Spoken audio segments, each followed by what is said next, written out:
A rubble I cave. agree about that. The ice palace. Yeah.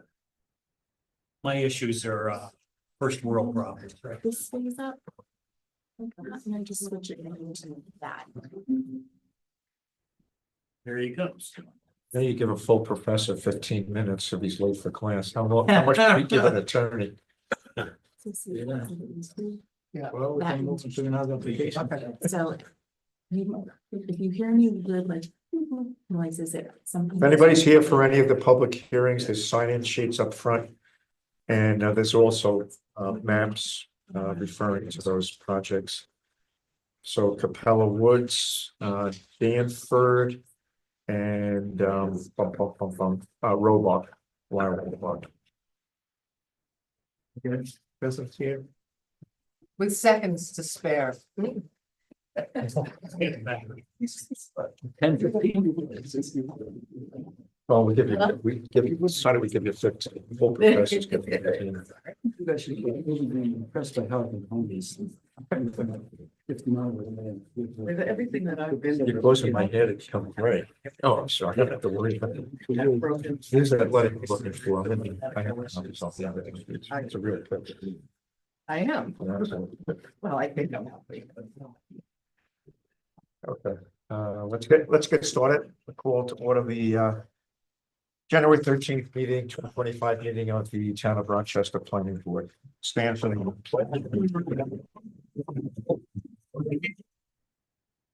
pledge allegiance to the flag of the United States of America and to the republic for which it stands, one nation, under God, indivisible, with liberty and justice for all.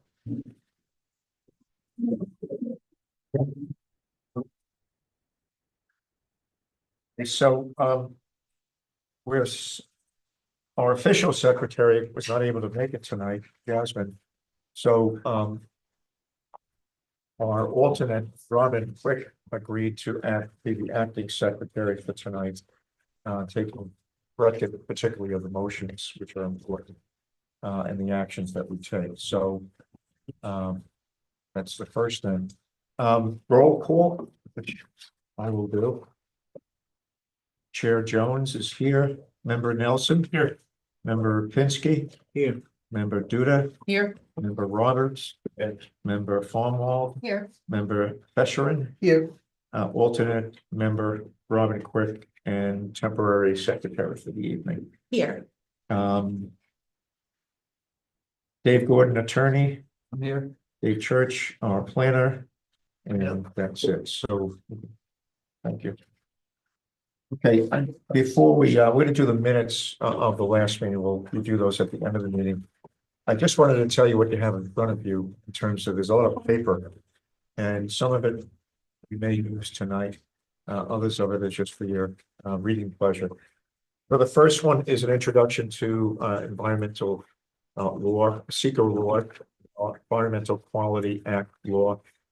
It was a class given by the New York State Department of the New York Department of State. And thank you. And this was the actual script that was followed. So I found it very useful as an overview. So you may want to take a look at that. And I encourage you, the Secretary of State has a lot of really good trainings online. The next one is also from the New York State Department, New York Department of State. The conduct of meetings and hearings. So that was also very valuable for me and maybe for you. I think at some point in time, if we ever don't have a agenda that goes to 10:30, 11 o'clock, we'll go through some of these. So you might want to carry them around with you whenever you come to this meeting. The next one is 3 sheets of paper, double-sided. First page are the type 1 actions. Some of you may be familiar with, those of you who work for DEP or for the DEC are familiar with the type 1 actions, but we from time to time type things as type 1. We have one tonight. Meta Lakes is a type 1, and I'll explain when we get there why it's a type 1. So that's the first page. And then type 2 is actually 3 pages double-sided, or 2 pages double-sided of type 2 actions. And we're going to have 2 of those tonight also. lot line and also just the construction of a single family home on a property. So that's again for your reading pleasure. And when we reference that at the meetings, this might be useful to you. The next one is another one from the New York Department of State. Just a planning board overview, again, an online class. By the way, all the ones given by New York State are free. At the end of them, they give you an exam. You can chisel, right? You can have the thing in front of you and take the exam while you're looking at the notes, but that's fine. And you'll get a certificate at the end, which you should give to Jasmine so she can record your hours of training for the year. I think it's required by town code that we do at least 4 hours a year, which is usually not a problem. The next one is a single piece of paper. It's from Dave Gordon. And it summarizes the notion of involved agencies.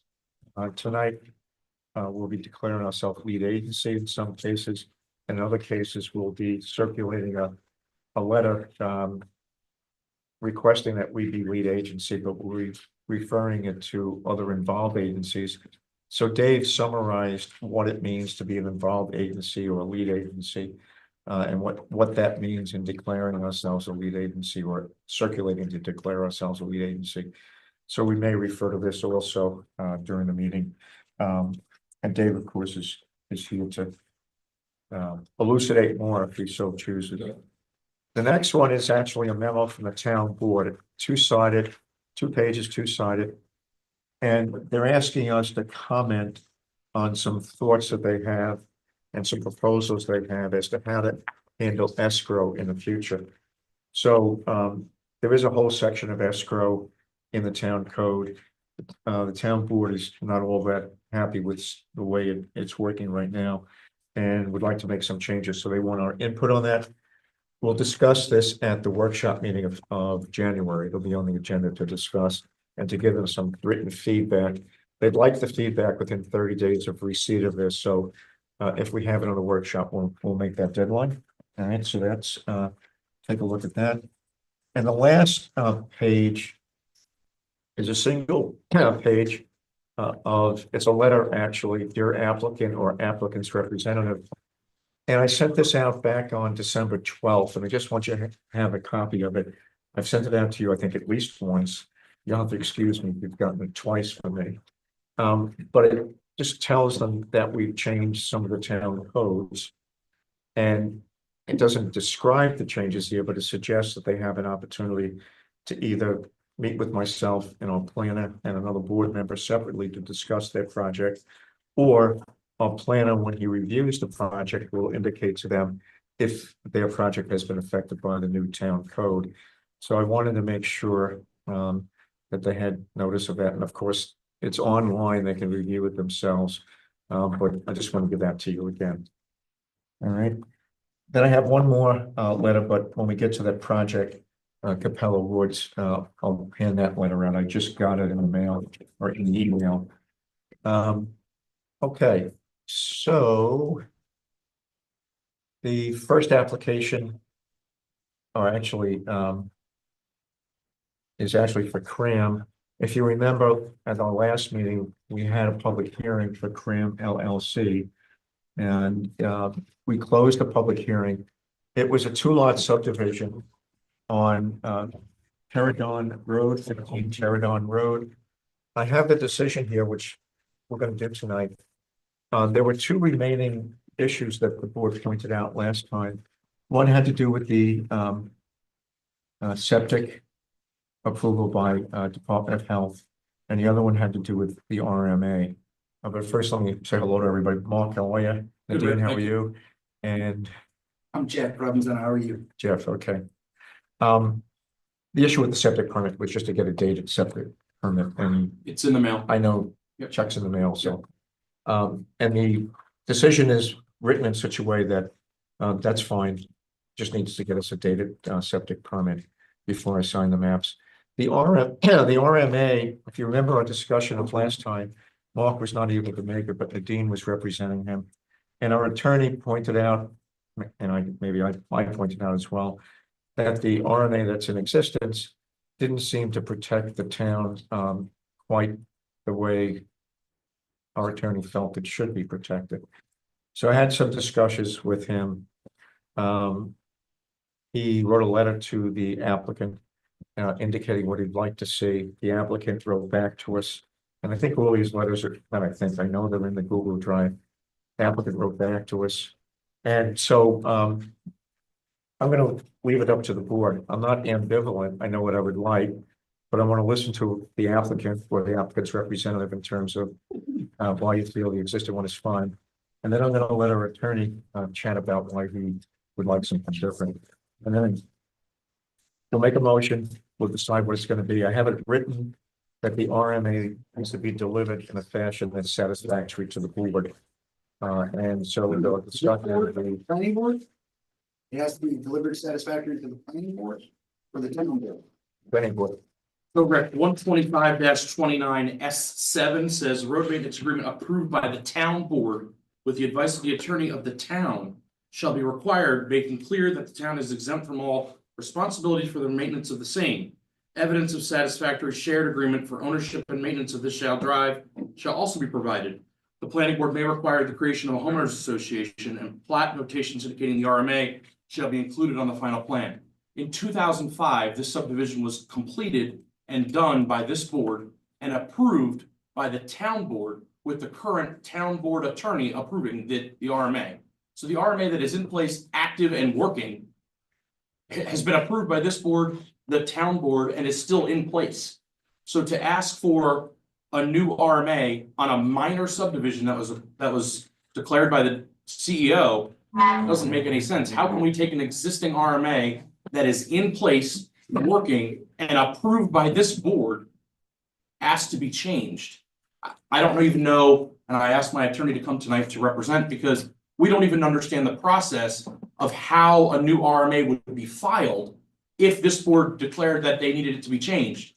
We don't have the ability to file an RMA on somebody else's deed when those landowners purchased the property from the original subdivider, again, approved by this board. So we understand that there might be some holes in the RMA, and maybe the RMA language is not as nipped and tied as we would want it to be.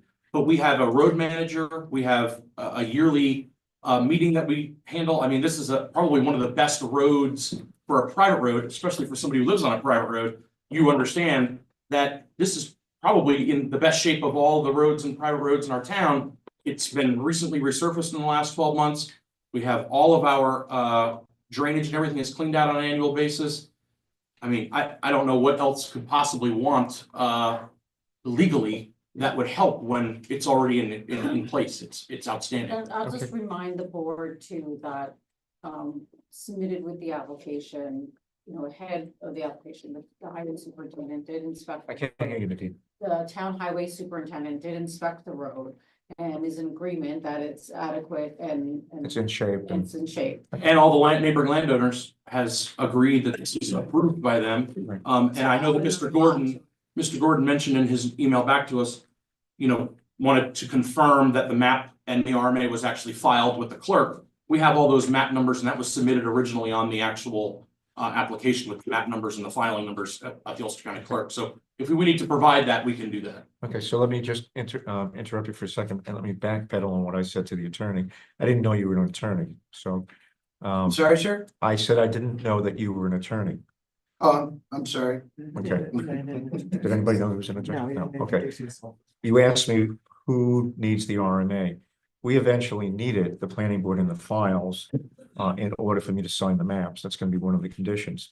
The procedure is to go to the town board and get them to review it after it's been agreed to here, to have the town board review it and have their attorney review it. So you could correct your notes that you were taking there, if you don't mind, or if whatever. Dave, I'm a little bit ambivalent. I have a preference, but if you want to pipe up. Sure, I'm trying to find it now. Mark, first of all, with respect to the code, Mark is correct. The operative section of the code requires the approval of the town attorney. And so this is a kind of an interesting situation. an atypical situation for the board because they've already got a functioning neighborhood. Now, I'll just say at the outset that it was my observation that the RMA that they're operating under is not a good document. It doesn't say the things that need to be said to bind all the landowners to a particular mode of operation. And that would be true of new people coming on as well. I would not draft it this way, and if it were presented to me, I would not approve it. However, Mark's point is twofold. One, just as a matter of procedure, this is fundamentally a matter for the town board. Although obviously the town board relies on the planning board to crunch everything that comes before it, including this. Secondarily, the fact that it doesn't say what it's supposed to say can be considered. I mean, it's up to this board how much you want to jump into this under the circumstances of the jurisdiction that we have. Because Mark's presentation is essentially that everybody understands what they're supposed to be doing and everything is fine. The condition of the road is actually, and that's valuable, but and ultimately that's what we're trying to get at here. It's actually secondary to the question of whether everybody's cooperating. And the basic way that everybody cooperates in a situation like this is to A, make sure that they're paying their share, they understand their share, it's communicated to them, they're paying it. And then ultimately that money goes toward keeping the road in some sort of shape. And apparently that's happening. So we've got a situation where the right thing is happening because nobody's disputing, nobody's choosing to dispute it. It's, it's functioning correctly. And the hope would be that the new people that come on with the subdivision would continue to respect the ethics, the culture of the neighborhood, which is to keep the road in decent shape for everybody's benefit. The reason why we look at these, though, both on the planning board and at the town board levels, because sometimes things go bad. Sometimes people don't cooperate. Look what's happening on a national level. Our culture of cooperation and understanding in some ways is changing, and that can change. You get the wrong person coming in, and that can change here as well. And it's my observation that when it does, this is going to be a very hard thing to enforce. Mark's original question is how can we get a new one done? The people who are agreeable toward what they're doing now should be theoretically agreeable toward signing a document that does the same thing, but actually spells it out in English. So I'm not necessarily convinced about that. That should actually be a test of whether or not they're cooperative and what we can do. So it's really a matter for the board. My observation was that the document needed to be rewritten, and I gave them a kind of a sample of what we want. Mark says it was recorded, which is that's certainly positive because at least you have a document in there that they can have an argument about whether if it ever needs to be enforced. It's certainly got some language in it that becomes arguable, but again. Again, just so you know, there's an RMA, a map, and the easements all filed. Whoa. Is the easement different than the RMA? No, but it just references it on the map, that's all. So the easement, It's all one document. but it defines the land that the road is on. Correct. So it's up to you guys as to what we want to do in a situation like this. They have a situation that's currently working, and they anticipate could continue to work in the future. And it's my view that the document isn't all that good. It's what I was asked to do. Ultimately, it is up to the town attorney, so we can make whatever recommendations we want, put whatever condition that we want. But that's where things are at. So anybody from the board? I have a question. What is lacking? Let me go back and pull it up, but the bottom line is that document was written, and I don't know why it was done this way. Mark might know, or somebody else might know, but there was an easement granted overtly, but plain language, black letter language in that document. But the easement that was granted to the town. So the town has an access easement in that document. One of the covenants in the document, which again is between the original owner and the town, there was no other party on that document. But one of the covenants was that the property owners would have access rights, would be subject. I'm doing this from memory now. And so there's two ways to read that sentence. One is that the owner was covenanting with the town to go ahead and set up easements for an RMA with people, or that provision itself was an easement for the people, even though it doesn't read that way. It says the people I shall. think it was the author's intention to draft it like that. Obviously, you and It I. could have been. You and I wouldn't have. drafted And it. Helena, to answer your question, Wouldn't have back in the drafted it. day, when they did private roads, the goal was that the town would take the road over. So we would always give an easement to the town saying, if you guys ever wanted to take the ownership of the private road, please take it, it's yours. If not, we're gonna maintain it this way. So that was why this was drafted that way. Whereas if I'm Similar just- to Millbrook Lane off of Queens Highway, that's the same idea, same subdivision route. Doug Road, another one that have that privatized opportunity for the town to take it over if they want to. They never did, they never want to. So the verbiage in it, I mean, if, for people that just buy property and don't really know how to, read legal documents, and you point them to that and say, this means that you are bound to contribute to the road, most people are just gonna say, yeah, that makes sense, I'm fine with it. The problem is, that I observe is ever got to a court and you start really trying to lean hard on that language because somebody says, no, I don't want to do it anymore. You guys do the road and I'll figure something else out. I don't need it. I'll ski out of here or something. It's not the way I would draft it. The way I would draft the document is that these people have an easement over this portion of this road and have these particular responsibilities, and I put it in black and white.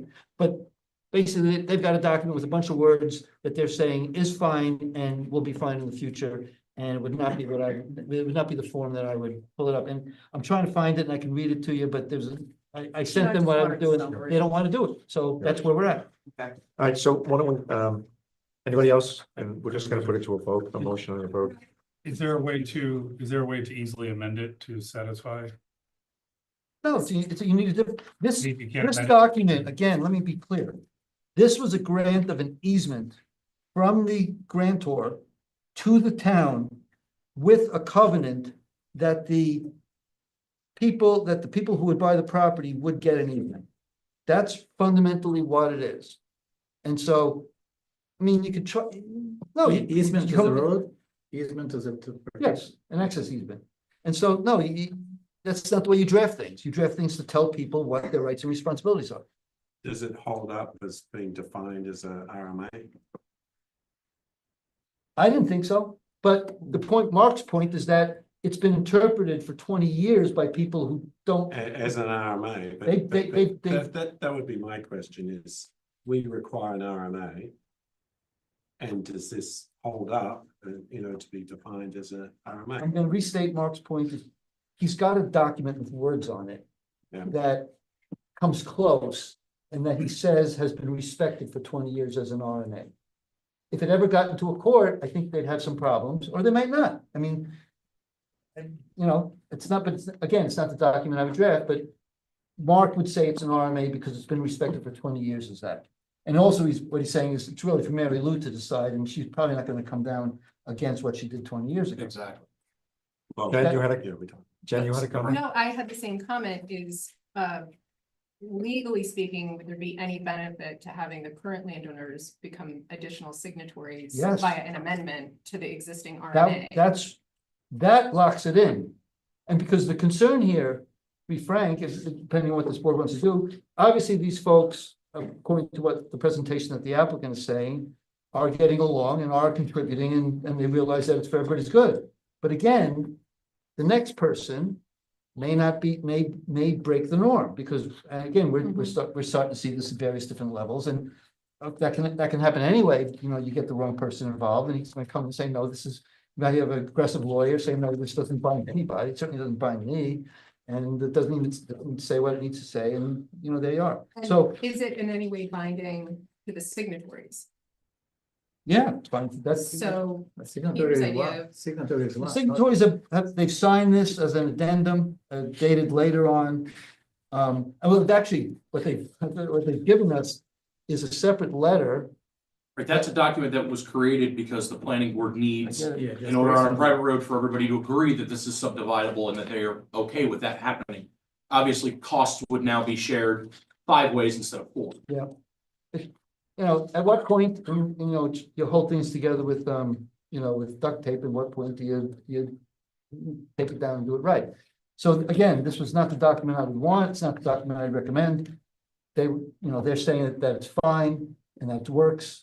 I don't think it will, I think it will crack under pressure and it would cause the problems that the planning board is trying to avoid. So Dave, if that's the case, and we were to go back to the town board to ask Mary Lou for her blessing, she's gonna say, I've already blessed this 20 years ago, why is this in front of me? Yes. She may, So what do we do with that situation? Anybody else? Well, you have, you do have a right to go with the town board, and ultimately it's the town board, right?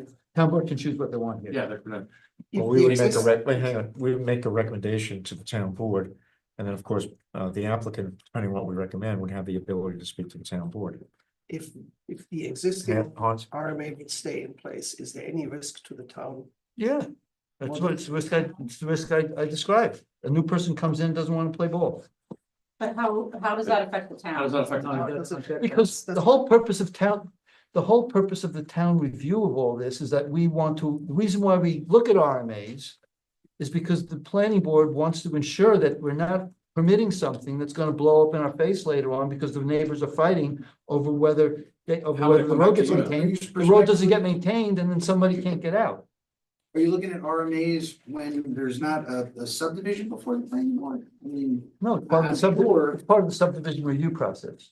So if you're subdividing, and if the subdivision depends on a private road, that's when this comes into play. That's what we, otherwise the question becomes for us, why should we subdivide something and create a private road that somewhere down the road may end up causing a problem in the town? For example, people can't get out. Sorry, and you didn't. Yeah, I read the document and at first impression was it's mostly for the town. And then I have a question, what would oblige next owner, next resident to maintain the road? The document is not explicit. The They- deed would reference The deed reference. reference. They the will road argue, agreement. and especially since Mark made clear that this is recorded. When a document is recorded relating to your property, even if, when you buy the property later on, you are subject to that recording document. That's what recording does. Recording functionally makes a public announcement that this property is essentially burdened by an easement or benefited by an easement. So you don't even have to know about it, but you are legally bound if and your title company will tell you that when you buy the property. That's what recording does. And Mark says it's recorded, so. I have the maps numbers, I have all the, from the. So, So what would the deed say to a new owner that they have to contact the? How about we do this? I don't know that. You asked a question about it's recorded in the deed, yes, but let me so read it's let me read the key it's provision here. holding the people that are there. Yeah, if it's accountable. recorded in a deed, then it's Go another ahead. story, Yes, it it is. seems to me. First, in the initial part of the document, they explicitly grant an easement to the town. Okay, let me, I can read that part of it, but what I want to get to is the second part, because there's an explicit grant to the town. Let me see here. That's for when the road were to be taken over. I'm trying to find it, but the critical part is the next section, which says easements and drainage. And here's just, you guys can interpret it the way you want. It says, all owners of the aforesaid lands or any portion thereof shall have an easement and right of way in common across the private road depicted on the said plat. So it says all owners of the aforesaid lands shall have an easement. That is the exact language. It doesn't grant well, I would actually, if I was drafting it, I'd grant an easement. They are granted an easement. It says they shall have it, which, given the fact that this is an agreement between the town and the developer, again, the town and the grantor, it reads like a future covenant. And that's, it's missing 4 words. The declarant hereby agrees that. If that was in that language, Declarant which you hereby and I would have grants. drafted and put it in there. hereby grants an easement. Yeah, I know, That, yeah. that's the verb, is to grant something, but to say the owner shall have an easement is deliberately, it's ambiguous, and it's to the point where, like I said, I'm not gonna draft a document that way, because why raise the question whether that means there's a future action that's necessary for them to have it? So Rick, why don't you get? All right, so what I'm gonna do, I'm gonna make a suggestion to everybody. Let's have a motion and let's move it along. What I'm gonna do is make a recommendation that we will proceed with the decision. And in the section that we talk about the RMA, I'll change it to say that the planning board, well, I want to know whether you guys agree with David or not. We'll get there. That the planning board agrees that a new RMA should be considered. But in lieu of the fact that the town code requires the town board to approve the RMA, we're gonna refer it to the town board with the old one, with the new one, refer to them, let their town attorney say, go with the old one, that's fine, we'll go with the old one. If they disagree, and I'll write the letter, make sure you get a copy of it. And go to the town board, but I want to know what you want to recommend. I need to give them a recommendation. If you don't, hang on, let me finish. If you don't care and you want to go with the old one, just say it. So let me make the motion that we refer the old one and new one and recommend that the new one be the one that the town would approve. The new proposal. So hang on, I'm not finished, sir. Okay, If you disagree with the motion I just made, which was to refer this to the town board, indicating that we don't believe, based on our attorney's input, that the old is sufficient, we recommend that the new RMA be adopted by the town board. Leave it up to them. That's the motion. I need a second. There'll be no more discussion unless you got something really urgent. If you vote aye, it means we're gonna do that. If you vote nay, I'm gonna assume that you're okay with the old one. Well, but before we do that, Go ahead. are we also talking about specifically a condition of approval? Yeah. And the condition is an RMA. Condition will be that the town board needs to tell us which Then you don't need a RMA is motion. good, essentially. Then you don't need a motion, just put it in the conditions and we'll vote on that. Yeah, I mean, the question, I do would say that. the question really is what the condition should say. And if Okay. the RMA has to be to the town attorney's satisfaction, town board satisfaction, we can just do that. And I think they can do that, choose what they want to do. So I'll withdraw that motion. And we'll go ahead And I and comment. read the, thank Copy you. of the decision? Yeah. Uh.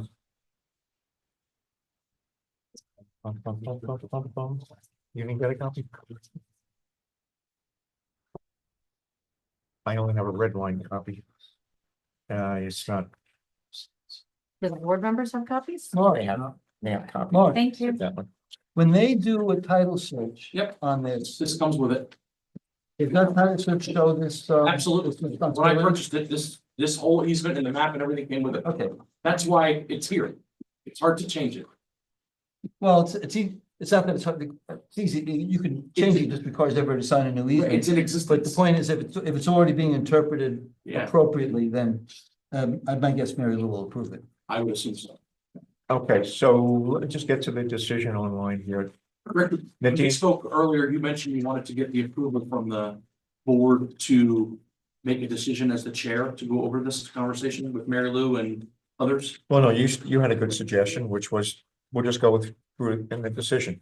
Okay, and at that point, if somebody wants to make a motion to change what I have written here already, okay, then we'll go that way. Understood. Okay, so let me read it off. Everybody have it up on their computer or? Nadine, I want to make sure that that was the one dated January 13th Oh. Mine isn't. on the top, on the, January 13th. okay, fine. All right, so this is Town of Rochester Planning Board, January 13th, minor 2-lot subdivision. Applicant is Cram LLC, Mark Grasso. We're gonna skip some of the material here. You already know it's a 2-lot subdivision. And we're going to get right down to well, let me just point out, we did do seeker. We determined this to be unlisted, uncoordinated. We did do negative declaration. And all of that was done on December, and so do want to mention that. We had referrals to the Office of, or to SHPO, and also to the Town of Rochester Highway Departments. Neither had a problem with it. The next section on page 2 lists all the documents that we received. I'm not going to go through those. There was a notice of public hearing at the bottom of page 2 on the document. That was done. So let me just do the findings. Findings of the planning board with regard to the review of the application. The planning board received a zoning permit determination and referral from the CEO dated October 24th of 24 for a minor subdivision from the owner Cram LLC. The latter granted permission to be represented by Peak Engineering. 2, the parcels in the R2 zoning district. Proposal is for a 2-lot subdivision to create a second lot to the existing single lot. Lot 1 is proposed to be 4.4 acres with an existing single-family residence, driveway, septic system, and well. Lot 2 is proposed to be a 4.6 acres of vacant land with a separate driveway and access from Terradon Road. That should say road. So there would be 2 driveways terminating at a cul-de-sac terminus of Terradon Road. 3, Applicant has met with the planning board and a detailed review of the project by the town's planner was performed and submitted via a preliminary advisory review by Dave Church, AICP, on November 6, 2024. Do any of the board members have an actual hard copy of this that they're following along on? No. No, okay. Mm. Number 4, action is unlisted under seeker and is exempt from referral to our Ulster County Planning Board. Board declared itself to have lead agency status. Project was uncoordinated action and made a negative deck all on 12/9/24. Deed was provided. Town Highway Superintendent has reviewed. His comments were all looks good and it's up to private road standards. Number 7, lots proposed do meet the minimum lot size and frontage requirements on the existing cul-de-sac. 8, the applicant has provided a copy of the Ulster County Health Department permit for a sewage disposal system. It's expired, so we're simply asking for a new one. That'll be one of the conditions. Number 9, town's planner notes that a review of the most current Google Map aerial image and since the 2021 date of the UC parcel viewer aerial imagery, the proposed driveway and possibly the house site appears to have already been disturbed, et cetera, et cetera. This is in possible violation of Town Code 125-22A, Section 2. Number 10, EAF mapper summary report dated 10/16/24 suggests that this site is either on or near enough to a possible archaeological site. Applicant inquired of SHPO if there was any concern about being next to the archaeological site and received word back in the communique of 11/25/24 that, quote unquote, it is the opinion of SHPO that no properties, including archaeological and or historical resources listed in or eligible for the New York State and National Registers of Historic Places will be impacted by this project. Private road easement and maintenance agreement and signed agreement of all parties on Teradon Road was provided. Better known as the RMA in question. Number 13, communication occurred between applicant and PB attorney dated 6/17 and 6/19, asking whether the above mentioned easement and road maintenance agreement in any way prevented the existing owner of the property in question from subdividing.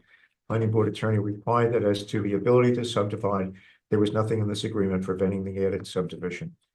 Subsequent 14, subsequent communication between PB attorney and applicant regarding the actual suitability of the RMA and easement agreement with the planning board attorney, suggesting that the agreements are not in a form sufficient to protect all parties. 15, applicant had a public hearing on 12/9/24. Public hearing was closed in the same evening. No one spoke at the public hearing. So as to the findings were prepared by the chairman and or town planner, were read and discussed as needed by the planning board in a public meeting at a time and place of adoption. Adopted January 13th. These are the findings, 2025, by the following vote. First, I need a motion to approve the findings. Motion to approve. Motion made by Jennifer, second by Hans. All in favor? Ayes? Aye. Any nays? Any abstentions? Okay, so the findings are adopted. General conditions of approval for the board's information. These are general conditions that will appear in almost every decision that we do. Number 1, all fees due to the town of Rochester involving this app shall be paid in full prior to the chairman's signature on the final plat. The owner's consent block shall be signed and dated by the owners following the date of last revision and prior to the chair signing the plat. The subdivision plat as approved by the planning board shall be binding upon the applicant and any subsequent owner. Any changes from the approved plan shall require resubmission and reapproval by the planning board. No deviation from the plans, reports, or other documents that form the basis for this approval are effective unless and until an amendment to this resolution is secured from the planning board in writing. The town may stop work on this project and or revoke a building permit and or withhold a certificate of occupancy and or seek any other additional relief as authorized by law if any term or condition of this resolution is violated. 4, all other required local, county, state, or federal permits shall be secured for the current and future use of these lands. Now, specific conditions of approval. There's 4. The applicant shall present a final plat for signature The following plat notes shall be included on the recorded final plat map prepared for the chair's signature.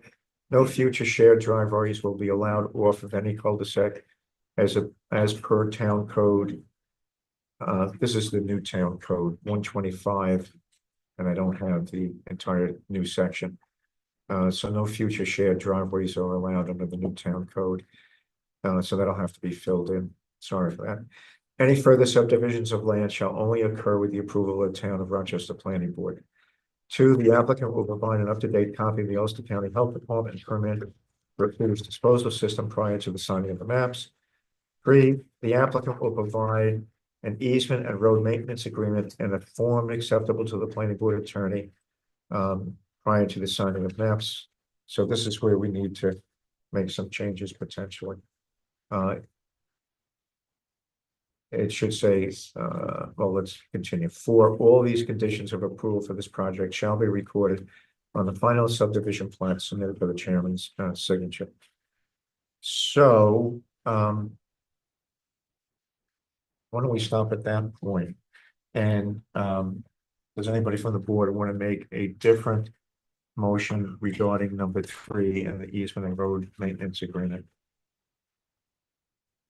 I would motion, could we change from planning board attorney to town attorney? Yes. So that would be my motion. Okay, town board. Town board. Town board. I agree. The attorney to the town board. That's right. All right. And I can send whatever advice I want to Mary Lou, and then they can do it. Okay. Perfect. So it will be changed.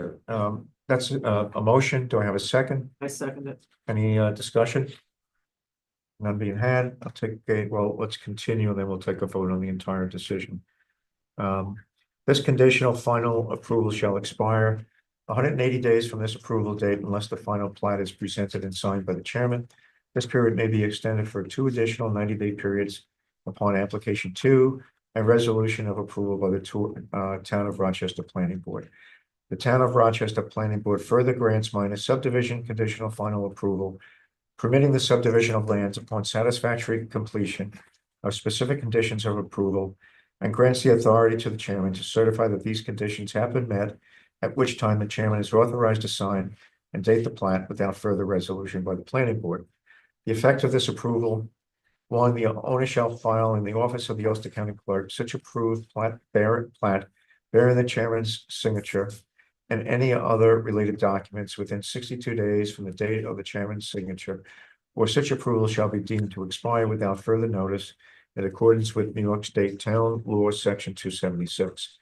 2, the owner shall have the responsibility to return free Ulster County Clerk certified copies of the filed plat and any other related documents to Tour Planning Board within 30 days of such filing. Draft resolution of general and specific conditions were prepared by the chairman and/or town planner, were read and discussed as needed by the planning board in a public meeting at the time and place of adoption, with a note that we did make a change to specific condition number 3. So I'll entertain a motion to approve these general and specific conditions. I'll make that motion. Peter made the motion. I'll Second, second it. Alina. All in favor with that adjustment that was made? Aye. Any nays? Any abstentions? Okay. So Mark, what we'll do is Dave will draft something to the town board. Make sure we copy the town attorney. And I'll make sure that you and your representatives get a copy of it. Within the next day or two. Sounds good, Rick. Thanks. Okay. Thank you. Thanks, guys. Thank you. Yeah, mine's on. Yeah. Okay. We're all watching. The reference is 125, 22. 22. Wonder if on the Okay. board, maybe. That's that. Thank you, Dave. Just get this all together. Hi, Bill. Hello.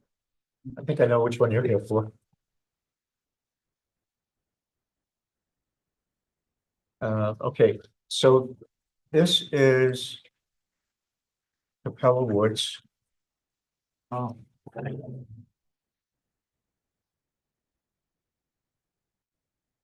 And they're here Give me a second. Um. The last time they were here, which was November 9th. We did seeker, we declared lead agency status.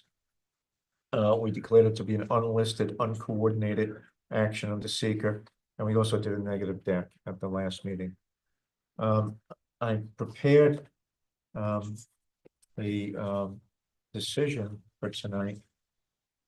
However, there's few anomalies that were brought to my attention by someone. Namely that the applicant went ahead and broke ground on this property and put in a foundation for, from what I can tell from the pictures, put in a foundation for at least one of the houses. And subsequent discussions that I had with the building department in inquiring how this could happen, I was informed that a building permit was applied for in a form that led them to believe that this was just a separate event by the applicant who was applying for it. I believe the applicant may, or the person that came to the planning board, rather to the building department, may have been Elaine Bell, who is the, I guess, the ultimate applicant. You're just the representative, Bill. Yeah. Right? I didn't go to the foundation. And Bill, you'll get your chance to talk too, so I just want to give the board a setup. It was suggested to me by the building department that they received this building application. And they just proceeded as normal, not knowing that it was related to Capella Woods. That was before the planning board. Applying for a building permit knowingly is in violation of a number of our town codes. I won't even go into which ones, but there's at least 2 of them. It's just bad form. And doing it knowingly is making stuff up on a public document in violation of those town codes. It's a civil matter, but it's the first time I've ever seen something like this. We've had other people break ground before they come to us, but this is while they're in front of us, they broke ground and actually put in a foundation. So I informed Bill, hey, would you just pass this? I informed Bill, first of all, Bill informed me when I sent him a note that he had nothing to do with it. I would suspect that he wouldn't, since he knows what the drill is, what the code says, and so I'll give you the board a chance to read the letter from the applicant. And then I'll make some comments. I'll let you read it. It's the one you shared. Sorry? It's the one you shared today. Yeah, some of you may have gotten it on the email. I wasn't sure if you got it on the email, so I made copies of it. Bill, here's a copy. Oh, you have a copy. You sent it to me. Thank you. Not to make light of it, because I don't consider this to be a light matter. But when I read it, I chuckled and said, this sounds like me telling the teacher that the dog ate my homework. Is the foundation in the location? Okay, so I'm gonna get there. I don't know. And Can I ask you a question? go ahead. Was the signatory to this Elaine Bell, was she given the opportunity to come tonight? Was she aware? that- Oh, yeah, she knew, yeah. She knew that there was an issue, and obviously she wrote a letter. She's aware of this meeting. She was aware of the meeting. She's also the one who signed the building permit. I'm not enough of an investigator to have scoured the document for other telltale signs of who filled it out. My suspicion, it didn't say Capella Woods, it said Elaine Bell, and then it was signed by Elaine Bell. Right. But I don't know that for sure. So here's what I'm going to do, Bill. Leaving the public hearing. It's funny, I asked Bill 3 weeks ago, when I was reviewing the project file. I said, Bill, why did we leave the public hearing open? Well, I believe it was because there was some suspicion of things being buried there.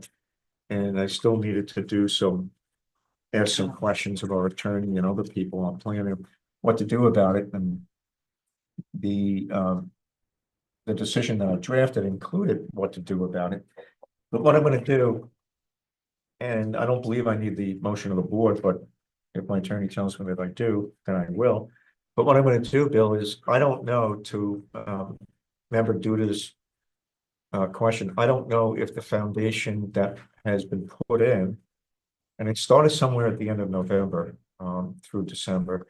The foundation that was put in, I have no idea if it's in the same place as any one of the building sites that would eventually get a foundation that are in the subdivision plat that has been presented to us by Bill. So, and I'm not taking anybody's word for it. Well, it is. It's like, no, I'm not taking anybody's word for that. I want a map that shows where it is relative to the existing map that we have. So I want what was built to be shown on the map that we've been using for the last 2 months, 3 months. I want to see that. I want to have the board have the opportunity to look at it and review it. And then we're simply going to put it back on the agenda for February. We're not making a decision tonight. If the board is satisfied in February that everything's according to Hoyle, fine. If they're not, It's essentially an existing condition now. it's essentially they created an existing condition by violating our town codes Right, and building before they had approval from us to build. right. You see, the town code says that if in front of us for anything, you can't do anything to the site except you can put in a road entrance so that you can get your equipment in there to do septic testing and well testing. Yeah. And that's it. It's very clear that that's it. Yeah. They could have gone to the building department and asked to put in on one house. The minute you ask to do 2 houses, that's a subdivision. You have to come here. You read the letter. I'm not a gullible person. You would have to suspend reality to believe that this was, oops. But okay, I'm not the cops, I'm not the judge, but I need something that I can look at and have examined by a planner to say, yeah, it's exactly in the same place. If it's not in the same place, then we have to start all over again with a totally new map. So if you have some kind of a map there and you want to pass it around, fine, but I'm not considering. Oh, no, I wouldn't expect that. I'm not considering We wanted this. to see where it is and it's a little larger than the little square that we had on there, and their biggest problem at this point is they put half of the house where the primary septic leach field is supposed to be. Okay, so I'm not even gonna comment on what's there. Pat, you have copies for everybody? Yeah. How many, would you mind passing out copies? So this is a wee bit more goofy than I thought it might be. Yeah, because that's gonna mean, we gotta go back to the health department. You gotta come back to them, you gotta come back to me, you gotta get me a new plan. Hang on, I just wanna complete my thoughts here. So Bill, I'm gonna look at this, I'm gonna have a planner look at it, I'll have our attorney look at it. All of that's gonna cost Miss Bell more money. I don't know what we have on an escrow, I'll find out from Jasmine. If we don't have enough, I'm gonna be calling you for more escrow before you come to me. Dave, I want you to review this, both Daves, I want you to review this. And we'll talk to you in February. Melina? I just had a question. Do we have any penalty structures for? Well, you know what? Not us. In the code, there are penalties that are possible. I've not known of anybody who's ever been penalized, Okay. but it's a matter that has to be taken up by the building inspector, by the CEO. They would then have to make a civil complaint to the court with a I believe, with a recommendation for a fine of whatever sort, and there are fines that are in the code. But that's not our job. Right, no, I was just wondering. Right. So Bill, unfortunately or unfortunately, you're done for the night. We'll be in touch. Can I make Unless you- one suggestion? Is it possible for the board to revoke the letter authorizing representation and require the applicant to attend meetings? Well, you know, we could revoke it, but the reason I wouldn't do that, to be honest with you, is Bill had nothing to do with this. Well, it's more, I would strongly encourage the applicant to attend in person. Subsequent planning. Is there a mechanism by which we can encourage that? Yeah, well, there might be a way of getting them to come here. We'll seek advice from our council. But I wouldn't want to disenfranchise Bill, who had no involvement in this. I don't. And the board didn't give the authorization, the property owner gave the authorization, Right. no major representatives. Right. I mean, we could The board refuse, we can't- could just say we're not taking this, Yeah, but we're on bad legal Let me ground. just say at the outset, a person who wants to develop property and apply to us is not only entitled to having representation so she cannot appear, but they may need the help of an expert Of course. architect I'm or not trying or to- planner or I'm engineer. trying to something. find a mechanism by which we. can- Well, the answer is, if there's information that we want from her, that we ask the representative, but he may not know, like, Right. why did this happen? Like, we want to know why this happened, we want to know when it happened, we want to know what conversations you have with the CEO. Go ahead and ask Bill, and he's gonna say, I didn't talk to the CEO. at which point we'd say, this application is not moving forward until we get some answers, and then she's got, if there's a specific reason why you want her, let's put that on the table, but we can't deny her the right to have Fair. an architect or an engineer. You know what I would like? We wanted to have those. We shouldn't spend any more time on Yeah. it. It's like, we should just move Come on. back next time. I have a whole bunch of things that I'm gonna recommend to Dave to write to the applicant that we need to know. I really would like to know who did apply. Was it under Capella Woods or was it under Elaine Bell? If it's under Elaine Bell, it's like, huh? Yeah. But anyway, Bill, sorry. Oh, no, I'll see you in February. So we didn't anticipate at this point, we're gonna be getting people, right? But, I just sat back here, no next one over. I appreciate that. Bill, thank you for the map. That must have taken a lot of work to put that together. And I want to repeat for the board, when Bill tells me he had no part of this, Thank you. that is the case. I've never had. He's never had this happen. I've never had this represented by Mr. Williams before. As partner, Mr. Medenbach, ever have something like this happen, so. Okay, what's next? Must be Danford time. Okay. Danford, Matt Town is here. You have a map in front of you. The latest map is dated. Could you do the honors of opening that up while I dabble? Map, and there should be a letter there with the map as well, I think. But it's dated December 30th, so the map has been modified in compliance with our requests. Serious, man. Matt, I'm gonna let you go through the points that you made in your letter of December 30th.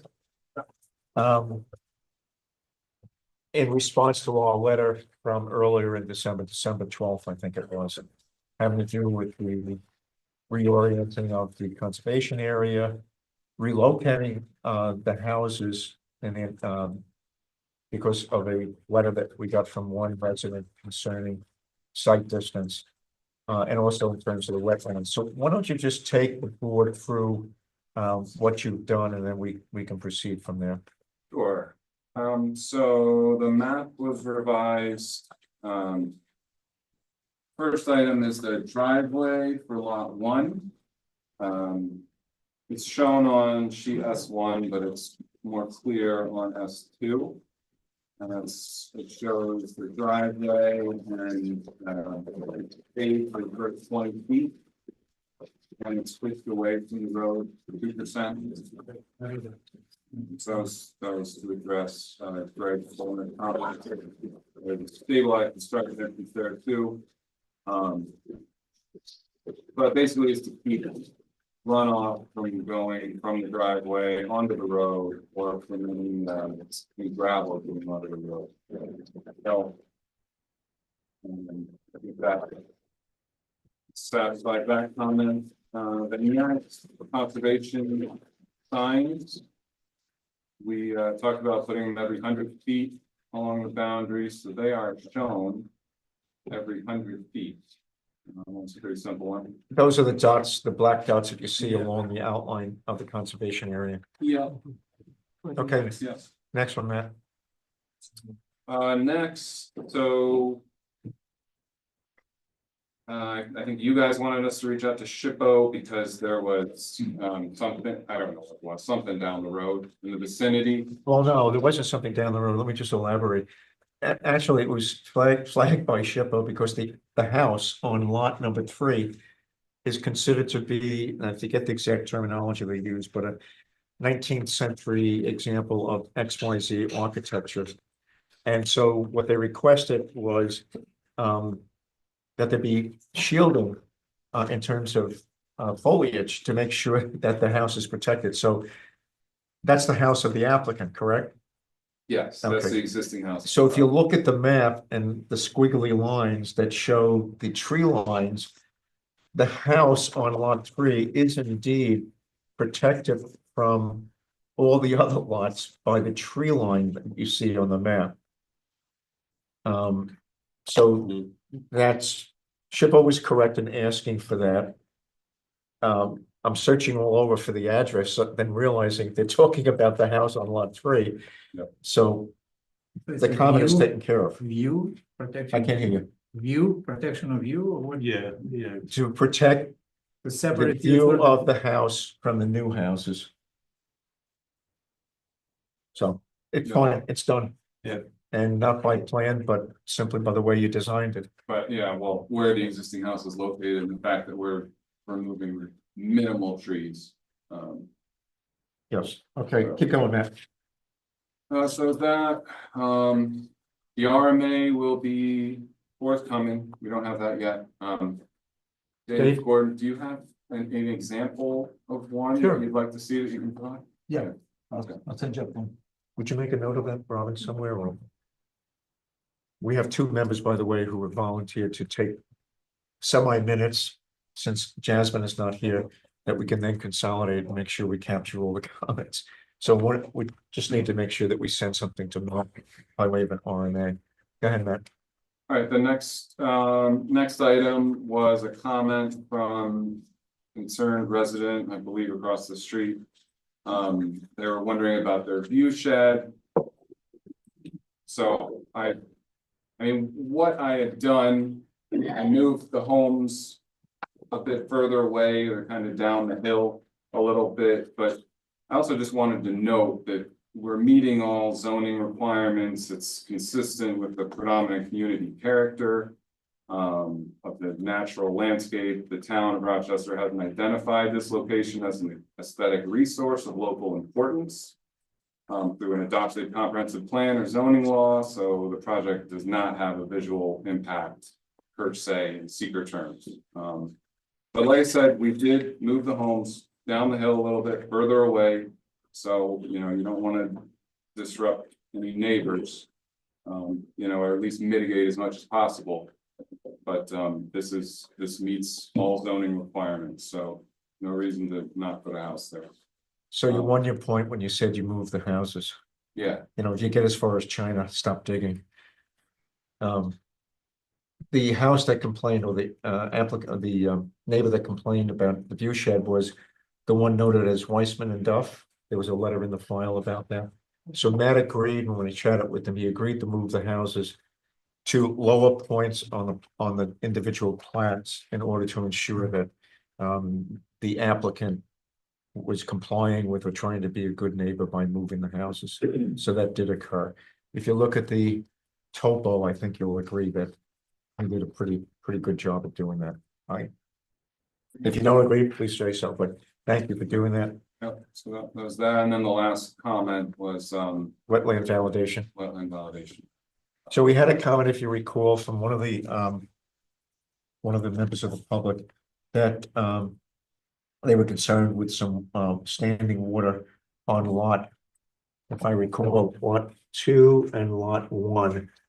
And if you look at the topos, the line of the water is running downhill towards the conservation area. And it's quite possible, since the soil, I believe, Matt, you indicated was clay-y. Yeah. It's quite possible that after a storm, there would be some standing water. But Matt did pull out the wetlands map. That's the second map you had. Would you just outline how the wetlands map is arrived at, so the board knows that this wasn't just somebody throwing darts wherever they saw some water? Yes, the wetland validation map, I think that's the one you're talking about. Yeah. You guys have a copy of that. The So- second one. So the way that's put together is, the I contact the DEC. The DEC sends a biologist to the site. Biologist flags the wetland. Okay, and then we have a surveyor go out and survey all the points. The surveyor map goes to the DEC. The DEC verifies, that's the stamp. There's a wetland validation stamp on this map. The DEC verifies that what's been surveyed actually is what is a wetland. And then it becomes the wetland validation map, invalidated. And I think last time I mentioned to everybody, and many of you know this, wetlands are not just presence of water. It's the soil conditions and also the particular kinds of plants that you would find in wetland conditions. So that was all done and it matches exactly the wetland map. So there's not much else we can do. I don't doubt that there might have been standing water, but after a rainstorm, given the soil conditions, there could very well be some standing water that needs to be evaporated or percolate through the clay soil. And that was it. If the board has any questions, just fire away. I'm pretty satisfied with what Matt has provided us with. Does anybody have any comments? Yeah, Zorian? yeah, I'm satisfied as everything was really well done, but I want to make sure that we don't forget conservation signs. He mentioned that. Right. No, location wise, but a sample somewhere in the documentation to be present. So you mean a detail of the signs? He's got the sign on the map. So it's on sheet X3. That's three. Oh, Yeah. It's the one you guys recommended. right. It's the one I had to search all over for and I sent to him. Made it on It's the there. plan. Okay. You see it there? It's the last map, in the left-hand corner of the last map. Page S3. Okay, I see it. You see it? I didn't realize. Good, no, that's all right. Good catch. I'm glad you brought it up. I think you've responded to our concerns really well. Yeah. And especially like moving this now, so I think it's, you know, one part of the deal. Yeah, I agree. It was, you did what we asked, and where you didn't agree, you let us know, but you got it done.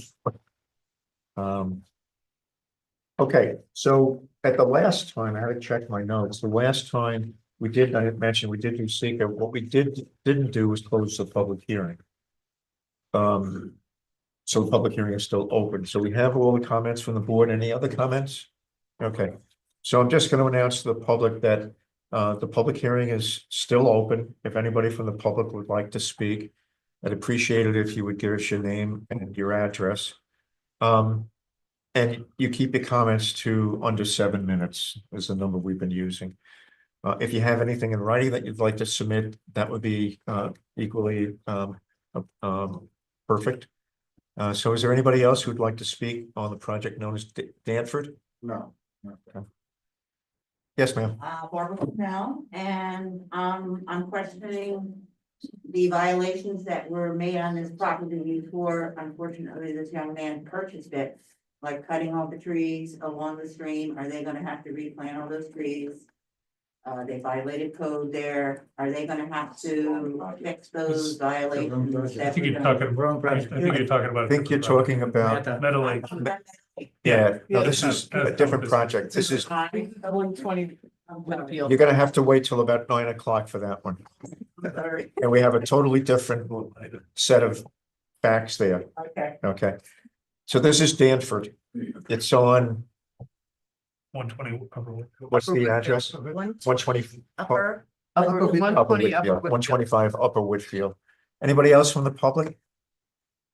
Okay, so I'm gonna request a motion to close the public hearing. I make the motion. Peter will make the motion, seconded by Helena. Yeah. Okay. You guys on this side have to beat them to the punch next time. We have arm wrestling. All in favor? Aye. Anybody opposed? Anybody abstaining? Okay, so Matt, you're done with the public hearing. I'll have the decision written for you and I'll share it with you before the workshop meeting at the end of the month of the 27th. All right, so you have the decision at that time. Would somebody make a notation about, they'll be on the agenda for the end of the month of the workshop, when I will do the agenda. And what I will do the decision. But we still need the RMA. Sorry, So we need the RMA. yeah, that'll be part of the decision. So the way it works, I'll sign the decision that we decided with Cram. I'll do that tomorrow. And then what I do is, part of that decision is I don't go any further with signing the maps until I get the final maps.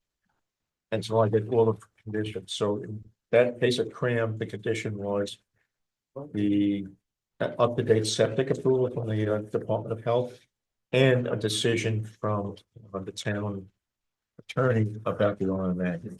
So the maps don't get signed until that point. Okay, Matt, thank you. We'll see you in about an hour and a half. Okay. All right, the next item on the agenda is Patty Brooks. She here? No, we're editing. Oh. Robot. Robot. Wow, robot. It's robot. It's just got, what's his name? The titles are coming in. Oh, I'm sorry, Mr. Brooks. I made a mistake. It's actually Lyle Robot on the agenda next. Sorry. How are you, Lyle? How are you? Good. Okay, so let me just update the board on this one. Would you pull out and spread the map? At the last meeting, the meeting of the 9th, we declared lead agency status. We also indicated that it was unlisted and uncoordinated, and took care of that. And we did a negative deck. This is all for secret purposes. We also, just to update everybody, it's in the file. We also had sent it to Ulster County Planning Board. There's a letter in the file that indicates that they didn't even need to review it in their view.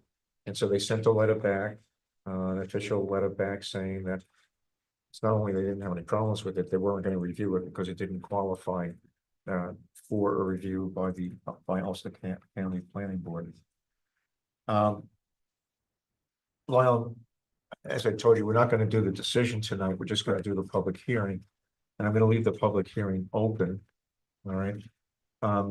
There are some things that will probably be in the decision that I want you to know about so you can start talking to your draftsman about it. The condition of, and you did mention that it's paved, but the condition of the road that goes out onto 209, or the condition of the driveway that goes onto 209. That was an original condition of the first.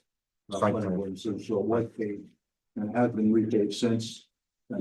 Okay, so some of the maintenance. So some of the provisions of the original site plan, since this is the whole site that we're looking at, some of those provisions I'm going to repeat in this decision. There were things there about shielding in the back, which you have done. There were things about the road and making sure that it's paved and it's upkept. About the conditions of the site itself in terms of organizing the various materials you have there, the mulches that you have. So I'm going to repeat a lot of those conditions of that approval. We can't execute against them or check up on them. It's not our job as the building department. But I want to make sure, I know there's a lot going on that side, but we want to make sure with what's going to be going on with the building of the house and the attached garage and the new driveway. I want to make sure that we encompass some of the old decisions as well. So I just want to mention that to you. So does the board have anything that they want to mention, ask, bring up? Yeah, I was wondering, they removed, maybe because it's just a site plan, they removed the building. In previously, unfortunately, I cannot see it right now. There was a side view of the building. Oh, yeah. And I pointed out that the elevation were named incorrectly, but they apparently decided do not provide that sheets anymore. Previous revision. Zoran, you want to come over here or hold up the map? 'Cause- What I was Looking talking at that on about, this- there used to be, Yes. it's no longer there. But it apparently was decided to be removed because it's a site plan. They're not obligated to. You're saying that what's here is not there? Right. Well, it's not there because this is what's being built. No, it's still there. What I'm saying, I don't know, just look at the latest. I think the Okay. latest maps, the documents, the approval from the Department of Health and the septic, Oh, next month. and they don't care what the building. Okay, so I guess I'm. Oh, you know, Am I getting that now I right? know what you're talking. There were two maps there dated the same date. I think they were dated September 6th. Yeah, that's what. You brought it up to me too, Peter. Confusing, okay. One of them was the actual site plan and the other one was the septic map. Right? Mhm. And one doesn't, Okay. they should have been attached to each other. All right, and so this was also done by Eggers. I will talk to him about that. What he's saying is that all the maps, they were submitted separately. They should really come in as a set. The set being the top one, the architecturals, You do have. what I a copy call, of the what I call the build out, what I call the build out sheet that shows how they're gonna contain runoff, a spot for concrete washouts, all that kind of stuff. None of that's been submitted. That'll have to be submitted. Okay. But that's a discussion I'll have with the Eggers. Yes. And before the next, we're gonna leave the public hearing open. Before the next one, you're gonna need to provide that. The public will see all those extra maps. But what Zoran was talking about was the septic map, which was handled as a separate map. And he also, one of the members of the board pointed out that on the various iterations of this that are in the file, we've seen different locations of the driveway. One of the driveways go around the house. I think there was an amendment to that where the first map that you got showed the driveway going to the rear of the. Yeah. And that's. That's not, No, it goes to the front. so this is the last map that I have. And that shows the driveway going directly to the garage. Correct. Is that the correct map? Yes. I'm also gonna suggest so, okay, all right, fine. I see the revision dates. So anyway, so Zoran, you're okay? Yeah, well. So are you saying I'm working out my computer again? So you're saying that the elevations present on the latest map or not? Yes. Yes. Yes. So part of the revised site plan. Yeah. Yeah. So- Still, that didn't change. It's, So where's he the submitted elevation? he submitted a two-sheet So you're right, he's still. map that documents the health department approval. Okay, elevation waste. Rick's saying all those sheets need to be part of site plan approval. Everything's gotta be. Yes, Yeah, so this is not west elevation. Yeah, so Zoran had made a comment before that The the elevation is incorrect. named incorrectly. That's essentially my point, but The elevation itself is incorrect or the naming of it? Not the Name. name. The name. It's got the wrong. right. It says west. it should West, say. when it says west, Okay. it means it's elevation facing west, but in Okay. reality, it's elevation facing. So he either has to make it east, which is what it is, or he's gotta show me the west side. Yes. Got it. Okay, I didn't pick that up. You're gonna get another letter from me That's fine. that gives you all this stuff that Bill must get on a final set of maps before we close a public, we haven't opened the public hearing yet, but before I close. the- Barry's the one that's been working on this with Brian and other, I don't think Bill's been involved in And I thought the letter of authorization was for Bill Eggers. Did it say just Medenbach and Eggers? it. Okay, fine, then whoever. I'll send it to Medenbach and Eggers and they can sort out who's gonna respond. Okay. So Peter, just a note or it bonds that I need to send him another letter with all these changes. Okay. All right, so now any other comments from the board before I open the public hearing? All right, so we're gonna open the public hearing for project notice, Lyle Roebuck.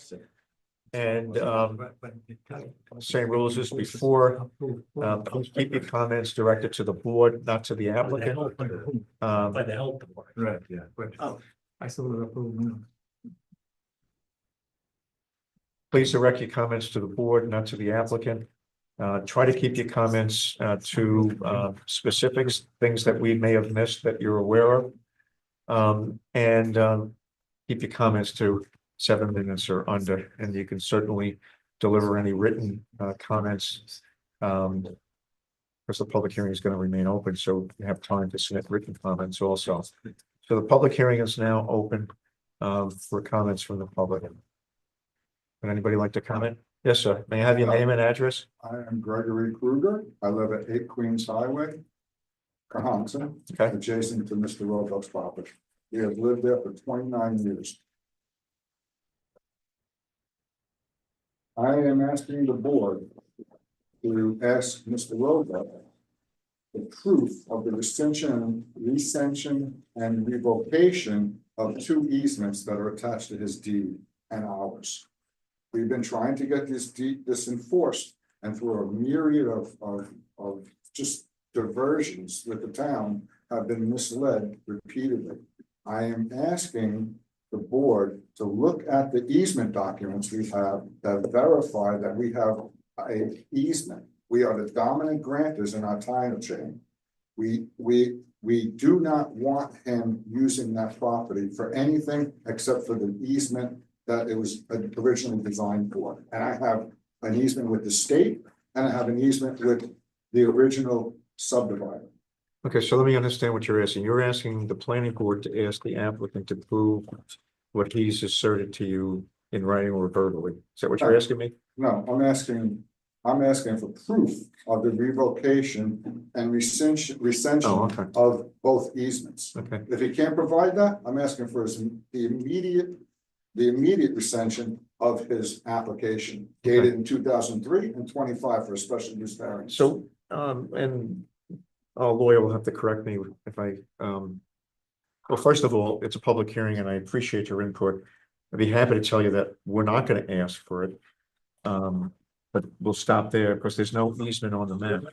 We're asking for the easement to be honored. I have the documentation that there is an easement. It's not on the map. You can certainly, if you have it. Is there an easement? Not that I'm aware of. Okay. He wasn't aware of it. All right, He so- really wasn't. He was misled by the town at the time. All right, Young so- men like us were misled at the town by the time. Okay, so what we're gonna do, if you have some document that you'd like us to forward to the town board, fine, I'm sure you've already done that. But I don't want to get into a back and forth. You've pointed out that you believe there's an easement on the property. Is that what you're telling me? It's not that I believe there is an easement on the Okay. property. So, Okay, then. okay, that's information that we'll take. Liberty for all, justice for all. And any other comment? Do I need to get, is it appropriate to ask him for proof of that or? It's not a question of proof. I honestly. There's no don't- easement I on the don't- map. We're considering a site plan approval. This gentleman has spoken of an easement.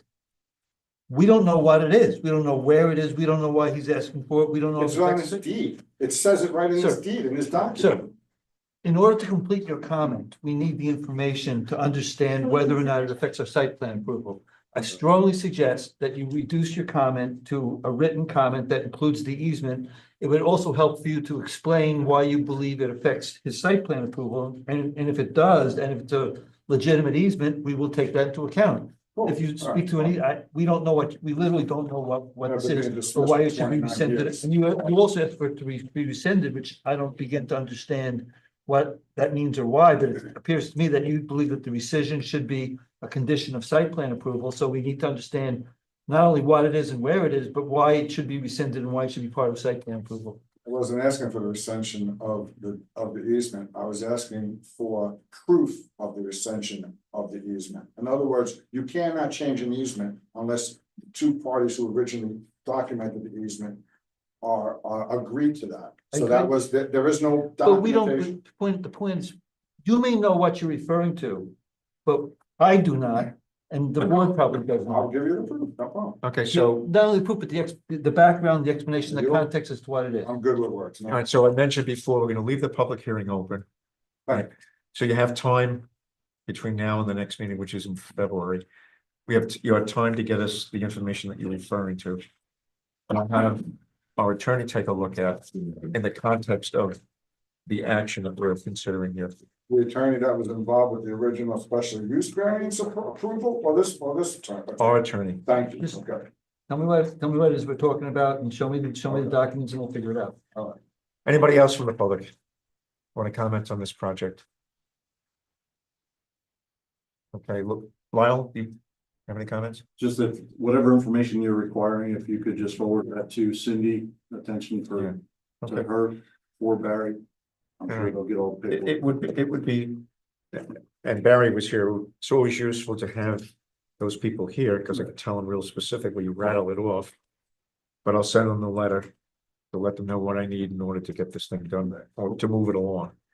And sir, whatever information you have, send it to the planning board office here at, on Tobacco Road, 15 Tobacco Road. All right, Oh, you want a hard copy? you can copy me, PB chair. Yes, you want hard copy. Oh, hard, yes, would like hard copy, yeah. Okay, anybody else?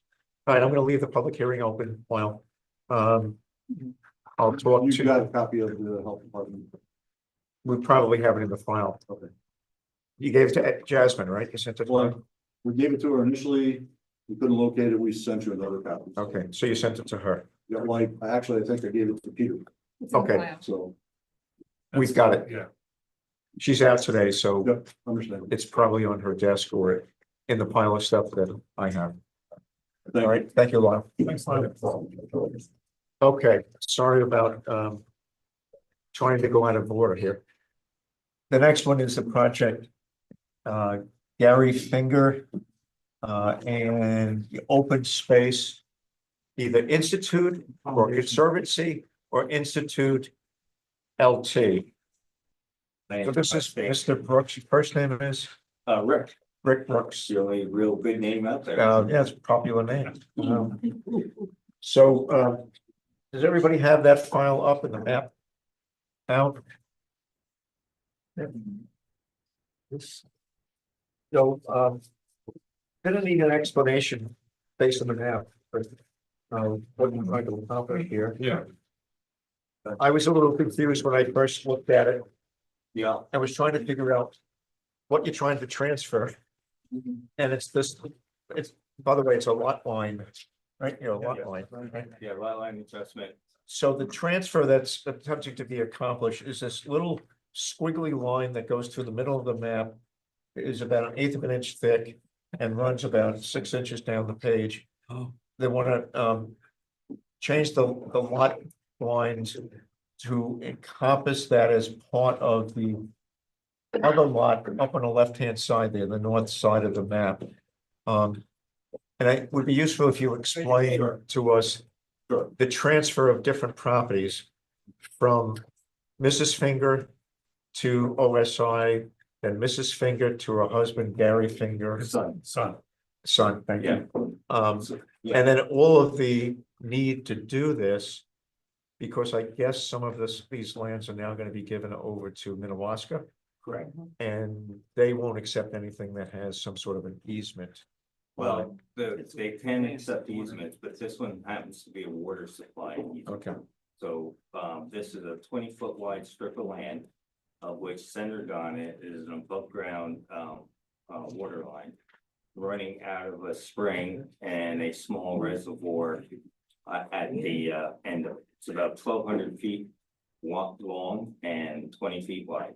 So the point is to accept this from a grant to Minnewaska, to take this out of a grant. to Right, the Minnewaska. state of New York will not buy, property encumbered by water supplies. So right now, over the OSI land, there's a 20-foot wide easement. And we're proposing to convert that easement to fee title.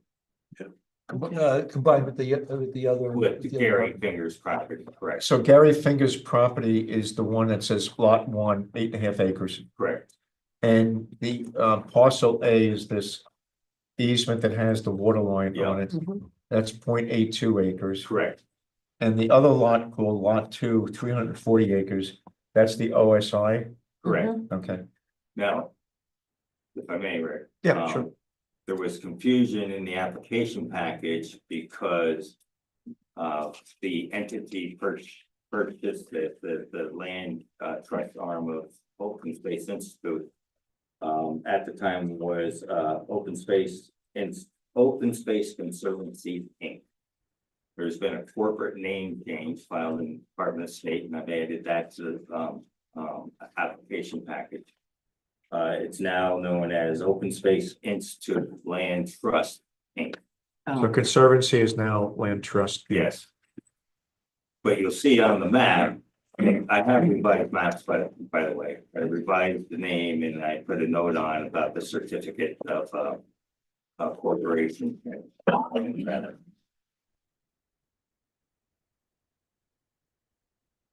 So all of that, those changes was the material that you sent me today. Correct, and I brought hard copy if so desired.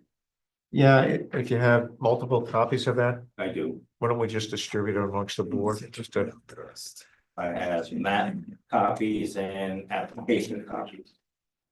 And I will definitely drop off an application copy so that your attorney can look at the certificate of.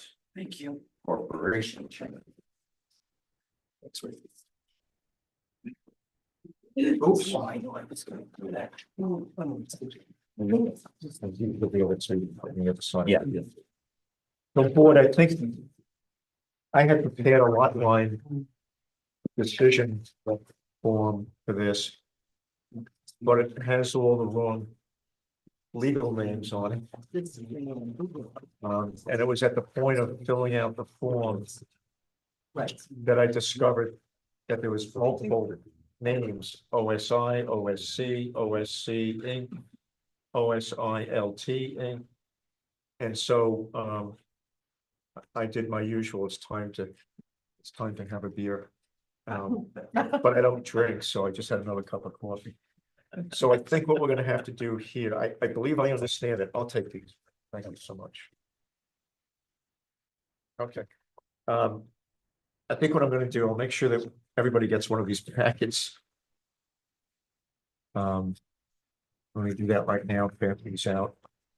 And I think I'm gonna defer this and put it on the agenda for the end of the month at the working meeting. That would be January 27th. It's cut and dry, but the document that I filled out and the verbiage that I used has all the wrong. Well, not wrong, they're just different names on it. Right, same property, same. but, Nothing's changed in different terms of names. the property, it's just the names. Right. Of the holders.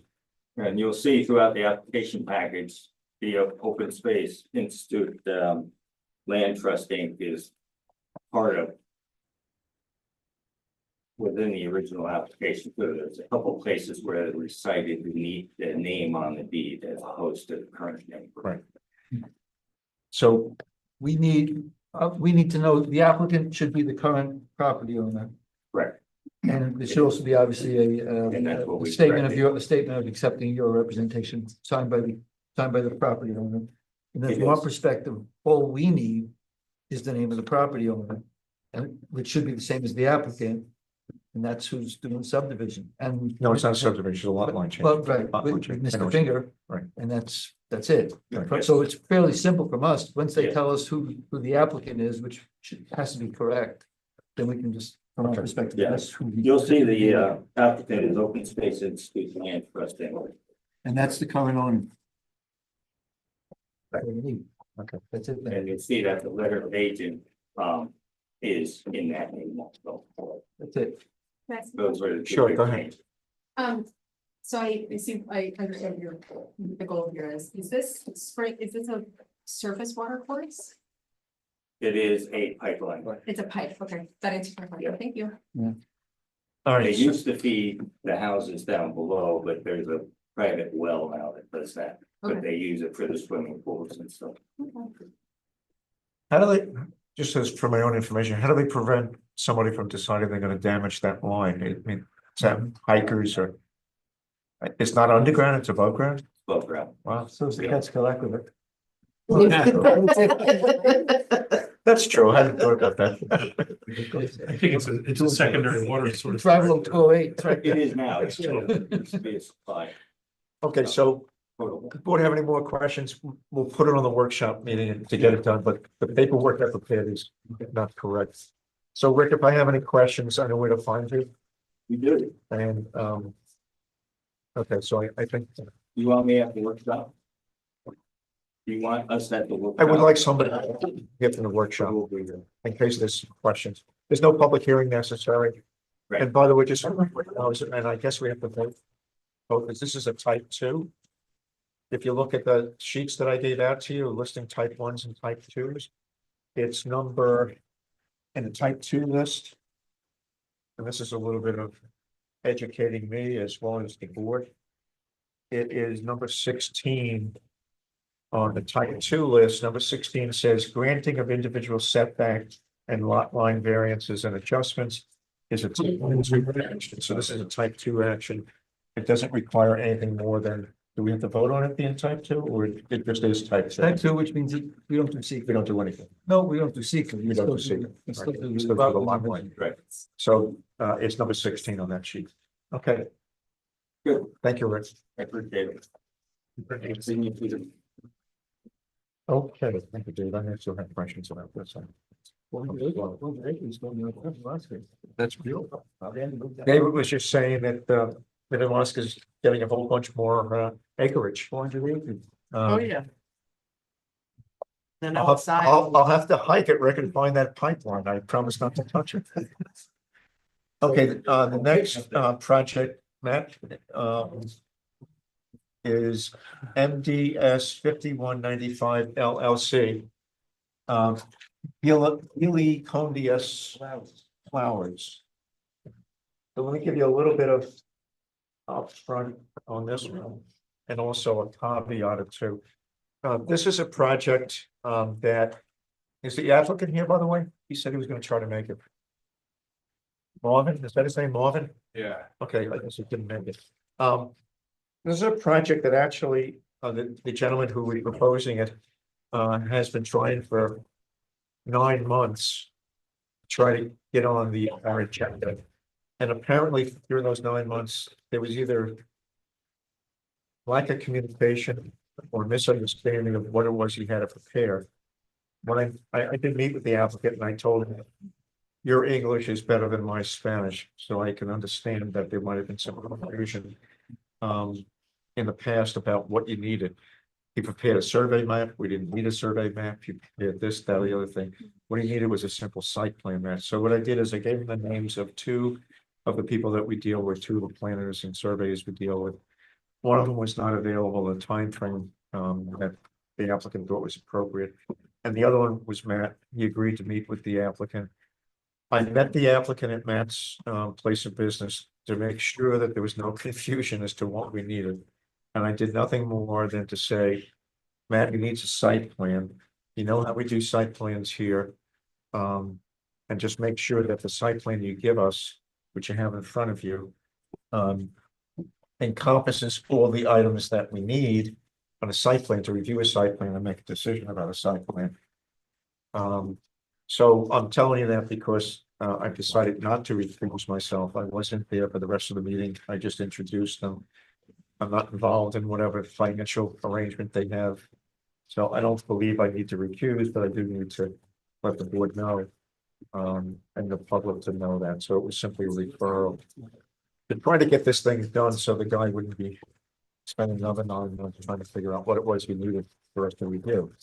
So with that, Matt, we do go through. Matt provided a map. He also provided a memo dated December 30th, 2024.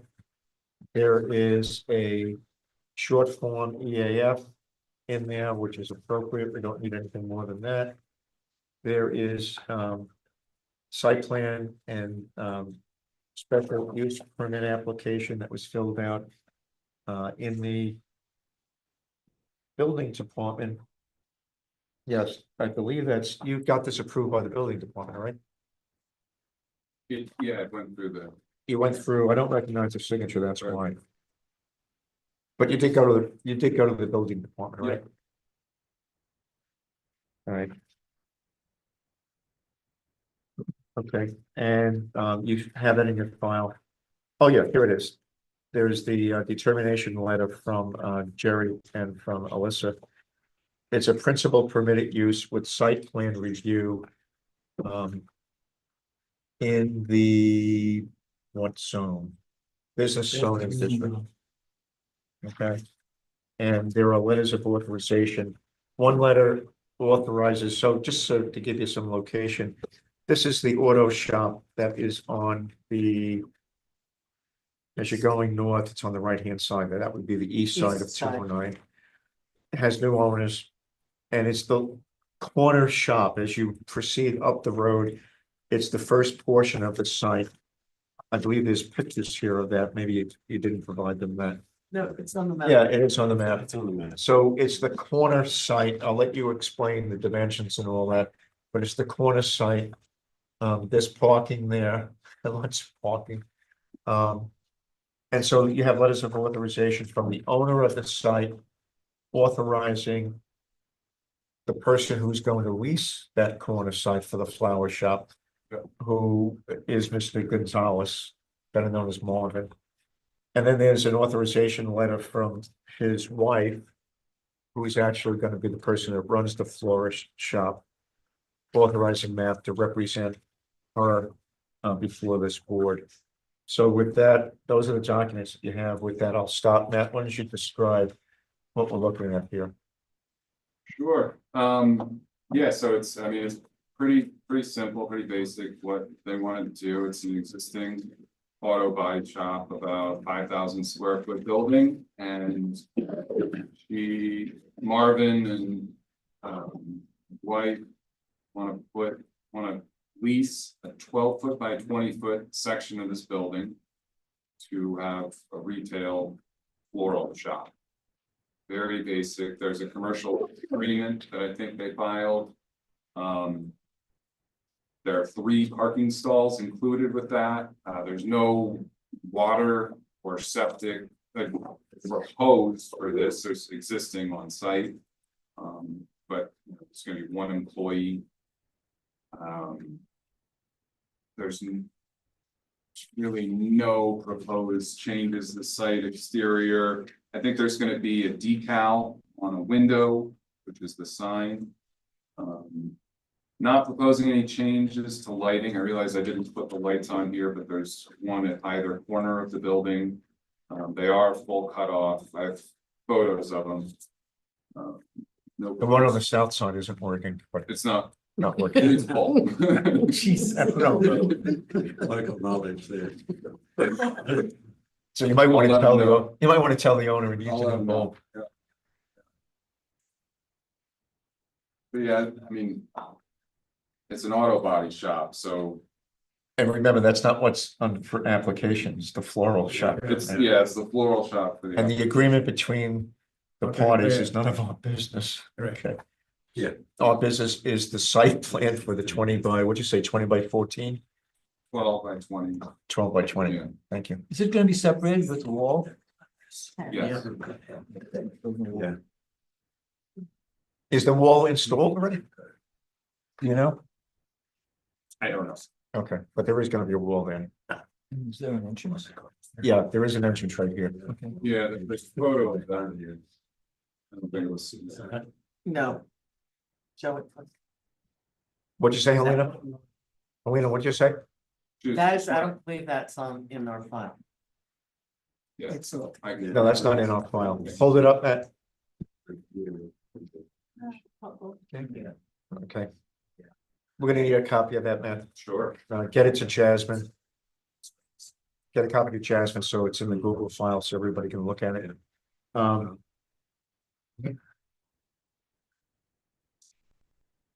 Dave, do you need to do anything with this? No, I'm just saying they probably need an ADA space. Good point. ADA space on the map. There's none for the current operation, right? No. I mean, you can look at the aerial and we all drive by.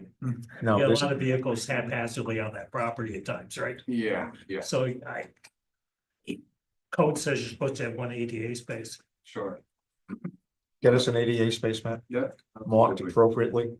Whether it's marked on the very Or he has a sign on the building that says ADA. Yeah, parking, we put a sign on the building. I think that's the Loading best thing. zone. That needs to be on the map. So we need, I would suggest you have a light over the door, the front door. Okay. So light over the front door, ADA space. Paint on the ground. What? Paint on the ground and a sign on the wall. There you go. Did you hear that? What? Paint on the ground, sign on the wall. Okay. I don't know. What condition? Anything else, Peter? Yeah, just on the EAF, it was flagged for archaeological sites, as yes. Just don't know what that could be. Yeah, There's no- There's no yeah, we're not in service site. I'm not sure what it is. But it's already there, the building is there. The building is there. Yeah, no, just caught my eye. Okay, anything else? Yeah. Zorian? Yeah, I have our operations. Should you know? Sure. I think he mentioned our No, operation. he didn't. Oh, maybe that was social leader. Yeah. That had hours of ops this summer. So you're asking for hours of operation? Right. Just Matt, hours of operation? Do you want to need a room layout? I can't hear you. A room layout? I don't think we need a room layout, but I do need to see that there's a interior wall there. 12 by 20. The room layout, you're gonna have a a freezer in there for the flowers Okay, at 45 degrees. You're gonna have a working table with a bunch of scissors. I'm still kind of desperate. Internal So- safety. So 12 by 20. It's 12 by 20. There's an exit door. You don't need ingress and egress for that size. Uh, So Matt, just draw us something of the inside showing the newly constructed wall to be. And if he knows where the refrigerators are gonna go. Work table. Just throw that in there. Yeah. Couple more. Go ahead. Product delivery area, maybe points out. There's plenty of room for them to get flowers delivered. Okay. We don't need to. And signage, at least size, I know it's gonna be in, So the signage on the window, make sure you show it on a plan. And you might even want to include it in that picture before you send it to us. Include it on the plan and make sure it meets code, because we'll check to make sure it. And I'm sure it would, the window isn't even big enough to be out of code. but at least, So I'm sure you're gonna have something in there, don't be in code, but make sure there's dimensions on the sign. So yeah. Okay, David? What is the parking requirement for this retail? Is it- Did you calculate it for a 12 by 20? I think it's a less than 3. 240 square feet? All right, you don't have to guess. Yeah, Or make it- or I make can it up. show a calculation. Yeah. Just show a I'm pretty sure it's calculation. less than 3. Yeah. So that's- Jennifer, No comments. any comments over here? No. Alina, Peter? No. Okay, Matt, so we'll send you a letter asking for those things that you heard tonight. You can get working on them. If you get them to us by the 27th, you'll be on the meeting in February. And assuming everything is fine at that point, we can set the public hearing. Might even, we're using our workshop meetings now as almost like regular meetings, we're sitting in a workshop. If the board agrees, we can even do the public hearing maybe in February also. But anyway, at least it's moving now. Yep. Okay. Thank you. Do we need a break before we get into some of these others? Do we need a 10-minute break, 5-minute break? Let's have a 5-minute break. Everybody. Next up will be Patrick Alan Linder. So we'll come back to that in 5 minutes. On this one, it's like thing you I started to do the yellow line. I'm saying, wait, I got 5 4 different languages. What am I to do? Where was the applicant? Whatever they're doing beyond that language. And trust me. So I was gonna. I was gonna cross things settle, but I said, no, I can't do that. I'm hanging in there. Like I said, oh, wait, Eric, this is our attorney. This is Eric Lifton. Lifton, yeah. Lifton from the Meta. We had some banana bread, so can we put it out for people? Absolutely. There's always this allowable. Yeah, yeah, okay, all right. Yes. Anybody want banana bread? There's homemade banana bread? Smell it? There's homemade. Are we allowed to like? Right over there. I'm ruling. Is it worth more than $75? So this guy, this auto guy's got a lot of signs. I know. I don't know which one, probably busted the chops out of skating, right? I mean, I don't even know if this is. Probably not. Made banana bread. Yeah, we're not gonna. Learn about this guy, right? I'm just saying that. Probably isn't. It's not. But I think I said, like. Makes it a temporary legal. Was temporary building. For an off premises business. Yeah, It's got a, yeah, that's why I temporary building. For an off premises. Photos and this, that. It's obviously to send you pictures and you're gonna send me. Right. My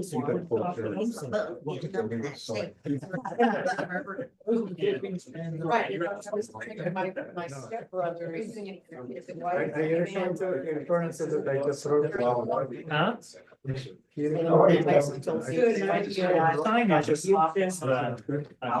gonna let. Where the sum of the signs. Maximum square footage, right? So this guy. 1, 2, 3. Forget these. He's gonna put another one up. So he's got this thing.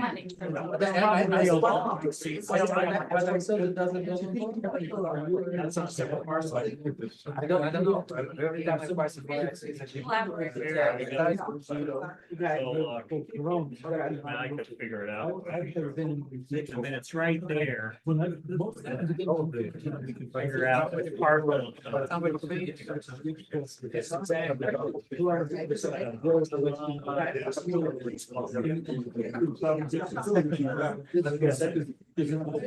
regardless of what's property, it's on a slope. Is there forever? Has it been there a long time? Was it changed? Yeah. Oh, right at the time of the 20 or 25th year anniversary of this tsunami.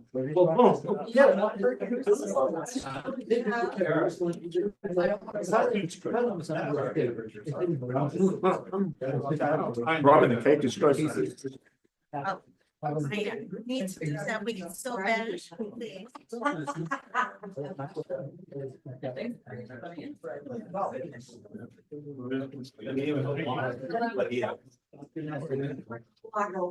on the left.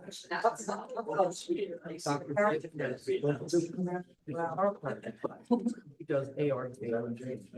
What's active release?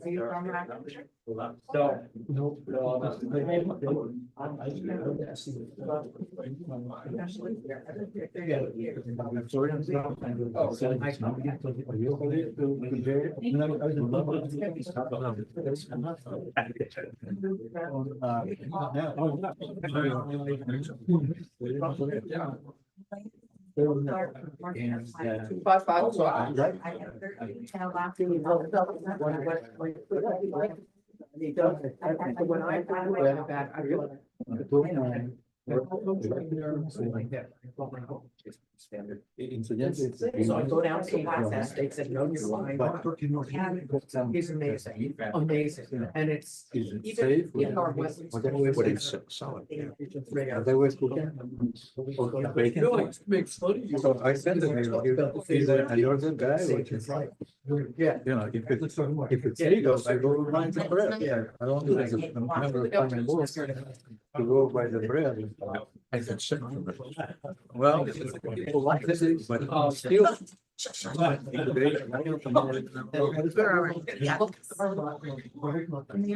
Okay, 5 minutes is up. I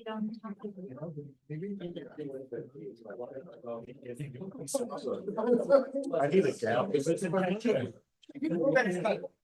Elena, let's go. David, Jay, let's go. Please.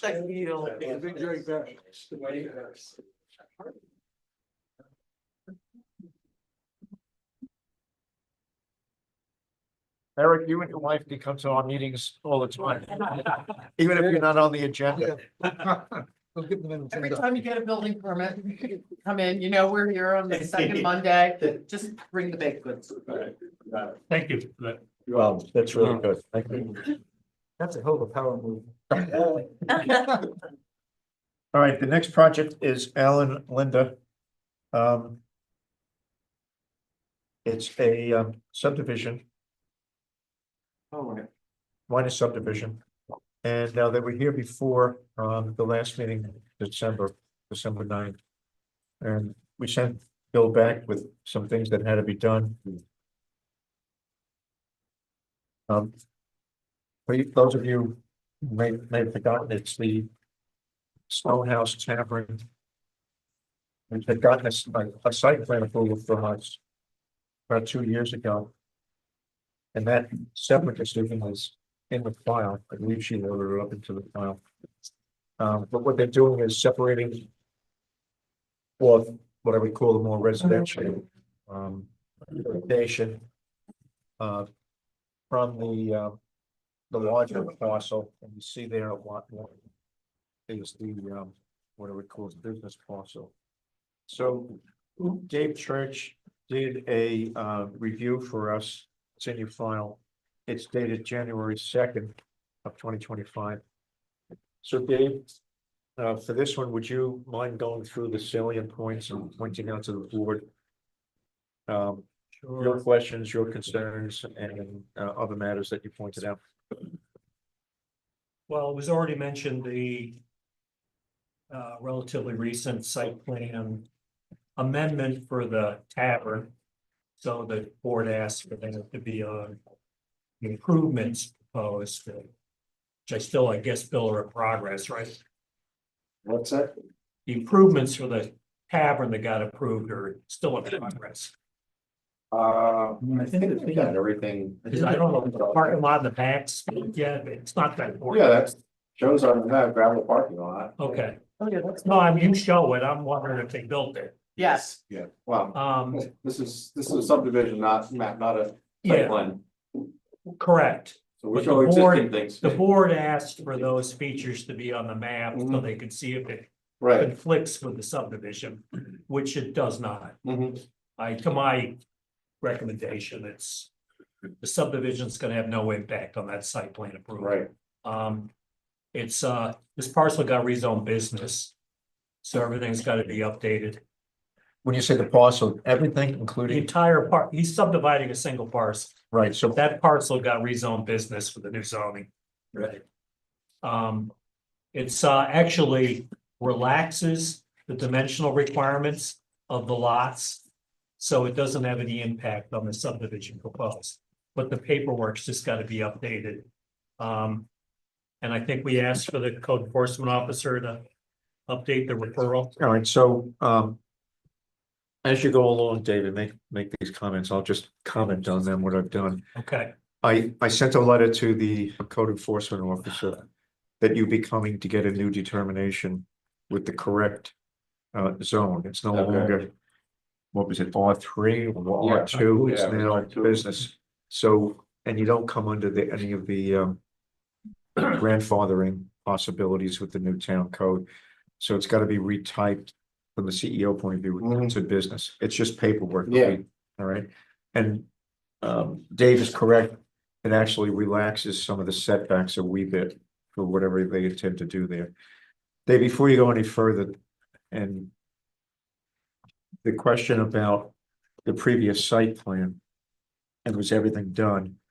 Are you suggesting that everything that was on the previous site plan from 2022, I think it was, needs to be on this plan? no, I'm just pointing out you previously requested to see that overlaying on this. Right, To make sure that the subdivision didn't impact that. and we got that, There- and you And you got that and there's no impact, okay, okay? thanks. So I think that's nothing. Okay. The only remaining issue is, if you look at the various mapping sources, for reasons I can't fully articulate, the neighborhood's full of features listed by the State Historic Preservation Office. as potentially sensitive. Part of it is because I think it's a listing of there was a, Bill, did you do the Stonehouse Tavern? You do that site plan? No, that was. That was It done must by- have gotten referred to SHPO, So, and they made a comment, because that there's a property in the rear to the, I guess, north. It's also identified in what's called CRIS, CRIS, State Historic Preservation Office. It's like the EAF mapper, except it's for archaeological and historic resources. But there's also quote unquote an archaeological overlay area that SHPO has designated in that neighborhood. So my suggestion was get a SHPO memo. so let me just comment on that, and maybe they're two different things. I have a letter that was in the old file from 2023 from SHPO. It's February 2nd of 2023. Jasmine may or may not have, I'm not sure, have gotten it into the file. But it's directed to Nadine from Peak Engineering, who did the previous site plan. And it talks about, they did go to SHPO with those comments. And presumably, if it's still popping up, it's still a valid concern, but I have this letter from 2023 that indicates, based upon this review, it is the opinion of OPRHP, which is Office of Parks, Recreation and Historic Preservation, which we know as SHPO, that no properties, including archaeological and or historical resources listed in or eligible for the New York State and National Registers of Historic Places will be impacted by this project. So I think exactly to your point, Dave, what was on the mapper was dealt with the last time. 2023, it's about 2 years ago, because this is almost February 25. I don't think much has changed if it's an historical site. So if the board is okay with it, it's a you don't have to go back to SHPO. The board okay? Yeah, and I think you can just note that there's no soil disturbance or anything, it's fine. I'll make sure that this Yeah. letter gets noted in the decision. And I also think that when they did this, since it was, a combined lot, they would look at the whole lot in its entirety. Well, they did. Not, Yeah. so that Okay. includes proposed lot two, So you're off not the just hook. the area of disturbance. The applicant's off the hook on that one. Bill. Yeah, and that predates my involvement with the town. Yes. So, I will note that the EAF mapper, this is just for the board's information, highlights the potential for proximity to a regulated water body. Note, with the new wetland regulations, I think every EAF mapper's gonna say that, It's gonna go to that default. because the maps are no longer valid. Right. So they're gonna tell you whether it's, when you fill out the EAF, the mapper doesn't care if it's a lot line change or a 1,000-unit hotel. Yeah. It's just gonna, cause every application I've looked at, in this. Since in January this- 1st? Since January 1st, is triggering that yes answer.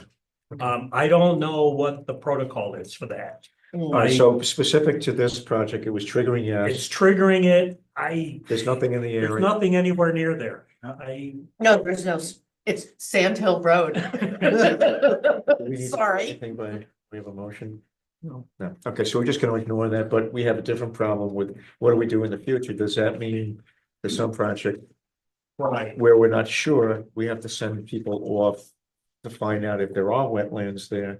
What do we depend upon to not nail down what seems to be the So anomaly? to this applicant's credit, they provided that information and showed that that was checked. But there's no known information that there's any regulated water body anywhere near this property. Okay, I don't even know if there's a drainage swale. all right. on So property. let's move on to the next item. Okay, that's it. Okay, we're done with that one. We're not gonna worry about that.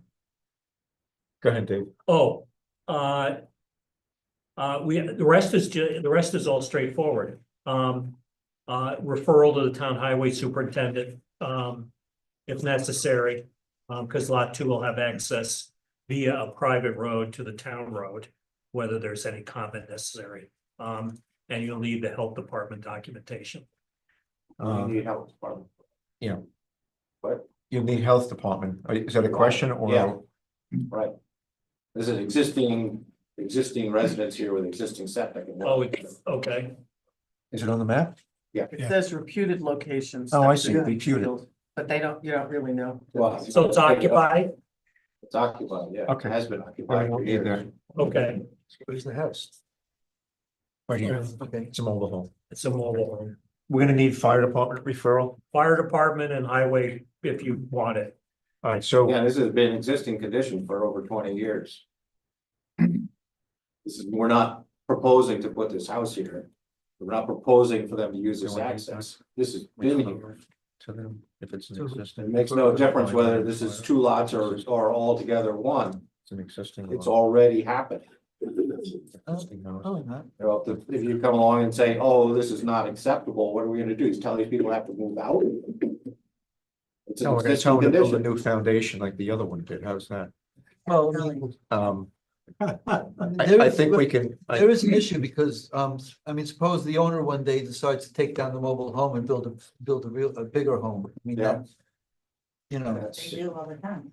All right, Right. That's probably what's gonna happen. right. I'm gonna write to. Well, it's the board's discretion whether you want. I'm gonna write to the highway. We'll write to the highway and the fire department All right. and ask for input. And you'll get copied on it.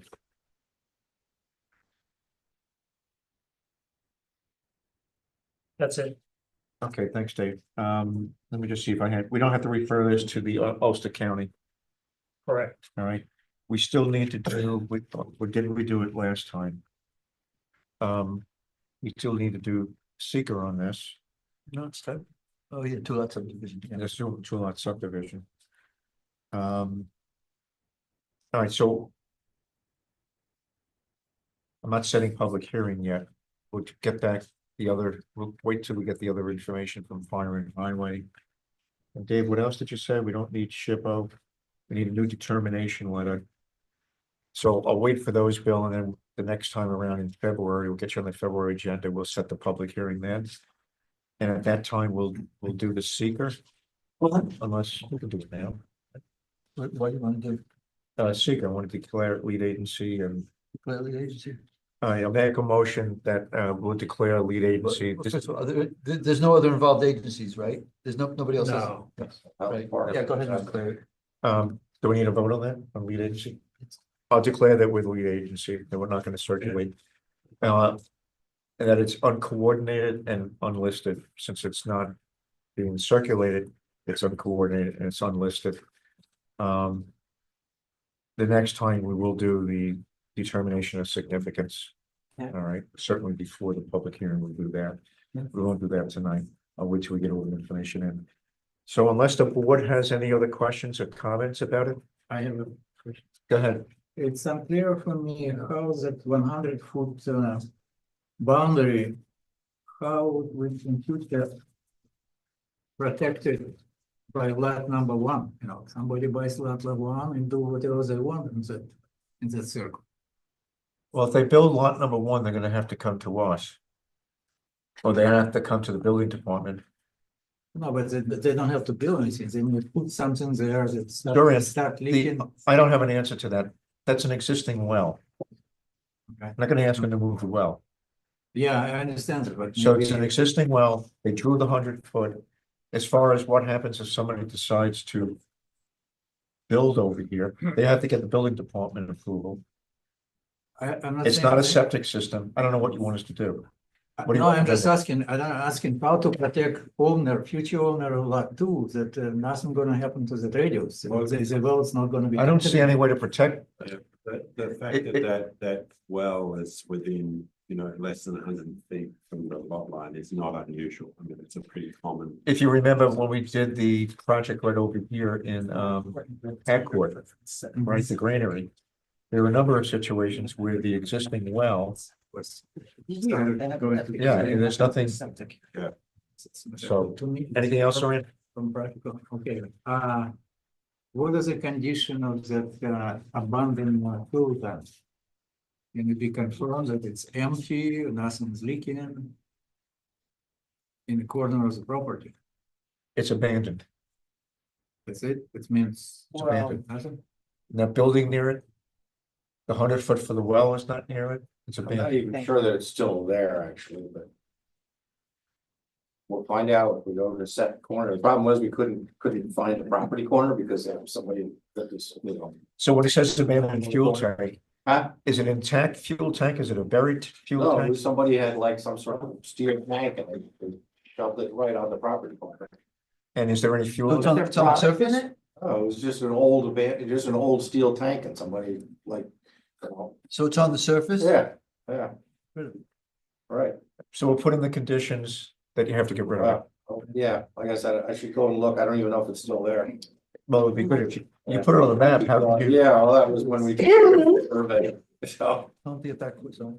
All right, so we want to know, take a look at it. Is there fuel in it? It's gonna have to be removed. Push it back over and make it. No, you're not gonna push it back over. Yeah, push it back to the property owner who pushed it onto the other piece of property. No, you gotta get rid of it. Lot one. Okay, anything else? But I want to know if there's anything in it, there's any fuel. Exactly, that was my. Well, if there is, then he has to follow the Easter protocols. Well, that's a different. That's supposed to be, So I'm sure they'll tell us there's something. so data point, we can use the whole thing. Anything else? Anything else? Okay, so Bill, you got a few things to do. You'll get a letter in another couple of days. About the items we spoke about that we still need. And then we'll get you back on the agenda if you get us everything we need by the 27th. We'll determine the agenda for February. The responses from the town agencies, They've been coming pretty quick, okay, all right? And we can, that won't hold you up from getting on the next meeting. okay. But we're gonna need that That's my for the public concern hearing. that you don't. They're held up because they're not responsive. They're pretty responsive, and that's the town agencies, we can, ask them a couple of times. It's not like dealing with SHPO with the TPC. Congressman and all else. Thank you. All right. Yeah, the story of the congressman will come up at some point in time when that applicant is back here. Yeah, we'll have to talk about getting that back there when we works. Yep. I'll give you a call about that. Thank you. Thanks, Bill. You. The next project is Pertel and Morgan, better known as Accord Social. And I don't believe we have the ladies that we're usually used to here. No. We have two gentlemen here representing them. So why don't you tell us who you are? And then I'll give you the floor. I have quite a number of things to talk about, but why don't you go first? Brian Heiser, I'm the marketing consultant helping them. What was the last name again, Brian? Heiser, Heiser. Okay, did you get that? HESER. And your role, Marketing consultant. marketing consultant, and I'm Caleb Carr with Mendenbach Acres and Carr. Okay. And site engineer. Okay. So what do you want to tell us? Or do you want me just to pepper you with all the things that I still need and have questions about? Do you have enough background on the project? Do you want to refresh the board's Well, memory? how about, well, since I think everybody's familiar with the project, right? You've gone through the files. There was a very complete submission recently where there were a great number of documents delivered. Let me just rattle through things that I still have lots of questions about. So why don't you note the questions that I have, and then the board will try and if there's anything missing, I may miss something. And then we'll let you guys either say, we'll have to get you an answer, or we'll come back with an answer, or here's the answer. So just so the board is reminded, we have a lighting plan, we have a landscape plan, we have a septic sheet. We don't yet have anything from the Department of Health. We have a plan there for the movement of trucks on the property. We have a soil and erosion build out and sedimentation control for build out sheet. We have grading and utility. We have something called existing conditions, which shows the existing house, which is still going to be demolished, right? Okay. We did So we have that. We also have a plan showing the seating arrangement. And in the narrative, the detailed narrative that they gave us, they used that seating arrangement to talk about the number of people that would be there eating at any point in time, and can't use that instead of the square footage, if I understand it, use that to come up with the number of parking spots that you need. So I just point that out. We need to talk about that. And I think the number of people that you indicated, or the numbers, the number of spots you came up with was 53 spots, along with 2 ADA spots. 3, okay. The number of people that can occupy the place at any point in time, I don't know whether that means legal occupancy or what you have seats for.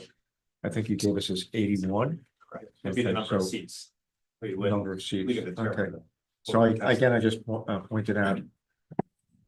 Shippo just sent us a letter, it's in the file, Shippo was okay with that older building, which means it can be demolished, they're not interested in preserving it in any fashion.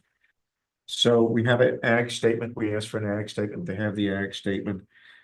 We did get the traffic study, the detailed traffic study, there's a commentary in the narrative, which indicates that the traffic, I didn't read the traffic study yet. I'm not sure I would know what it is I'm reading, so that's why it's going to be referred to the person who does. But it indicated that there's no material amount of additional traffic. If the gentleman is prepared to talk about the traffic study, certainly we can do that. Not yet, but yeah. if that's not your area of expertise, that's fine. We're gonna have our engineer take a look at it. So in terms of what we have, that is, I believe, what we have. What we still need, I'm gonna ask Dave to do another review of everything that's been submitted. You should note the barn's going. Yeah, I was gonna say that. Okay, the barn's going. The site plan's been amended. Okay, They're not keeping the barn. Barn's going. okay. For reasons they explain adequately in the narrative. Was the barn submitted to SHPO? Oh, it's not an old The farm. SHPO referral is, It's a 30-year-old farm. the SHPO referral is about being archaeologically sensitive in the back acreage. And the house that they're demoing. And the house And of the the town. house. I will say that SHPO requires you to send pictures of all buildings, So they've seen. so they have seen. Are they aware that the? There is no way, I mean, I would be shocked if SHPO has not seen it. They have to submit all photos of all buildings. All right, so why don't we just, I know that the application you sent to Shippo was only about demolishing the house. Let's get and they were pretty responsive to you guys. I can double check, but I can guarantee we sent pictures of all buildings. But I want to see, I don't, somewhere in my file, we have the Shippo response. I think they only responded for the building, the residential building, not the barn. If they responded on behalf of both, okay. No, they respond that no properties of archaeological, historic listed or eligible for the state or national register of historic places will be impacted by the project. There you go. So it's a general comment about all features. Jennifer, do you see that? I'm Jennifer, looking at it now. that barn was constructed about 30 years ago by the Amish. I know, I've just had SHPO come back on stuff that. All right, so Yeah. forget about what I said. Dave just informed us that the verbiage covers it, so we're good. But Dave, I want you just to review everything. We got a lot since the last time. Particularly, I want you to review signage. Parking as per our code is something that we need to go through in great detail. And any member who wants to do the same thing to go through it in detail, and make sure that everything's okay there. And then Dave, we haven't gotten anything on water usage. I know that's tied to septic and you're still doing that, It is tied to septic, yeah. but I need to know what your anticipated water usage is gonna be, Will be the, because it's in the aquifer protection zone. Dave, I need to know that too, but it's in the aquifer protection zone, and there are certain regulations around our aquifer protection zone that, depending upon the water draw, we may have to ask for a hydrological study. All right, so you need to refer to the aquifer protection zone. It's called an overlay zone section. It's in 140 something or another, but you need to take a look at that. And Dave, if you could just take a quick look at that too in your review. I believe the number of gallons per day is in excess of 3,000 or 3,500? Currently, for septic design right now, the numbers are gonna change slightly, but it's 2370 is the current. It's not on this plan, but that's. Okay, so I need for you to tell me that based upon your understanding of the water usage, here's what it is, and we'll check whether it's consistent with code. I need to know what it is. That's what it is, 2370. 2,370 gallons per day. That's what the septic is. That is what's gonna be going to the health Okay. department. So Dave, you have that. I just need to make sure by code that they don't need anything else in terms of the radiological stuff. Okay. All right. And there was something else that I noted that I needed. Oh, I know. The document indicated that we're still waiting for state DOT response. Yeah, we've had a cursory conversation with Mike Kinney, he's a permit engineer. And we haven't got, he has not actually looked at the site yet, so. Okay, he's so we're not gonna need coming that. back yet. If you want me to talk briefly about that, I can. Now, I want to hear from him. Is it okay or not? Oh, I understand. I'm just saying that I'm used to these kind of comments on this kind of driveway. I mean, their concerns are gonna be if stormwater is going towards their road, that's one of the bigger ones, site distances, which the traffic report talks to. And then overall, what the kind of traffic's coming out of the site. Okay. Those would be the things that we would have our engineer take a look at when you submit something to us from the DOT along with your commentary. So I need that. When we get that, we can refer to our engineer. Okay. It's the period, the anecdotal, why is there all water in the road? We're eventually gonna need the DOH, Department of Health approval. What did? That anecdotal observation about water in the street. Oh, Oh, go ahead. Tell them what you. I've been by several times. There's a lot of water in 209 fronting that in the neighborhood and property, even today. Well, I don't know what's going on. Maybe it's somebody's washing something or No. there's something running off those two properties that, they had from what I understand, they had a water line break. Right. And so that actually Okay. did cause some water to go on the street just a couple of days ago.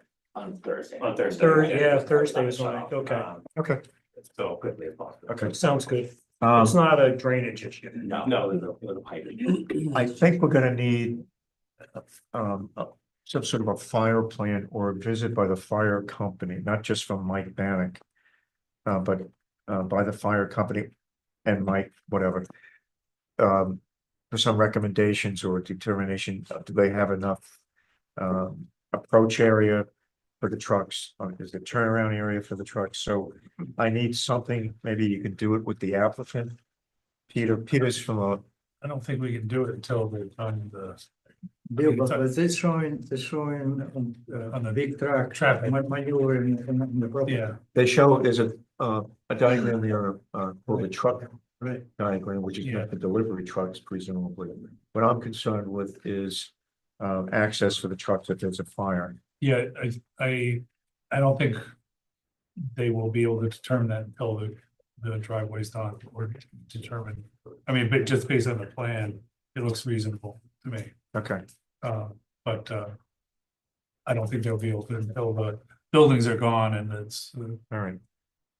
We did a truck turning movement. Yeah, no, exactly. And it's interesting, the 30-foot box truck actually, depending on most fire trucks have a better turning radius than that box truck itself. The 30-foot box truck actually is what dictating the driveway at the moment for the turning radiuses. Okay, Yeah, so when there's gonna be a lot of changes to the property with buildings being removed and stuff. It's gonna be, I don't think we're gonna be able to do that. So I'm gonna be quiet for a minute and let the board talk, but the plan that you did with the truck movement. I don't remember, when I looked at it. Is that without the buildings? You did it as with the buildings that you Yeah, demolished? without Without those those buildings. it'd be the proposed site, yeah. Okay. So when I have our engineer review everything, I'll make sure he takes a look at that for a fire truck, whether or not it's sufficient clearance for I fire. believe they did it, they expect it for a fire truck, as I remember correctly, the truck movement, I think it. If I remember correctly, there was.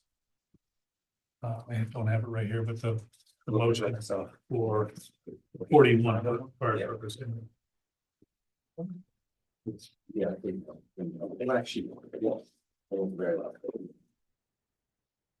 That's the very last page. Yeah, that's right, because I show both vehicles, but the box truck's the one that actually requires the larger turning radius. Okay.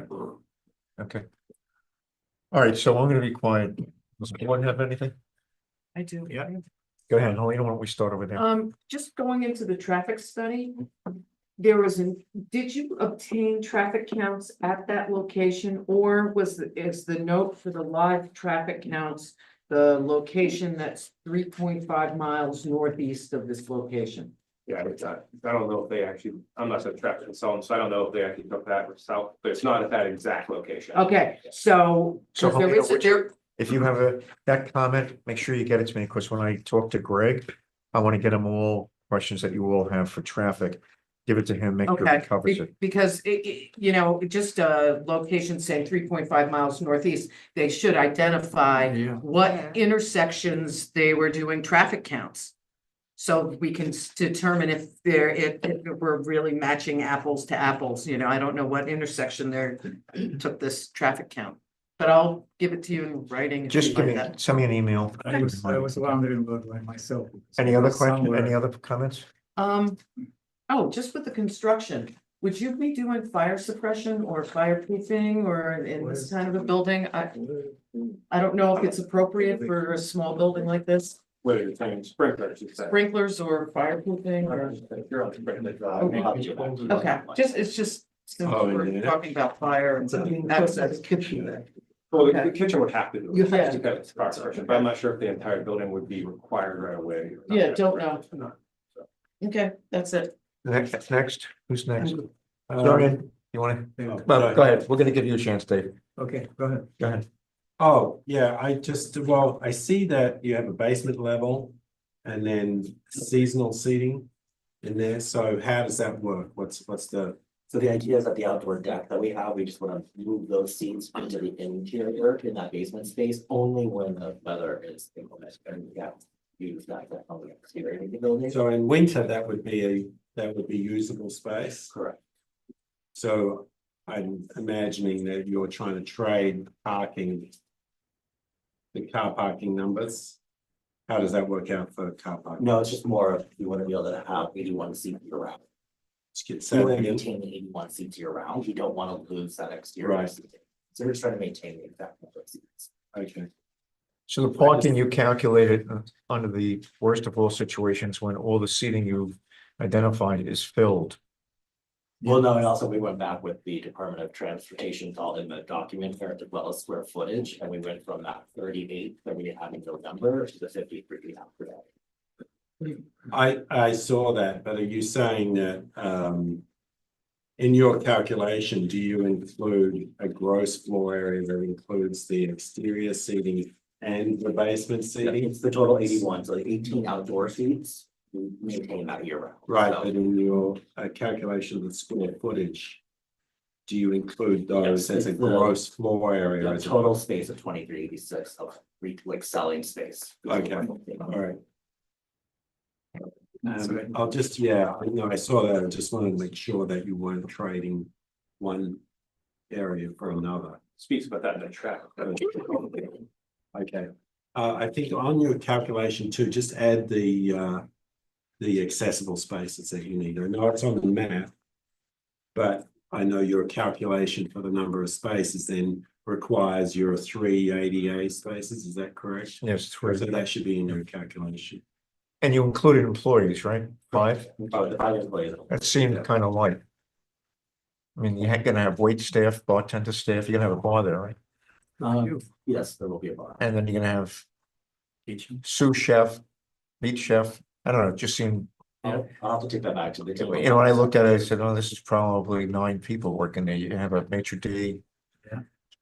Waiters, No, so we were saying two kitchen, back of house, a manager, and 2 people on the floor.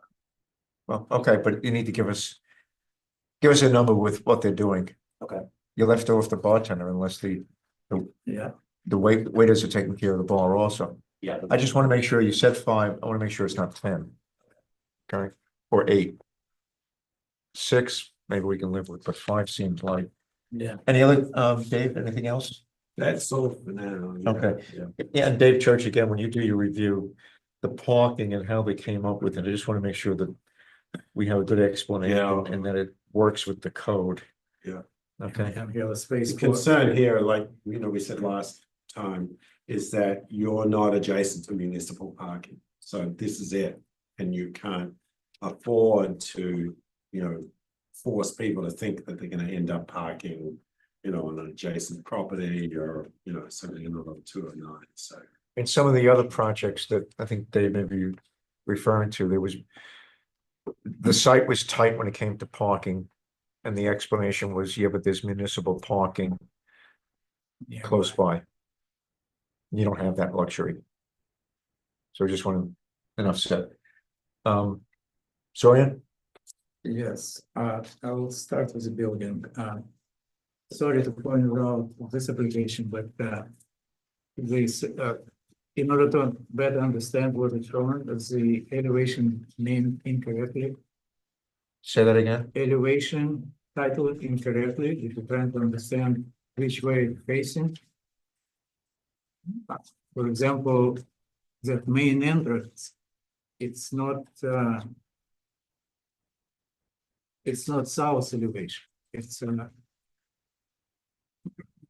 north elevation. Well, hold on. I think there is some different What map are you looking at, Sorian? let me see what was does anybody what folder, because I see something different here from here versus. It's talking about elevation.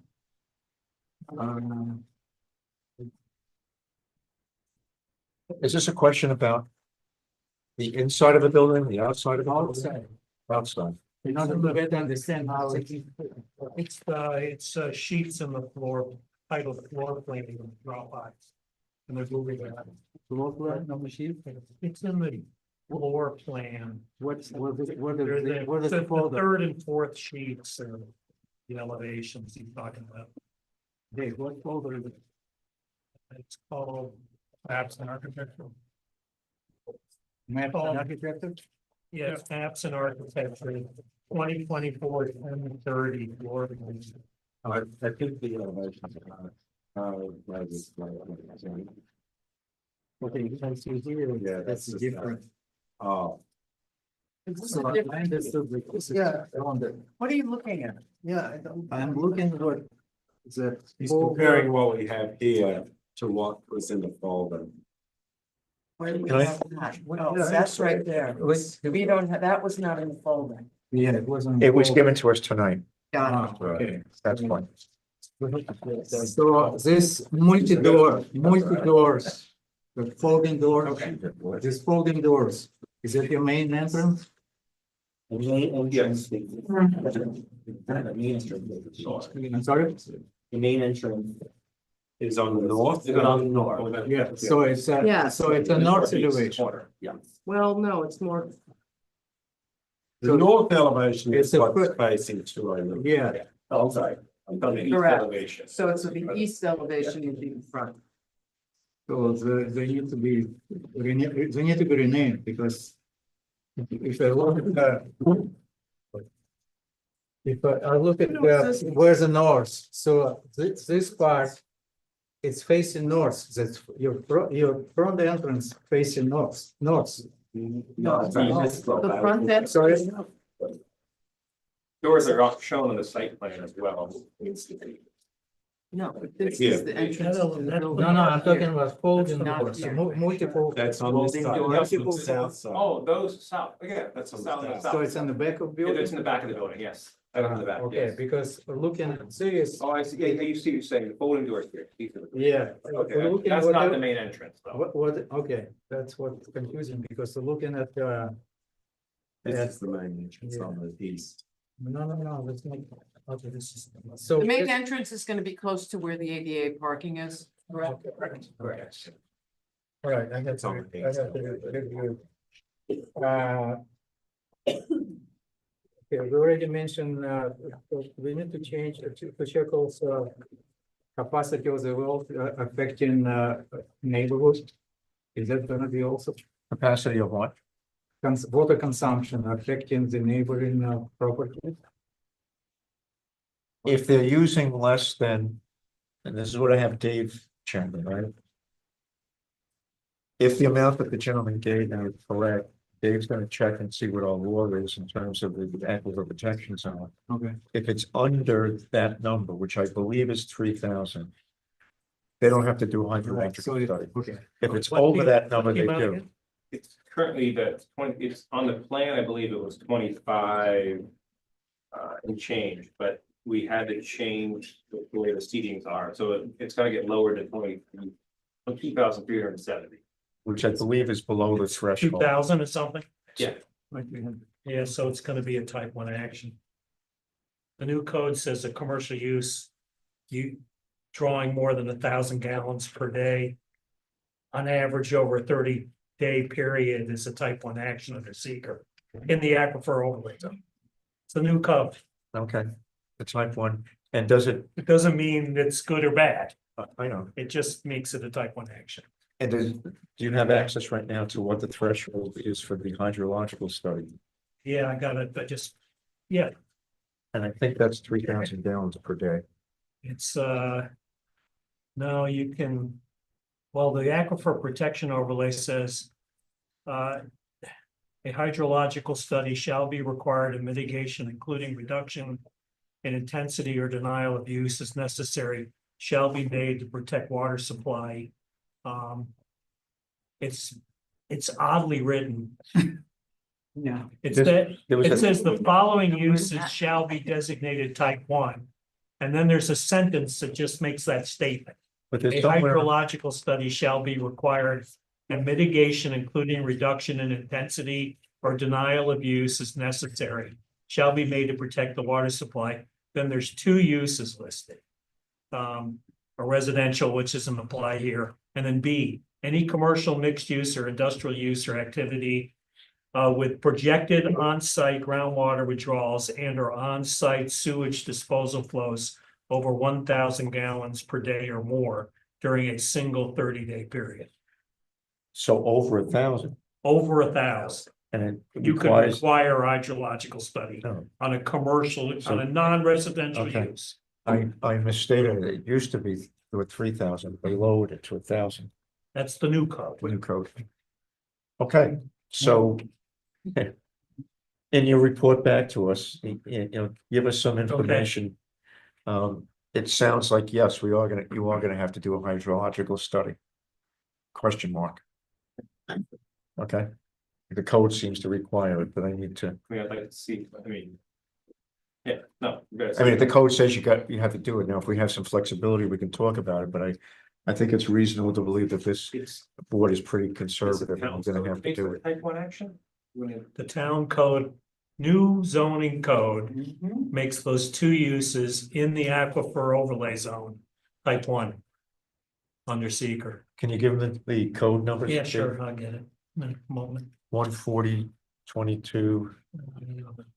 Lost it for a moment here, sorry.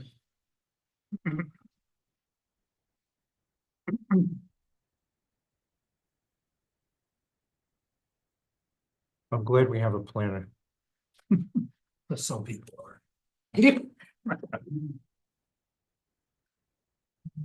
Where to go?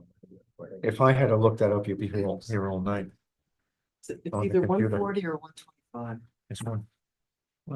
And 100 variables in there. Dave, if I find it.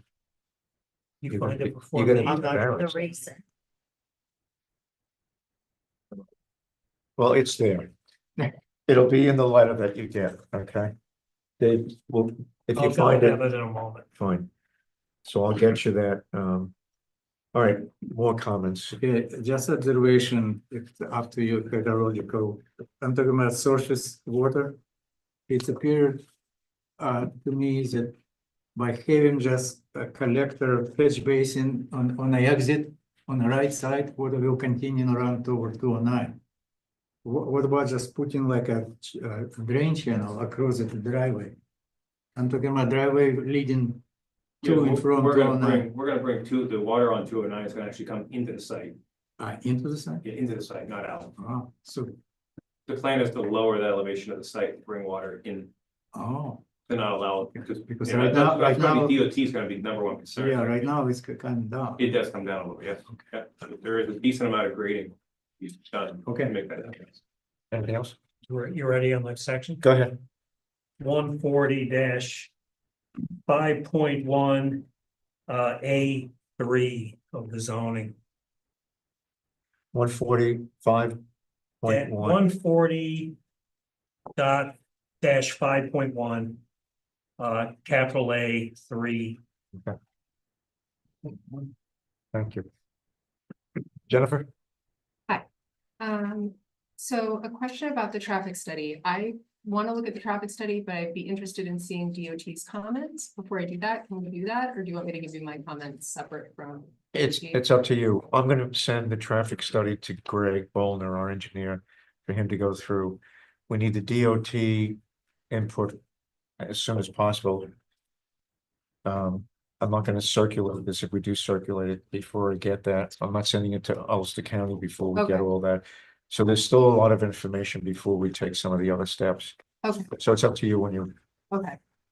Yeah, just for clarification, DOT will be focused on access.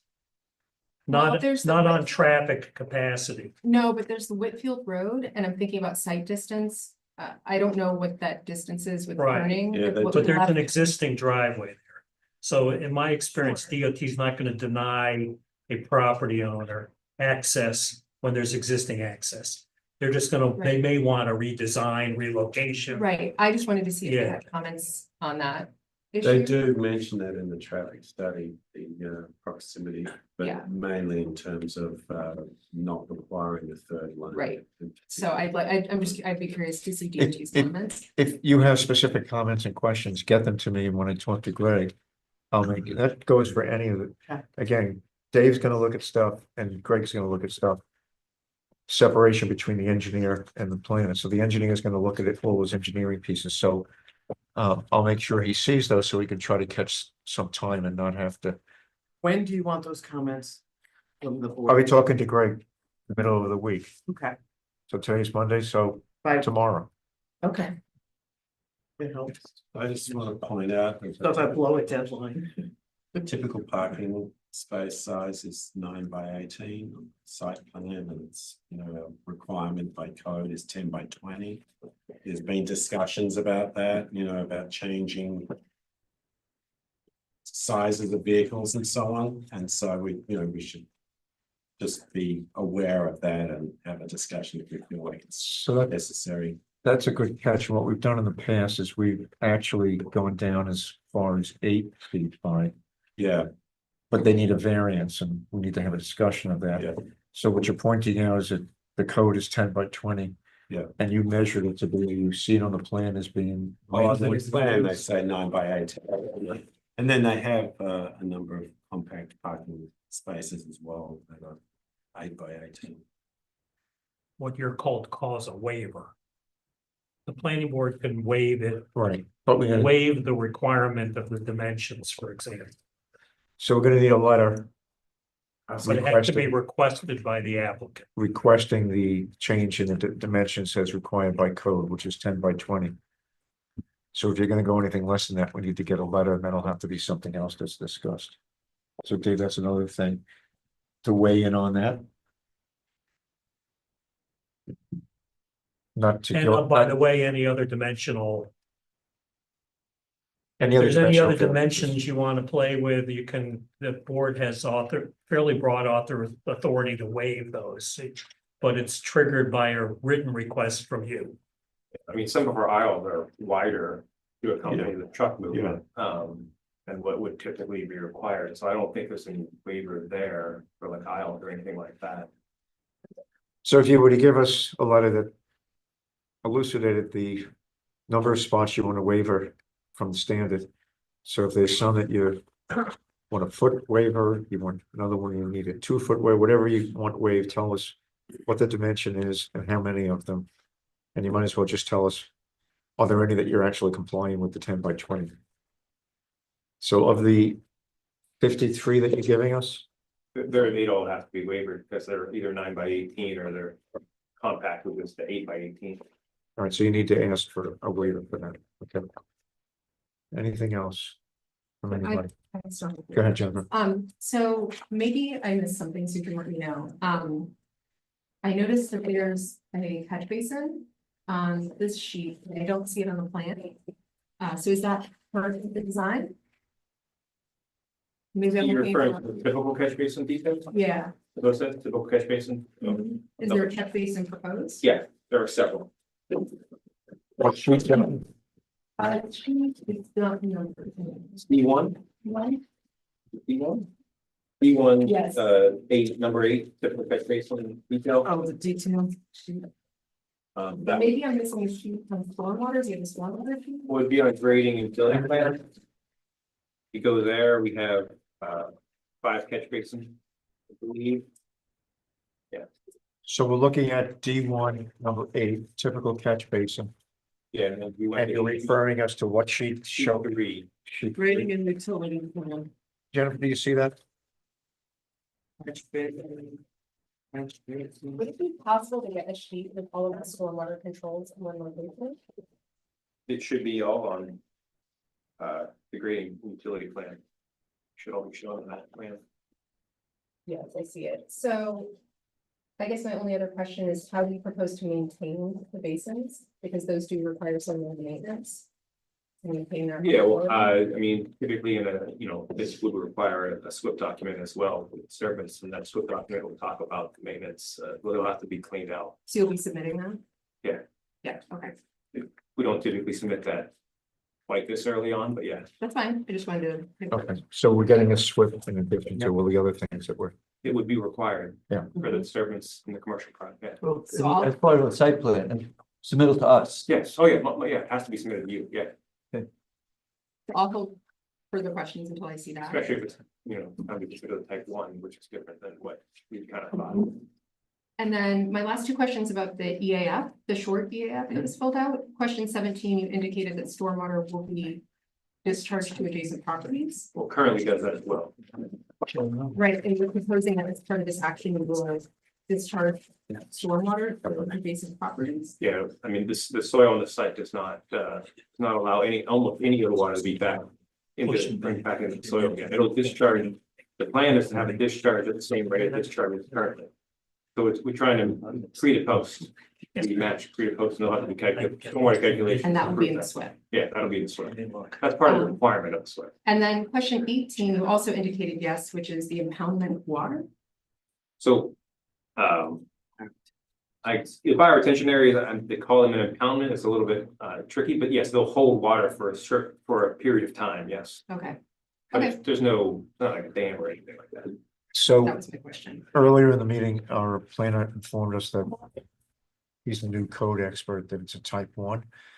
Type 1 requires a long form. Would definitely require a long form. Okay, so we're gonna need a long form. Yeah.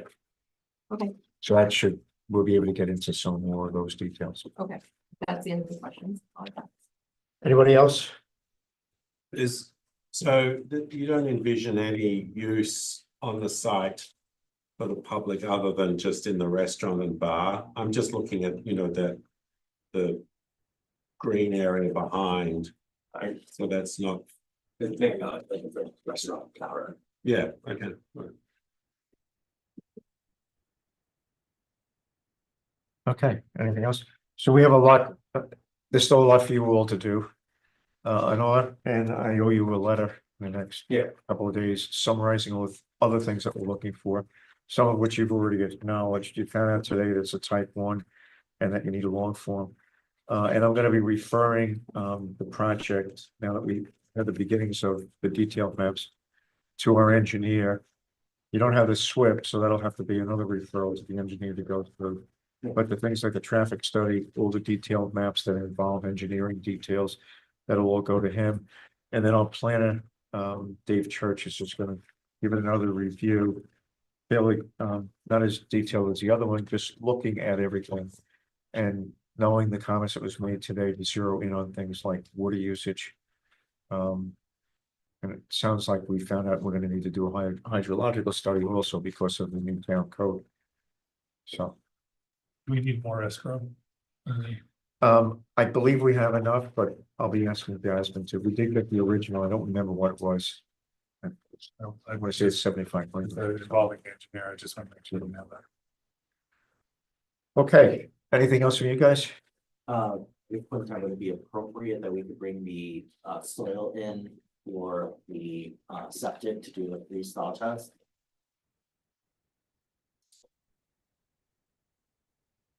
I have no idea. Ask the engineer when to bring the soil in to do a pre-soil test. Well, you can't do that. And who's gonna be there? You're gonna do the test. Is the DOA, Department of Health, gonna be there? We've already done tests, deep tests and set with the County Health Department, but what we're saying, the site requires us to bring in a large amount of fill. Right. For the proposed septic system, and. Do a perk test? What's that? To do a perk test? Not, well, It's gonna be a It's reason. already- Insurance claim. Yeah, well, that's the thing, it's a very poor soil condition, so the soil we have to bring in would be for the proposed soil septic, for the proposed septic disposal area. It's gonna be a raised It's bed gonna be a system, raised right? bed system. And to do that, we have to bring the soil in, and the requirement from the health department is that they go through a freeze thaw cycle. And so the request here is that if we don't bring that soil in now, they're gonna have to wait till next, it wouldn't be, it'd be spring of 2026 before they can install anything. Who are you getting this material from? I don't know the answer to that right offhand. What was the question? Who are they getting the material from? Because if you're getting it from somebody who typically, who's a DEC permit holder, et cetera, they probably already have soil, material at their yard that meets, Board of Health I mean, a requirements. lot of the places we work with Bacchus a lot. Yeah. for And they may soil. have that, so you might not have to physically bring the soil to that area. Well, the health department requires that soil to sit on the site through a freeze thaw Okay, cycle, alright. and then you do the perk test. To confirm that the soil is actually circulating at what it's supposed to perk at. Okay, so my hair is beginning to hurt, whatever's left of my hair. I'm not gonna tell you when you should bring that stuff in. You go to the DOH. I don't see any reason why you wouldn't bring it in when it's an appropriate time. Well, wait a minute, I mean, what his sensibility that he's got, which I think is correct, is that. We're talking about a modification to the site. This is what we're dealing with in other sites that they're modifying sites before the approval. Now, these other people, they're just doing it kind of wrongly, but in this case, they have a DOH requirement of some sort. Do So we need to give them approval to do that? that's what he's asking, and Well, that's a Jerry reasonable Jerry request. Davis, I think, has rejected it outright. I think they talked to Jerry, and Jerry said he wasn't gonna allow that without permission from the planning board. I have Because we another have an question. application. How many, what are you talking about, 1,000 yards here? And you're gonna also have to have stormwater control, silt fence around that, Yeah. right? So. Well, I so think Jerry there's- told you that you need our approval to do it. Well, he wouldn't give his approval because the application is. Starting the construction did he- of a project that's not Right. approved. Yeah. Modifying it.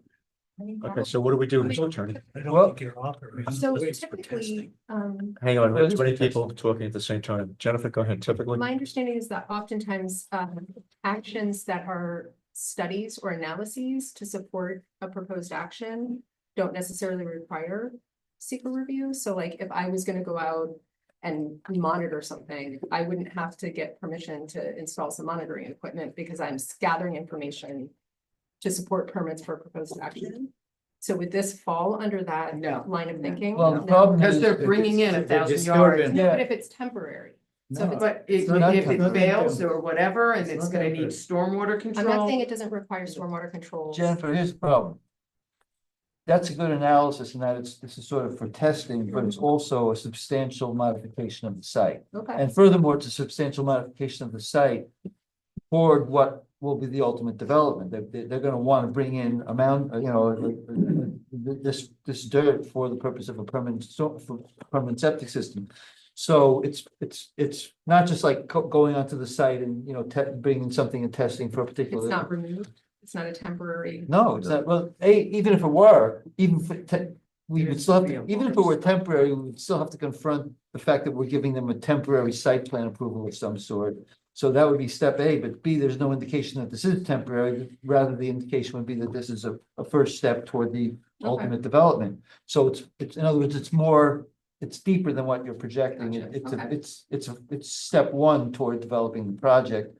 Although they have there's a reasonable justification for asking for it, but we don't have any procedure. There should be maybe, but we don't have any procedures to do it, temporary site plan approval for purposes of testing, and that's what he's asking for. Okay. Now, So can what do we do? well, I mean, Think about it? yeah, what's your Are you time frame on blending getting on the soiling? site or just? Hang on, Alina. What's the time frame on getting the soiling? I mean, it would probably need to be done in the next 60 days 60 days. or less. I mean, that would be. You're gonna be out of a Or we're be out of cycle freeze-thaw in cycle, 60 exactly. days. I mean, Yeah. we could try to invent something by next month, but I mean, we gotta figure out a way out of this because this is the. You know, may I make a suggestion? If we're gonna Never heard of consider it, temporary we site need plan details. We're gonna need, you would have to tell us how many yards, where you're putting it, the final disposition, silt fencing, right? I can't think of, All the details. yeah, I mean, it's, are you gonna be bringing in all of the materials required for the construction of the of the raised bed septic? Yeah, you have to. So In this that's, case, so you we're have to looking bring- what, we're between 400 yards to 1,000 yards, right? A residential raised bed is about 400, right? But this is much greater than that. Right, so It's what I'm a trying thousand- to impress it's a upon thousand my feet, colleagues is it is going to be a large stockpile. And So, I mean, why are we? Well, they- would- Do you actually have an engineering proposal for this? If we were to somehow come up with a mechanism to do this, do you have a specific proposal for us as opposed to a generalized, you want to bring in some dirt? Well, the proposal is shown on these plans, but it's not specifically cut out. of So just you have an itself. exact amount of dirt spread over a particular area on the plan? Yeah, I don't have that number calculated right now, but yes, I can provide that though. Also, I hate to say this, but And, if we've got 1,000, if you're bringing in 1,000 yards and you got trucks that are 22 yards, max per truck on the big triaxles, look at those truck trips, look at the driveway that you're gonna be bringing those tractor trailers in. I don't know if the board wants to, this sounds much, You're it making sounds up- you're very making- easy, like, oh, we're gonna look at a couple of You're bucket making up loads. too many problems. I First- think it's First of asking a all, lot. hang on. That might be a problem, we're not there yet. You're projecting how they're gonna get it there. Maybe that's one of the conditions that we make, how they're getting it there, or what they have to do to the driveway to get it in, so. And as far as a temporary site plan. Why don't you give us something in writing along with whatever engineering reports, details about the condition of the soil? Who you're getting it from, if it's certified to Alina's point, certified that it's not full of. Well, it doesn't have to be Discarded zero. oil. Doesn't matter, it's up to you. Hang on. You got a solution? Well, yeah, I, What is it? that I'm surprised that they have to bring that material on site. And that you can't get some kind of approval from DOH for that material, because that material, if you're getting it from Lumbacas, has gone through several freeze-thaw cycles. So that's where I'm having a disconnect. But they have to test it once it's in place too. Well, that's true, once you've constructed the septic, but if they just want to, I'm still very Before confused these as pipes to are, what before you're. the pipes are put into the ground, we would test it to make sure that it's matching what it says it's supposed to do. I mean, you could have soil that would technically fail and have to be replaced. So, and that's Well, all then- part of the requirement of the yeah. Department of Health. All right, so we're leaving it up to you. We're not their engineers. Let them solve it. Come back to us with what you want to do We'll have the discussion with the client. and give us something to react to, some maps, some detailed verbiage, how much, what's the condition of the soil, et cetera, et cetera, et cetera. And then, Dave, you're gonna have to help us with, Yeah, well, I'll try to think of something, but I mean, I don't know if we can or not, but if we can, you're gonna have to be like completely packaged to go when you come in, like, can't be any more questions, it gotta be engineered, the plans, everything, and I don't even know what the procedure is at this point, but if you're looking for something within the next 60 days on something we haven't even thought of yet, it's gonna be a bit of a challenge, but we can't be asking any more questions in terms of, what the plan is. And the justification for it, and I don't even know what we're gonna do about it. What we're essentially talking about here is and this may be a good idea, but we're talking about coming up with procedures by which the planning board would grant some form of partial or temporary site plan approval for the purposes of doing on-site testing for whatever. Okay. And we've already got a problem with applicants taking advantage of whatever to do their own on-site work without any approvals at all. Soren, you got a solution? Kind of, yes, yes. Go ahead. Basically, I think as much as we want the project to move, we're opening can of worms. We're allowing it here, then another project, something else. And we're penalizing, so somebody already started doing construction without, I think we're making it too complex. No, it's not too complex and it's For completely, future. it's completely different from the other one. The other one was done on the sneak. No, on I the slide. understand, but. This we- is we up have a front. rule. So why don't we, Nothing is done. But it's also before very novel. It is issue. why don't we let them come back? There's no skin off our nose. Let them come back with what they want to do. And if we can come up with a solution, our attorney, not you, not me, not anybody around you who's, maybe there will be. But I need the attorney to tell us how we accomplish this. I'm not telling them no, just because somebody else was sneaking around doing something. Are you planning on putting this in the? Okay, I think we're done. So it would go right where the septic is proposed to go, in the back. Helena, we're done. Okay. We're not engineering it for them. I'm not, but I just Okay. know the site, and I can't imagine how, with all the buildings there, how they're gonna get in the back. It's a large amount of material. I'm telling you. If they make a proposal as to how to do it, we react to that. We have Okay. nothing. Yep. So we're just Got it. speculating. I don't want to sit here and speculate. I could speculate about a lot of things, but. All right, I don't think we need anything else. So you got a lot of work to do. We have a lot of work to do to get to you in terms of comments and engineering, analysis, planner analysis. If Department of Health has any experience in this, like any other examples where they've done this, giving us that intelligence is gonna be helpful. And how it drives site plan approval, how it drives the whole thing.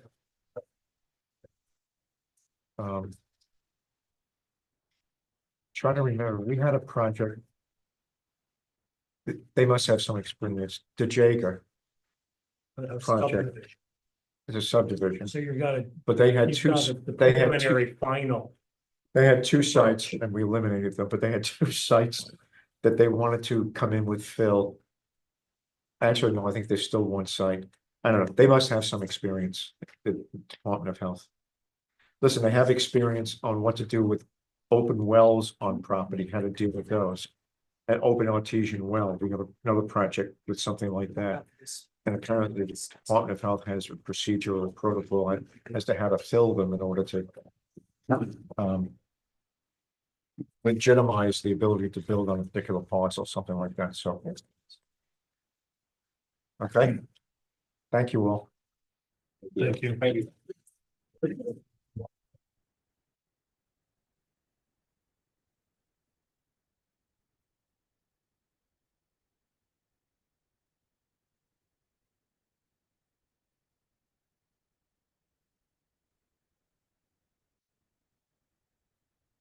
Okay, next is Nickenberg. Matt, is that yours?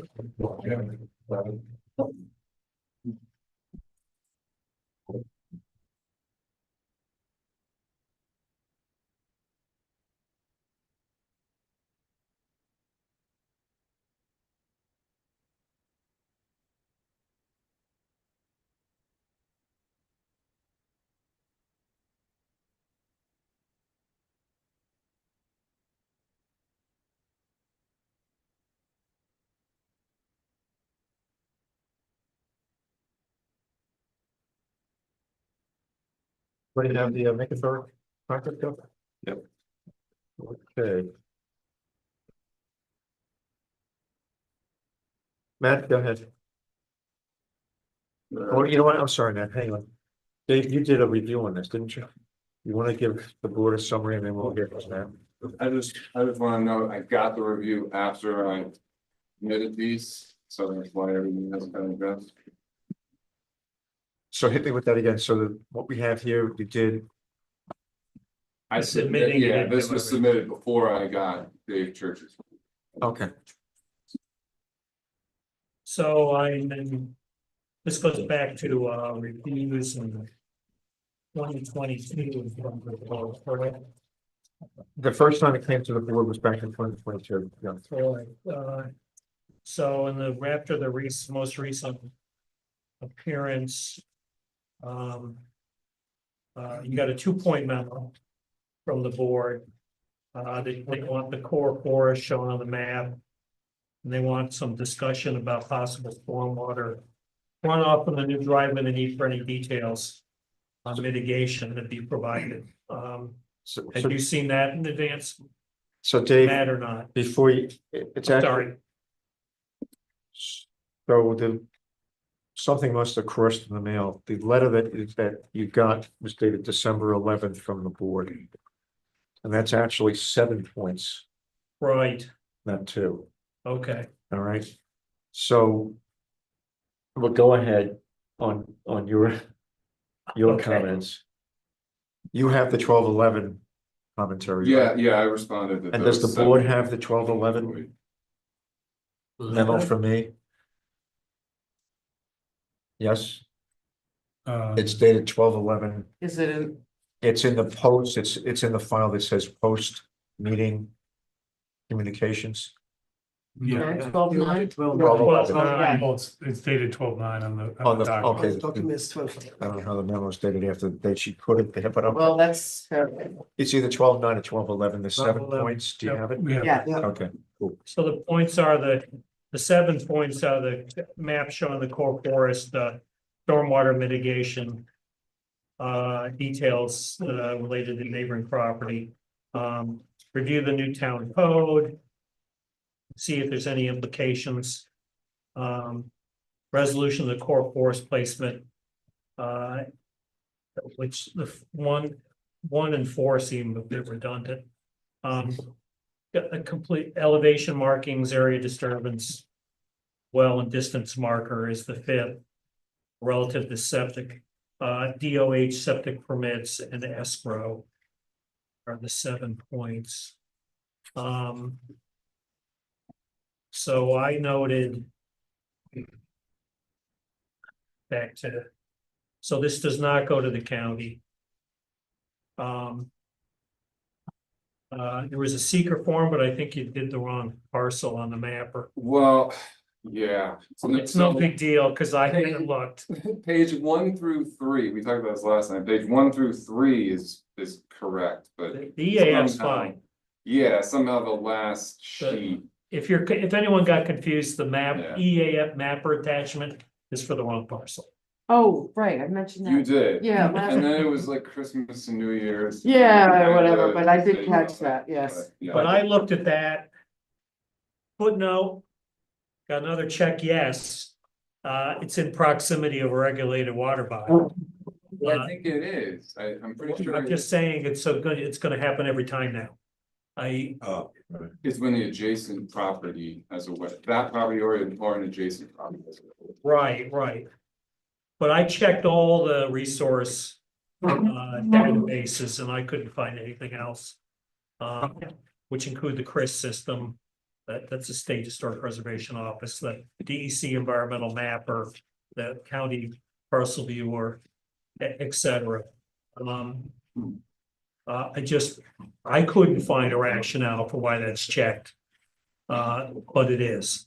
The wetland, A regulated water body, it doesn't allow, okay, okay? so we're not gonna worry about it. It's a minor 2-lot subdivision.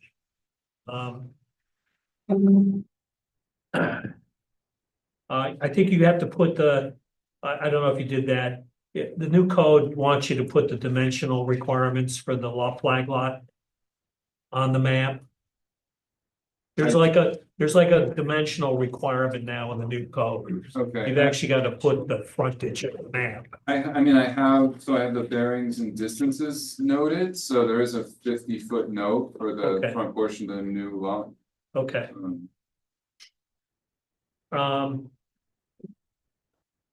Soil types, Soil types, correct. The code requires soil types now on the map. Yeah. Um, For new driveway will access town roads, so there's a referral to the highway.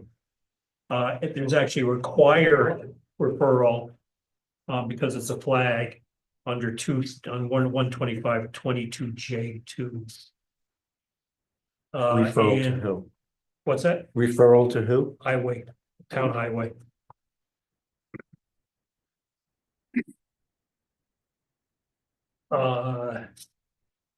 You got health department, public hearing.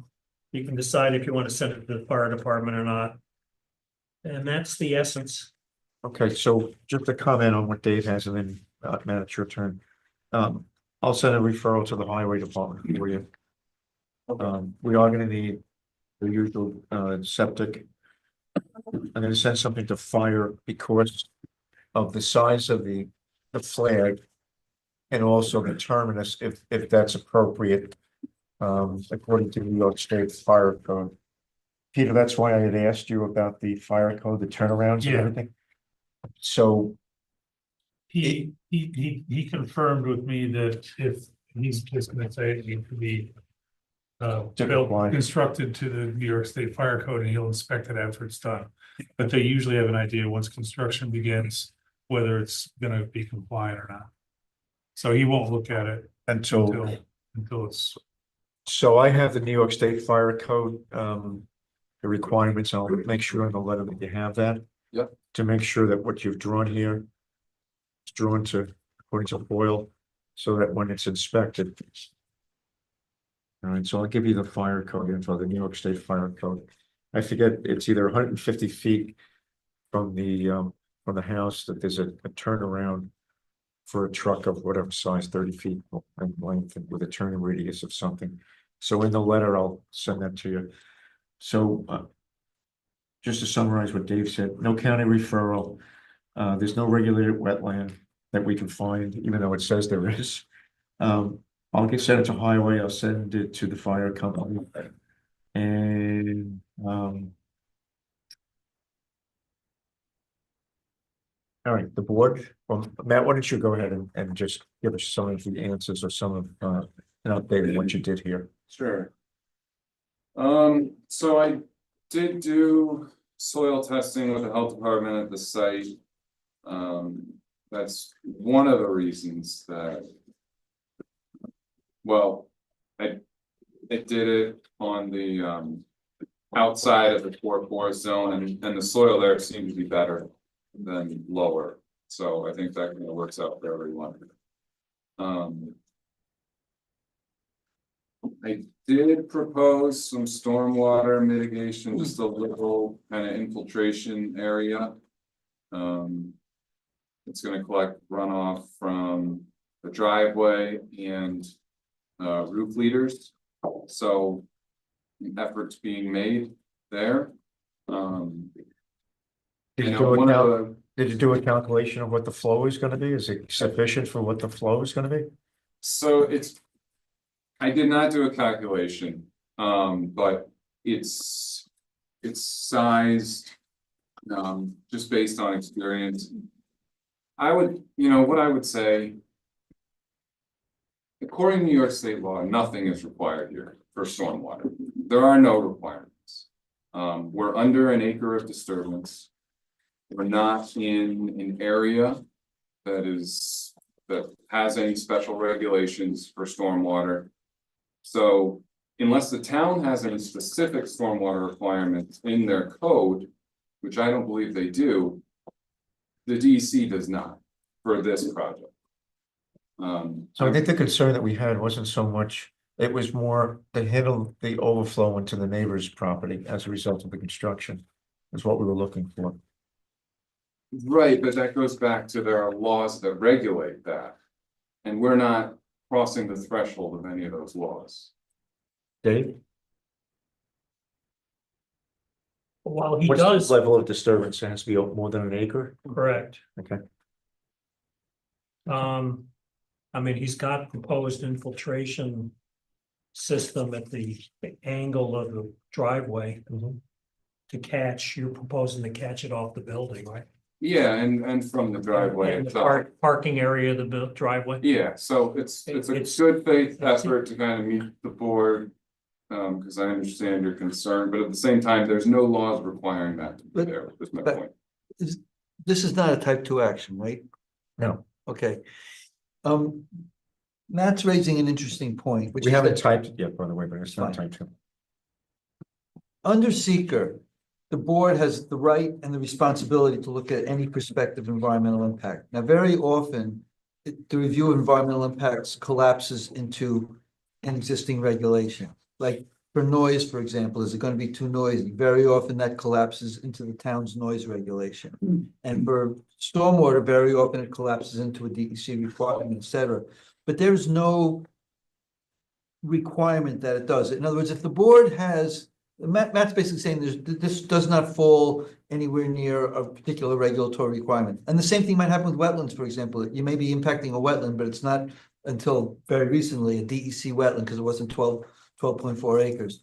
If the board has a particular reason for worrying about the runoff here because of something related to your knowledge of the property, you're allowed to go beyond a particular regulatory program if you can document the reasons for why you're doing. Same with the wetlands. If you knew that there was like important species that were there and the fact that it falls short of DEC's the 12.4 acre requirement, you can elevate your seeker review to do that. You need a reason to do it. You need to know what you're doing. So what Matt's saying is important, but it's not dispositive. If we have a reason for worrying about the runoff, then we can go beyond the fact that it just kind of falls below the threshold. That's why I'm glad you reminded us of that.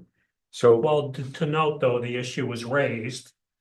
And to Matt's credit, he's included detail now in the site plan to capture runoff from the structure and the upper part of the driveway. So he's added features. Okay. The reason this was flagged was because of the short form EAF where he indicated, I think either 13 or 17, where that there was going to be stormwater runoff to adjacent properties, because I know I brought that up. Okay. So now he has, in good faith, put that little bio retention in. Yeah. I mean, it's a one lot it's a 2 lot subdivision, but one house is there already. He's putting up one house. And there's plenty of So I'm not gonna area. worry. We did bring up about the overflow to the neighbor. I forgot it was you that brought it up, but so I'm not particularly worried. I'm not more. Matt, what else you? Yeah, so I think one of Peter's comments was just show driveway grading, so that's on here now. Driveways proposed to be paved. Because it does get steep for a section. 15%. Yeah, that would be a fire department, fire inspector. Requirement for grade. That not be above 15%? I'm not positive. I think he has a little bit of discretion there. I think. You remember what he said? He does have discretion. It's 15 and he said on a particular project, he would go down to 12, but not much more than that.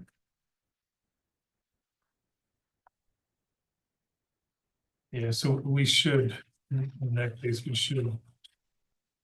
So the letter that I send off to the fire department, we should point out. Point out the slope. Okay.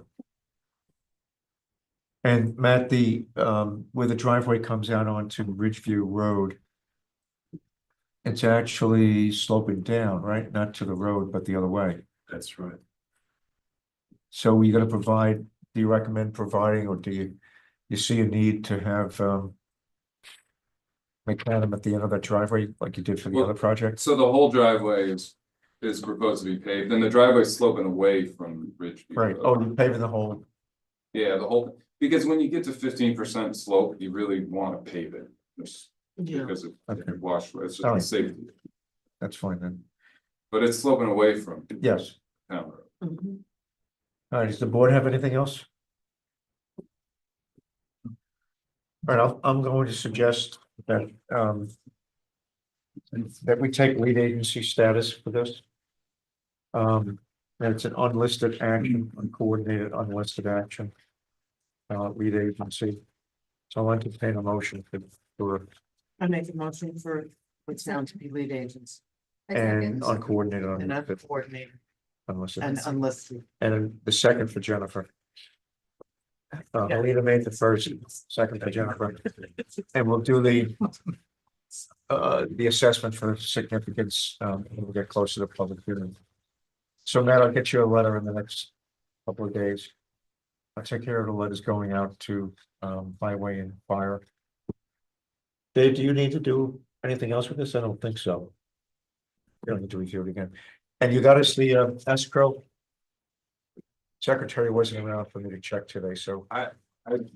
Yeah, I believe the owner sent it over. Okay. Yeah. I'll check when she gets in. Okay. Thank you, Matt. You're not done. Just shove over You're one. not done.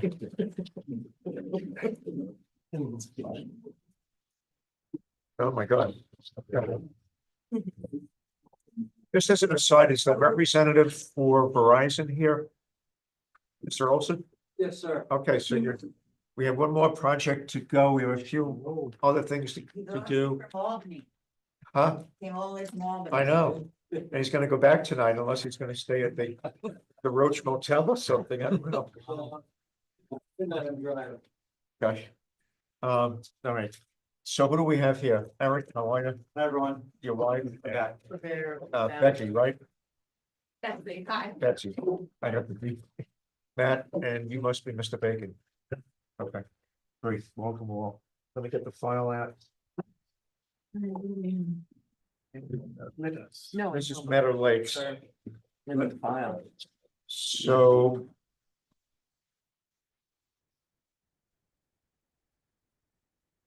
Give me a second, everybody. Well, there it is.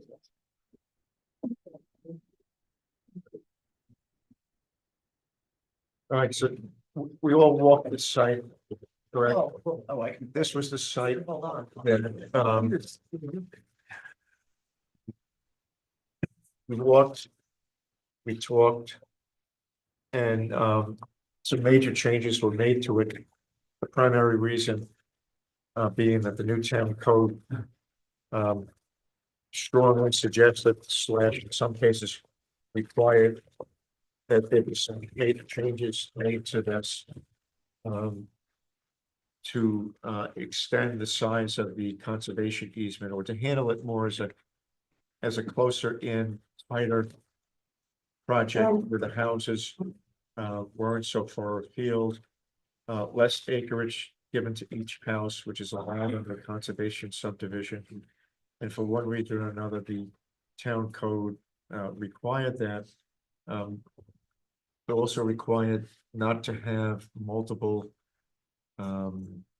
roads coming off of the dead end / turnaround. So the applicant went back, redid it, still the same number of lots. Matt? Yeah. 8 lots, and then 2 separate lots in the conservation easement.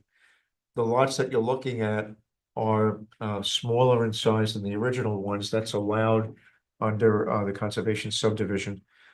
So previously, my memory is correct, they were all over 5 acres.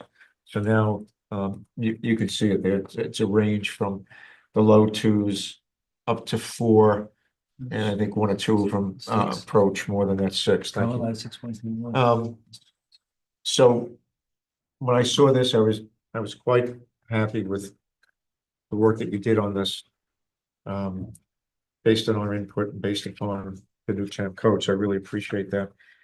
And I think at this point, we just need to move forward with what still needs to be done. Set some expectations in terms of when we're gonna get that. And so that we can proceed to take a couple of steps, one of which is to circulate, which we are gonna circulate. I will ask for a motion to do that a little bit later. This is a type 1, and reminded everybody by town code, anything that's a major subdivision is automatically a type 1 by the new town code. So this will wind up to be a coordinated type 1. I think the only things that I just want to acknowledge that you're still doing a hydrological study. We're planning to do that. That still has to be done, which would study the impact on the neighboring properties. There'll be, well, you know what, you need to come with this study proposal to us. Right. And we have a couple of people on board, Helena and Jennifer, who are very familiar with these kinds of studies, so I'm gonna be looking to them and to our engineer. You don't have to pay for their input, but you have to pay for the engineer's input to make sure that we're happy with what's being proposed of how it's gonna be done. I think key to the whole thing is that the neighbors agree to do the drawdown, allow their wells to be tested for the drawdown. If not, we have to come up with a different protocol to prove that there's sufficient water without impacting the outskirts and then people on the outskirts. So there's still that to be done. We still have to deal with the claim, pretty strong claim and some documentation that there's buried material here.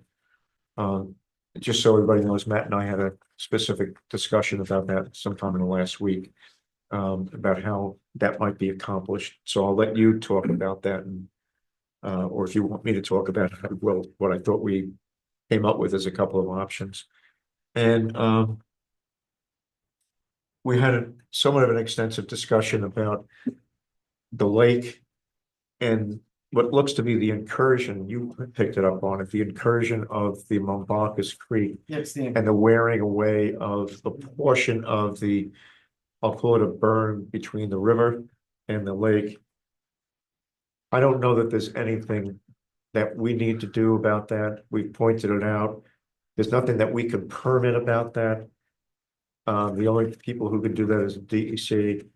I'm certainly not gonna hold, unless somebody knows something I don't know, hold anything up. In lieu of that, if nothing else, if that gets so bad that there's a breach, you're gonna lose the lake. So I'm sure you don't wanna lose the lake. And then there's gonna be impact downstream to the trout. It is a trout streams that high grade, I guess it's called a type 1. Yeah, it could, yeah. Or whatever, but anyway, you're gonna have problems with the DEC because they're gonna blame you, even though the water did it, they're gonna blame you, or they're gonna come to you. So we have that concern. And I'm gonna stop there. I'm sure other people have concerns or questions. I think unless you're the DEC expert, unless you're gonna tell me that there is something we have to do here in terms of advice. And I believe there's not, so you're gonna have to make a strong argument. No. It's all DEC, so if I'm correct, don't even comment. No, I wanna do want to move say along. one thing, though. Go ahead. They can, I do encourage them to reach out to Brian Drum in Region 3. But when we walk this site, where that pond is, you're gonna have, if the pond is full, your riser pipe is like this high. So if you want to stop the degradation, the constant erosion, you're gonna want to eliminate some of that loading up front. So if you cut that riser pipe so that the water doesn't extend, you know, you could see how far that when the lake was full, how close it got to the edge. So if you cut the riser pipe and have it lower and eliminate the water getting so close to the edge, that might help save that area. Okay, so that's good That's all. It's advice, just it's just a recommendation and your engineer. should but we're be not able to gonna do it. include that in any way. Yeah, but Okay. it's just because this is going to be a constant, it's gonna be a problem in perpetuity. Okay. Thank you, Alina. Thanks. Anybody else want to comment on the new map? Without talking yet about the debris that we may need to test for or not, and the hydrological study, because they know that we still have to talk about that. I have comments. On the map, 100-foot radius is not shown around the wells. Okay, There's Matt, setback. So, well, first, can I? Yeah. First of all, shame on me because I grabbed the wrong folder, so I don't have the map with me. Jennifer, do you mind if I look at this real quick? No, No, you can't look at the data. Well, so the circles are on sheets S3 and S4. Yes. come on, Sorian. Turn the page. All right, what else, Sorian? You usually don't use that kind of stuff, Sorian. I'm sorry. Now, another comment, correct me if I'm wrong. I will. Marking conservation area needs to be added to the plan, meaning, every 100 feet. Yeah, and that's kind of a question we Maybe, want to maybe a talk. little bit bigger there, it's a really huge area. Yeah, Maybe 150. so we're proposing to conserve this area that soils of prime farmland. And if you recall, it's right in the front, right when you drive in on the right, it's just a big open field. So, there's gonna be little posts sticking out of the ground all along the field. I just, is there, how do we do this? How about we do this? The larger area, we're gonna need it, Yeah, okay? The smaller area, I don't care.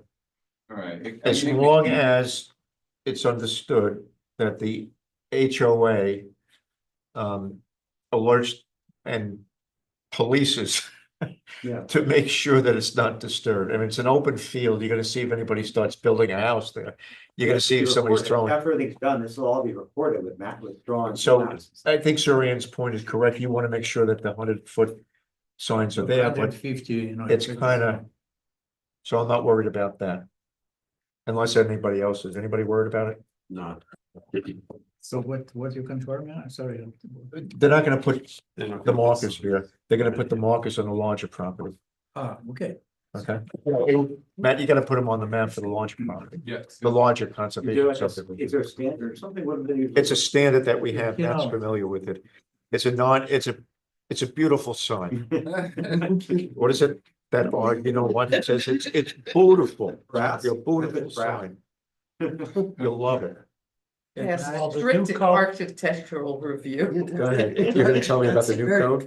Well, the new code's got pages about what the standards for the conservation area. It's new to you guys. And So, well, I mean, I just read it a couple times, that's all. You're gonna have to look at the, so are you New referring code. to the 4 steps? For example, that they have to take? amongst other things. Okay. I think there's specific language for terms of what a conservation area. It's got all kinds of stuff. It's That's all right. brand new. I saw that too, and I. If you want, I can go through and with Matt. why don't you and Matt put your heads Summarized. together? Not now. Yeah, Understood. I'm Matt, I mentioned that to you when I met with you, that there was a whole section here. You remember I mentioned there are 4 steps that have to be taken? I do. There's normally, if somebody is coming up with a conservation subdivision, instead of it being strongly suggested that you have to do it, given the site. And they came here for the first time, we would say, all right, we're gonna go through these 4 steps with you. I went through them, and I think we've pretty much gone through them and performed the spirit of it. David is referring to, there's a whole host of other things in terms of planning the conservation subdivision. Is it truly clustered developments, townhouses and all that kind of stuff? And how do you come up with the number of houses, and how do you come up with the number of this, that, or the other thing? So there is a lot more there. Why don't you two put your heads together like you have in the past? And go through it step by step? And if you want me to be there, because I'd like to be able to say, this doesn't make. We don't need this, and I won't hide anything from anybody. I'll come back and tell you what I did. But I don't want to do it here. It's extensive, and I'm glad you pointed it out. So let's just go through it separately. All right, there's standards for a conservation subdivision. But the majority of that is related to, since it's the preliminary final 2-step process, you can deal with the details of the conservation area with final approval. I mean, you know where it's gonna physically be, right? Right. So most of the language in the new code, I would argue, is related to final approval. But the point is, you still have to go through the new code and determine if you have to do Correct. something. But let's start it now, that discussion now. All right, so you two put your heads together, come up with a date. Either I or somebody else from the board will make themselves available. I saw that the idea of the conservation subdivision is wonderful. But the old adage of there's a lot of other stuff in there. I don't think it applies, but you guys should talk. On the issue, hang on. On the issue of the HOA, we talked about that with the extra property. As soon as Dave finishes, I just want to briefly address it here, and we may need to take that offline also. So Matt, as I understand it, or Sure. I have a senior moment. Eric. Eric, sorry. Your name is Dave. There's a piece of property here that's owned by Eric that is not part of the subdivision. Okay, it's not part of the meets and bounds of the subdivision. It's up in this area. Here's the meets and bounds of the subdivision. Does everybody remember this from when we went through? Yes. Yeah. And there's an extra piece of property that's owned by Eric that he's gonna deal with separately. And therefore, if there's only one house allowed there, he would go to the building department. He wants to include that piece of property in the HOA. I don't know whether that's an issue, whether it has to be dealt with as part of the subdivision. You know, the whole subdivision is presented, or it has nothing to do with us, the subdivision we're looking at, he can do whatever he wants, quote unquote, with the HOA. But when you look at the HOA document, which you'll have to look at, town code, it says we need to approve the HOA also. You're gonna see this extra piece of property being mentioned in there as part of the HOA. That's not part of the subdivision. So if you want to think about that one, mull it over. Matt's available, or Eric, I'm sure, if you want to talk to. Well, I'm okay with that, but I got a little bit of a seeker concern That's because what my question. Okay. under seeker, if you have different stages of a project, as long as there's a plan, those stages have to be included within your seeker. You can't segment out a seeker review into different stages just because they're different stages. If there's, you have to include the entire plan. And so the question becomes, what's the plan for this? And if there's a plan to put a house on it, let's say, and it's putting, we've got 8 other houses. Right. We should have a seeker review for 9 houses. The fact that it's a different property and we're not formally including it in the conservation subdivision is not 100% relevant for seeker. If he's got a plan to do more, we should know about it. The HOA is just if the HOA wants to be open so that it includes other properties, that I don't really at this point imagine a problem with that, but I do want to know if we're increasing, for example, traffic or other things as a matter of seeker. But the secret process is about the subdivision, isn't it? The secret process is about your plan. Again, it's about your plan. And think in terms of a multi-phase project, like we're gonna build the Walmart now, and then we're gonna use that money to build the rest of the stuff. If it's one plan, we gotta have a secret analysis of it. You can't, that's called segmentation if you don't. So it's not just based on the formal application. Formal application is a factor, but if you're doing stuff beyond it, if you came in and said, we have no real plans for this, it could be next year, it could be in 10 years, we'd probably accept that. But if what I'm hearing now is that there's a pretty significant plan to put a house there. Right, but that plan is just this normal, you could do that today. It doesn't need any special approval. It's just a normal. Okay, when we talk about seeker, it essentially creates 2 tracks as far as the jurisdiction is concerned. One track is what's in the code. The code requires you to get site plan approval for this and subdivision approval for this and DEC permits there are specific permits that are necessary in the code. Seeker is an overhang for all of it. Seeker is, if you're getting a site plan approval here, you need a seeker review. If you're getting a wetland permit here, you need a seeker review. And if you're doing all of them together, you need a seeker review for the whole thing together. And what I'm suggesting to you is that the bounds, very often there's a boundary to how far out you have to go on a seeker review, particularly in a multi-phase project. And the answer is if there's a plan. And of course, that's kind of subjective and kind of fuzzy, but if there's a plan to put a house on this lot, and especially where you're planning already on putting it in the HOA, my suggestion is we put that in the seeker review. Now, if you were to tell me, look, we don't have to find anything for it, and I kind of think I'm going to do it, I'm going to do it at some point, but it's on the way, it's years out, we could actually look to see whether that reaches a threshold, and the answer is probably not. So all I've been told is that we're looking at a house here and going to join the HOA, and my first thought is, if that's your plan, let's get it there. We don't want to see a segmentation problem. So Can I ask a question? The trigger here is really common ownership between that property. No, the trigger's the plan.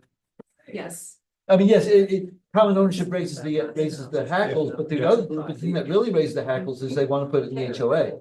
So it's like, that's a plan, right? So the- You don't sit, if I might build it in 10 years, that conversation is So not I occurring. completely agree, I completely agree with you, I think if we don't include the proposed house, then that would be segmentation. Right, we can. And we need to include it. As long as it is planned. I mean, I've had jobs where I've had to get 12 site plan approvals from 12 different towns. Because it was spread out, but it was still one action. One secret review. One secret review. That's all. Can I ask a question of Dave Church? David, on code, and I don't know whether it's the old code or the new code. If this was to be considered as part of this plan, that would be the 11th lot. Is there something in the new code that once you get over 10 lots, you got 2 conservation lots and 8 building lots, that's 10 plus 1 would be 11. Doesn't that kick something else in over 10? Yeah, so I think it kicks in a dimensional requirement for how much percent of open space is required. Are you hearing this? I don't understand it. I'm looking through. So what I asked Dave- Generally speaking, the expectation is 40 to relax the standards, the new code, which I'm still getting familiar with. I believe is asking for 40% of the property to be conservation land. If it's more than 10 lots. Standard I don't know, I gotta, it's long and involved, Rick, this is the first one we've done. Okay, so why don't we? It's all new, I have only, We're over. I'd be winging it right now So why don't you look at that one in addition to the. but there are some subdivision? triggers, you're Yeah. correct, there's a trigger, somewhere there's a trigger for over 10 lots. in the new code. in All the right, we're new gonna have to code. research that. And right now it's about 50-50 conservation land to, yeah. But if you increase total site, now you're saying it's 40. When you increase the site, it becomes How big is it? less. It's another, Dave, are those buildable lots or is it include It's- conservation lots? Well, there's some of it's in the zoning and some of it's in the subdivision regulations, and unfortunately, the new subdivision regulations are I think as forthcoming on the website. Lots to do with conservation subdivision. It's a Put that to kick us. 50-50 right now, so they're, I think above that. No, but what Rick's talking about is there's a trigger, if we count the conservation lots, correct, Rick? Yeah. As lots, which we need to do. Does it trigger the Oh. 10 lot requirement, but with which this, I'm looking the for? point is they're 50-50 as opposed to, they're way over 40. They're way over 40, right? We just, but he doesn't know what the I'm percentage is. looking for this 10 lot trigger. We know that I remember reading that there's a trigger of 10. You got 11 if you include this lot. Because you have to count the 2 subdivision He's lots. saying you got 10 if you include the conservation lots as lots. And then if you include this, that's 11. But again. Oh, you're saying, But I was making a seeker point as for whether that's not necessarily true with respect to, the code itself. I'm talking very specifically about seeker, is that seeker Okay. requires you to look at the entire plan. so what I'm saying is that even with the 10, I thought I read somewhere that there's some sort of trigger. And that's what we have to, so we're gonna need to research But it. if it's 40%, they're at 50. We should be. Roughly, give or take. So just give us some time to look at that at the same time that Matt and Dave talk about these other things. That, as a, Okay. the outlying property that is not part of this subdivision, is that accessed by a separate road? Yes. Yeah. Okay. Yeah, there's a separate road over here, Dave. Okay. I didn't mention that. It's right over here. Separate access here is right away from that. All right, so the only thing, remaining thing, unless Matt, you have more stuff, or Eric, if you have some stuff, or Mr. Bacon, if you have some stuff. The only other thing I'd like to kick around is what you're gonna do to satisfy the board about the buried treasure in this area. And so, and I'll answer my question. We came up with a couple of ideas, I thought. And we didn't agree on any of them because we wanted to discuss it with the board. So for the board and for the applicant, one was that you do a phase 1 in the area where we believe material was buried.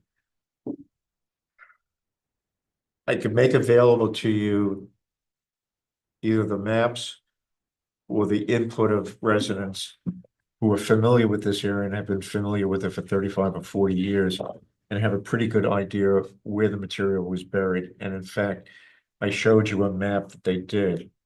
If you remember those points on the map, which seemed to coincide with the prime farmland. And so if you were to do the phase one, and I'm not familiar with all the details of phase one, maybe one of the board members can briefly tell me, but we're only looking for in that area. In that particular area. If on the other hand, and I don't know how expensive that is or how long it takes, we've identified through the input of residents where it is, and you just do a couple of test borings there to find out what's there. And if there is something there, it'd be metal, rusted metal, debris, whatever. Why would you do that? I don't understand why we have to. Yeah, Well- I just want to be clear, like, what's the concern here? Well, the concern is that there was soil Yeah, contamination. there's concern that there was material buried here from the previous camp. It was a very large camp. Right. Somewhere after the Moonies left in the 80s. All the buildings were demolished and buried in this area in the front. Yeah. Where somebody mentioned on the walk, there's a depression. And that's almost the exact area, I believe, Yes. that we have a map that shows it. So the concern is what was buried. It's gonna be maybe asbestos, certainly wood, But if we're certainly not, we sheet, don't disturb it, then why is it a concern? certainly sheetrock. And to what extent is it impacting the water See, table? I think to what Eric's saying, I mean, you'd need a professional assessment as to whether disturbing that is more problematic than That's fair. living alone. That's fair enough.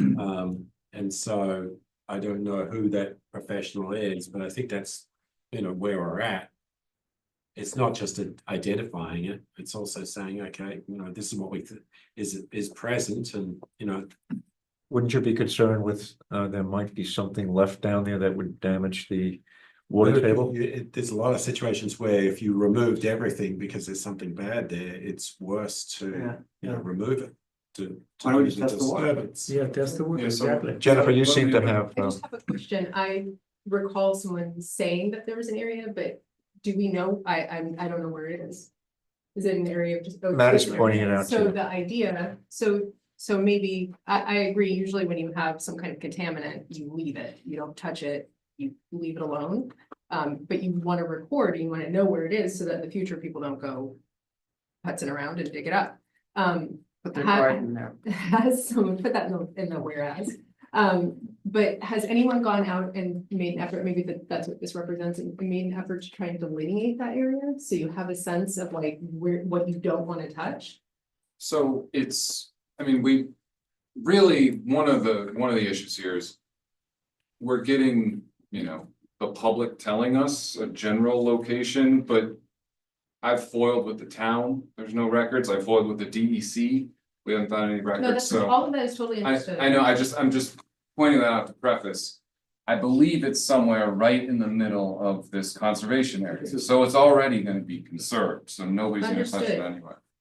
So visually, when you're on site, you can visually get a sense of where the area was probably previously disturbed and where it's likely to be buried, if there is such things buried. I mean, Well, you one said you person. saw a depression. Well, and so- that's what I'm asking, there's. But I personally didn't notice, the depression, but, maybe when we were at the site. Did you? I believe so. Yeah, There were a couple of areas There's depressions all over the place. but if that area, again, we were just looking, I didn't have the map in front of me, but again. If it is in the conservation area, Which is, which is Where not it's going to been be touched directed. and not going to be Yeah. disturbed. so the one, and then the So- one, So all I'm really, where I'm going with this is if we can have reasonable assurance that we captured the area with this, then that's fantastic, because we know we're not gonna touch it. But it's making sure and doing our best effort through visual inspections to do so. And I don't know if you wanna have, if you've had an expert out there who's more familiar with these things to just confirm that. That's all I'm asking. So what if I provide you, I think I may have already, or you got it from the town, they sent it to you, I think Jasmine sent you. Material that was given to the board in a letter format. which identified the approximate location of where they thought the stuff was buried. Yeah, so. Did you so get that? I did, so you showed it to me, so everything we know that has been submitted to the board indicates it's pretty much in the center of this conservation area. So, and that's where we saw the depressions when we were out at the site also. If, you know, if it comes up over here, we'll know it pretty quick. If it comes up over here, we'll know pretty quick. So, I mean, we're already conserving the area where everybody says it's gonna be.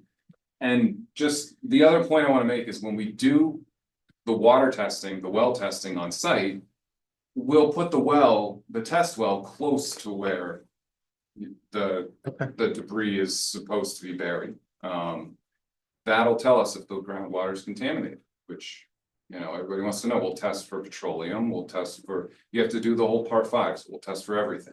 So if the groundwater is contaminated, we'll know. Where everybody says this stuff is buried, it's already gonna be conserved.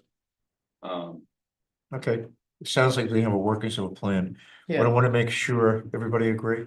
Now, remember, we also need to get public input, kind of, you know, when we do the public hearing. So let's just make sure that, that you and I are in sync with what you got from the town. To be able to say this is more than likely what was identified by the residents as the area. All right, so we should just talk again about that material that the town provided you with. Yeah, Okay. it was what you provided. Didn't you get something from the town you for? I did. Okay, I don't think that had the location, that it might have, but I didn't know what it was because the map is just like a blank page with 4 X's on it. okay, so what I'll do is. We'll talk, Yeah, because we did get something in a letter. That pretty much located it here from what I could tell. you you And kind I of showed that to you. decoded it to me. Right. Right. in I the meeting. decoded it, is that what you said? Decoded it. Yes, I Yeah. decoded it. Treasure map. The pirate map. That's what I do on the side, I look for buried treasure. X's over here. It gets better as it gets later. Yeah. Okay, that seems like a reasonable thing to do. All right, so let's you and I just make sure we're in sync. And then we just need to document this as being an area that can't be disturbed, and I like the idea you're gonna do the drilling close to this. That's fine. And I thank you for the expert witness testimony that if you have crap down there, you don't wanna disturb it. Yeah. If you have stuff that's polluted the water, you wanna know that. Right. I would think. All right, I can't think of anything else. My brain is a little fried. Yeah, I just. David, you seem to have. No, I just wanted to commend you for going with the conservation easement, and you know, there's a lot of discussion about it, but. I am ecstatic. It's a way of really, saying, you yeah. know, you started off in a place of, you know, being, responding to, you know, the positive elements of the land and wanting to preserve that, and, you know, it's pushed further into that. So it's really good. Thank you, I'm glad you appreciate it. We have another project where there are, and I won't mention the name, but any news. From an environmental point of view, it's like, wouldn't you want to do a conservation easement? And it's pulling teeth. Yeah. So I found the 10 lot thing. go ahead, what was it about? From the subdivision regulations, 125-24. In the case of subdivisions of 10 or more lots. Not less than 10% of the gross area of the entire tract. Exclusive of wetlands, streams, lakes, or ponds. Shall be reserved for common open space. Directly accessible from the lots to be created. And then it goes on to explain that. 10%. So. But it's exclusive of the lake. Yeah, but you. But I But think. they're exceeding this Yeah, easily. it's talking 10%. Also, I would think the conservation subdivision subsumes that whole requirement. I don't really know why there's this separate section, because Because later on, there's a multi-page section on conservation subdivision. Because that's how it's been 30 years It's a- before. This was the section that existed prior to this. Right. All right, so let's just. Okay. I want you to just do a quick review of this. I'll summarize it, send it to And you send- guys. yeah. We'll see how if we're in sync and. We'll And get share some with the- numbers. Share with the board. And get some numbers behind it, Matt, so we're just not, you know, putting off. finger in the wind and saying, yeah, that feels right. I think the point of that section is accessibility. But your whole point of the layout, right, is to make all the lots accessible to the the conservation lands, right? All right, the only other thing I want to do with this project tonight is to get a vote by the board to approve me circulating for lead agency. Who are the other involved? Well, agencies? that's what I'm thinking of Who are it. the other involved agencies? You've got Are there any? DEC, DEC? I sent in a proposed notice of intent to be lead agency. I've got a hard copy if you want it. yes, Well, that would be the circulation. We don't need that for the motion necessarily. But what is DEC, why is DEC involved? because they regulate the lake. Okay. All right. I'm good, all right, so thank you for this. Let me just rattle it down because I want to make sure you all approve who I'm sending this to. Town of, Quite a list there. yeah, he does. Ulster County Department of Health. I don't see them as, Yeah, they septic. Probably more. Formally, they are. Probably more inclusive than it needs to be, but Okay. It's improved. better be cautious. Yeah. you know what, TBA, the CBA? you want to get a variance? I don't think we need a variance, but it was on there because we had that discussion about the open development, Oh, yeah, so. You know what, I'm not gonna go through it. I'm gonna send it to them. we can have that conversation. 95% of them are gonna ignore it. And I doubt DEC is gonna want. Well, Okay, DEC, thank you. they'll be involved. They won't give a damn. But No, they don't wanna be the agent. But they're formally, if we want to do this right, we got to circulate it to all the involved. All right, so what I'm gonna do None is of them are gonna want it. make a motion that this board approve me circulating for lead agency. There are 12 agencies of a variety. We'll work Here. that out with these guys. I pledge that I will not send it to any more than 12 or any less than 12. Can I get a motion? Motion, second, Second. all in favor? Aye. Anybody opposed? Nobody abstaining. Thank you for this. And Mr. Chairman, the EAF goes along with the notice of intent or just Oh, yeah. yeah. And so I put in a narrative, like addendum to as well. I saw that. Okay, good. So that should probably go as well. All right, so we're gonna circulate for lead agency, but I'm not yet, we know it's a type 1. We also know it's coordinated, so. Now all we have to do is the negative declaration, but we're waiting. We need to circulate first. Gotta circulate And first. see what happens. Circulate. I can't make up my own law? See what- Okay. We'll take one step at a time. Okay. Circulate, see if anybody objects. Thanks for Matt, the you and Dave have some talking to do. What's that? You and Dave have some talking to do. On that conservation. stuff. Very good. Power move.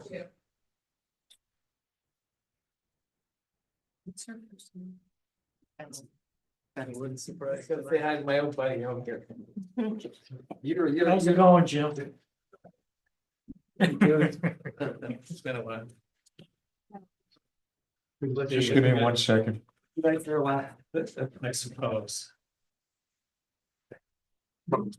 Willie Jane, when he retired, maybe come back to regional director. Okay. What? Last, He retired from the Adirondack. Yeah, that a couple of years ago. no, we have. Right, but he could come back and, No. No, he could come back and assume They don't an want him. agency. I do have. they a don't public want him. letter that was sent to us, which I'll. A lot of people, Tell you right a lot now. of people used to be thrilled So- that DEC is. I remember when he walked into Okay. central office, but like, No. with- Okay. I'd love to hear the DEC guys, but. Okay, so we've got one more thing to do tonight. One more thing to do. Maybe more, we'll see. Pass. We have tonight at, why don't you come on up and speak, folks? Thank you, Betsy. Thank you.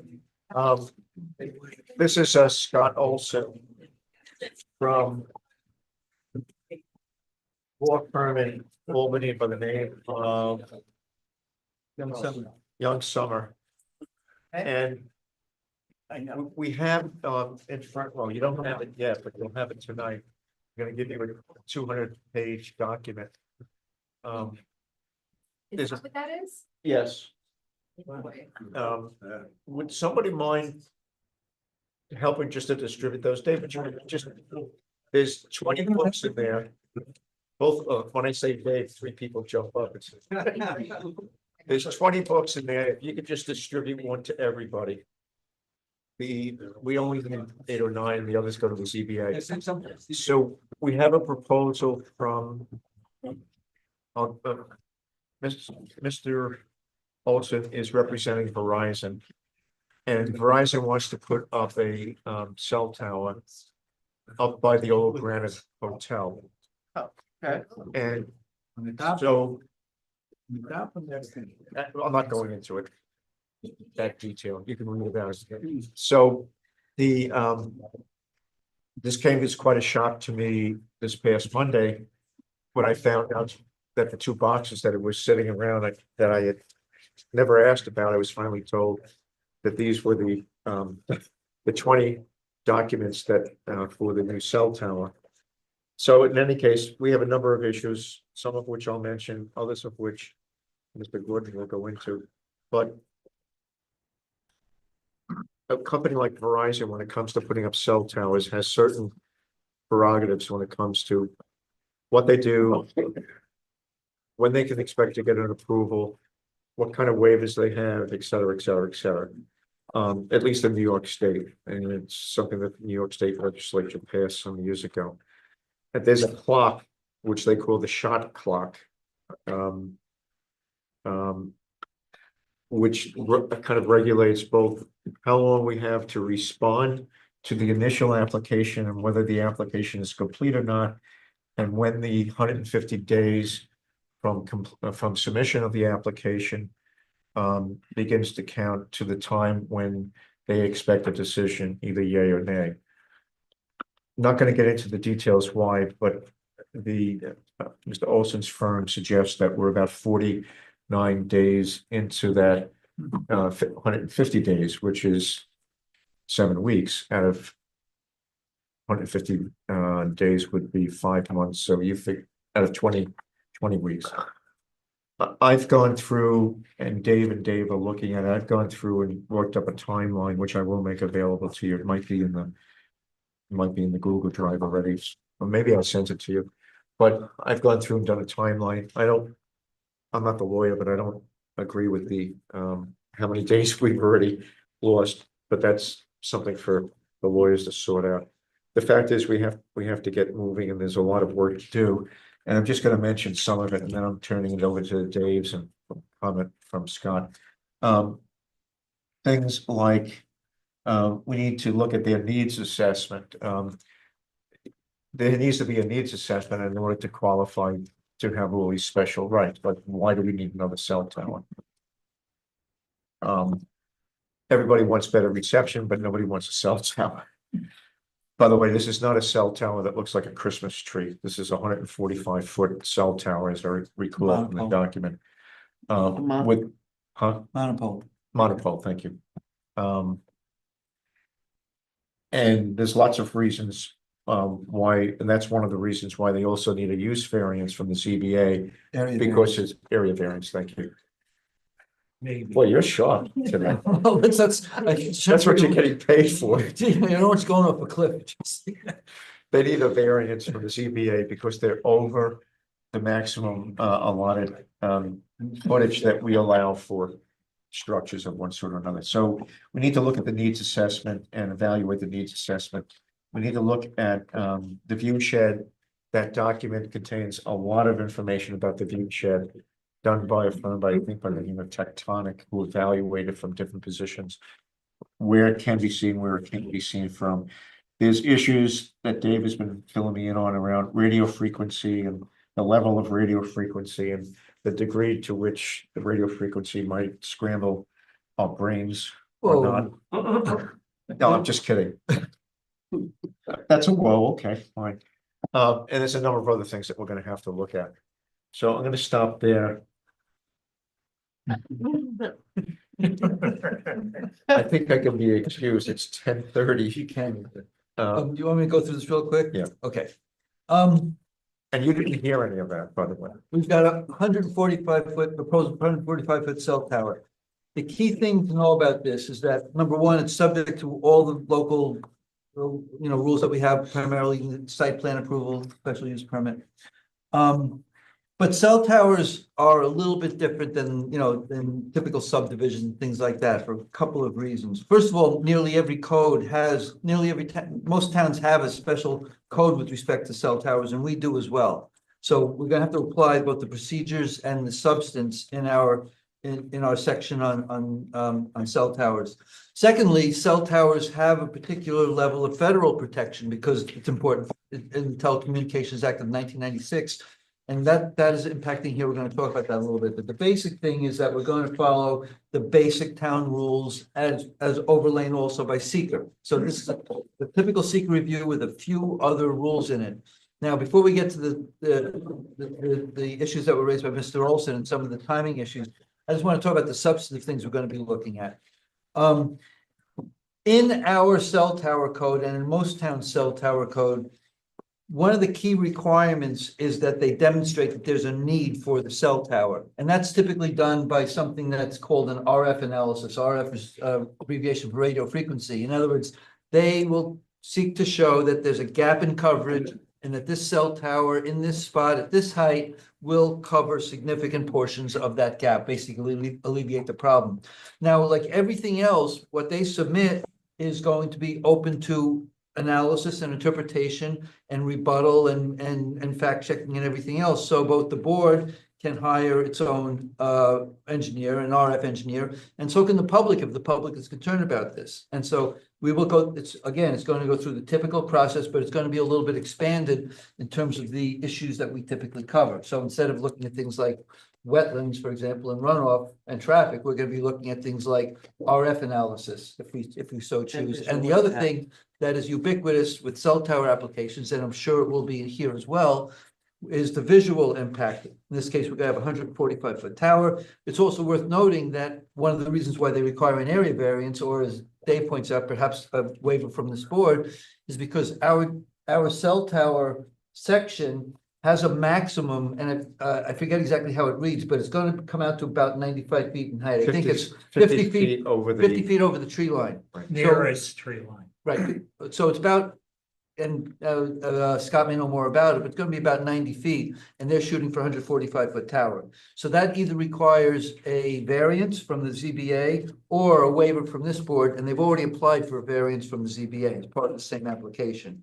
But the point is, no matter which board does it, no matter what the rules are looking at, we're going to have to take a very good look at at the visual impact. And this is where we're going to get into the thing that I've described a couple of times to you guys, including I think once last month or 2 months ago, which is that DEC has a manual for how to do sort of visual impacts, not just for a corner store, but for a big project. And this is a type of big project that falls within the DEC manual. And we'll break that thing open and take a look at it and perhaps bring in somebody on that knows how to work this through. And I'm sure in their 200-page submittal, they've probably got both a significant RF presentation as to why they need this thing and some form of significant visual presentation as to why it's not a big deal. And again, that's going to be subject to our review and ultimately the public hearing.